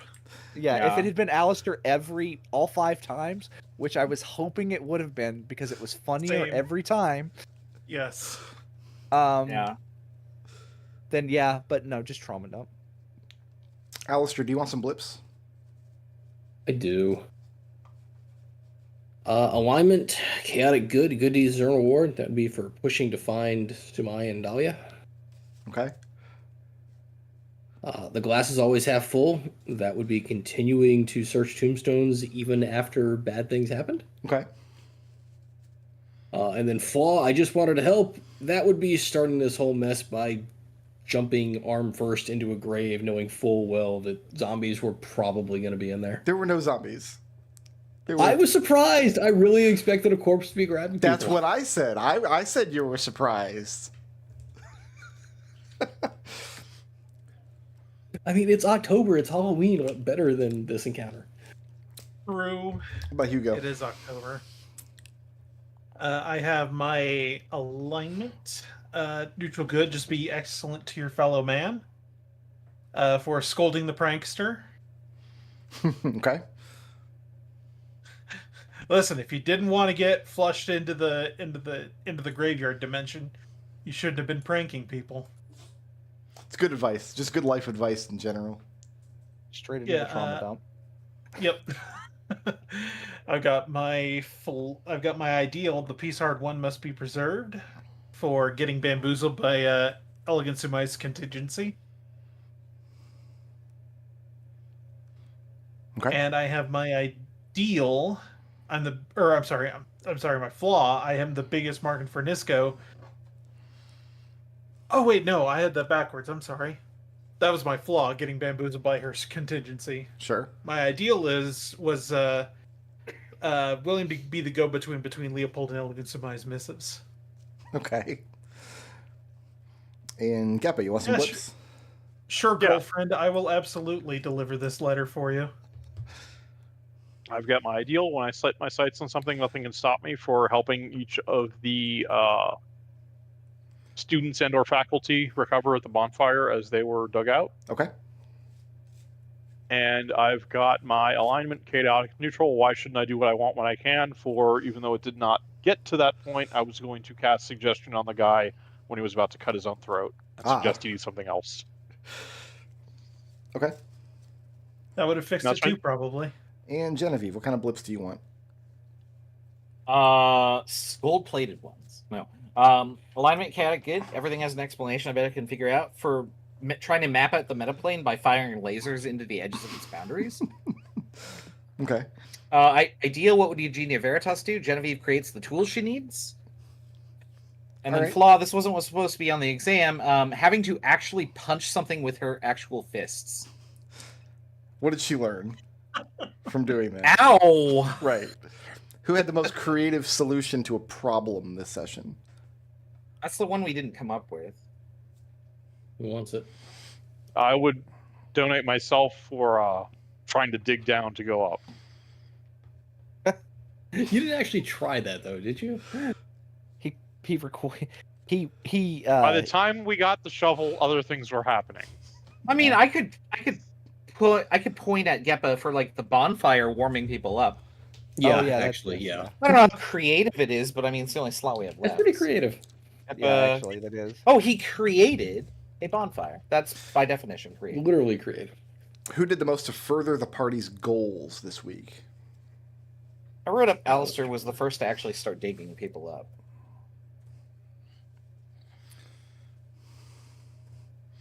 So Alistair? Yeah. I'm surprised he kept going back to double dip. Like, he kept digging people up. It's because it would have been funny if he finally got for his dickishness. I was really hoping that like he would be forced to just shout out that he was the one who did that to Allie. And that just didn't happen. I don't think Alistair's that self-aware. He's not. I mean, at some point it's beyond your control, right? Like, it's the fear effect. Who was the badass? We said Leopold for leaping up to stun the creature that carried somebody off. All right, I'm not going to ban monks, but I am going to ban monks from being allowed to take the badass blip. Because it's unfair to everybody else. No, we're giving it to Leo? Yeah, that's for me. And who was intangible? We wrote down, why does everybody think Genevieve was their bestie? So we're giving it to Genevieve? Everybody just kept thinking about Genevieve. Oh, she's done so much. Why am I a terrible person? She has no idea. No clue at all. You have 4 blips and earned 4, so you're rolling over 2. How much are they worth? Excellent question. We're level 6, is that correct? Yeah. Blips are worth 300 each.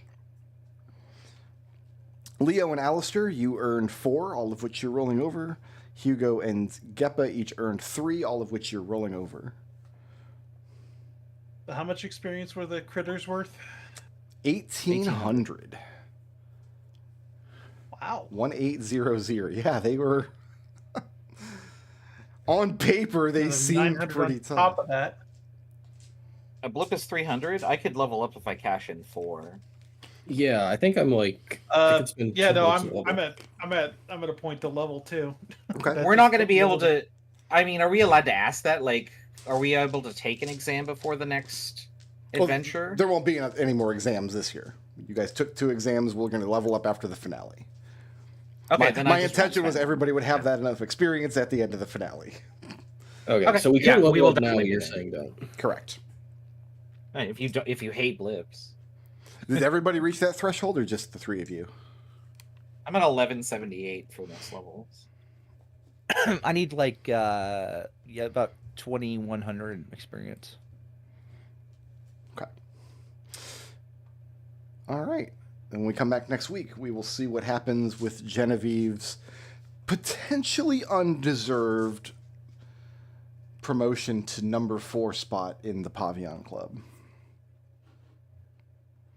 Thanks for playing, everybody. I'll see you next say it Sunday. again. How do you play?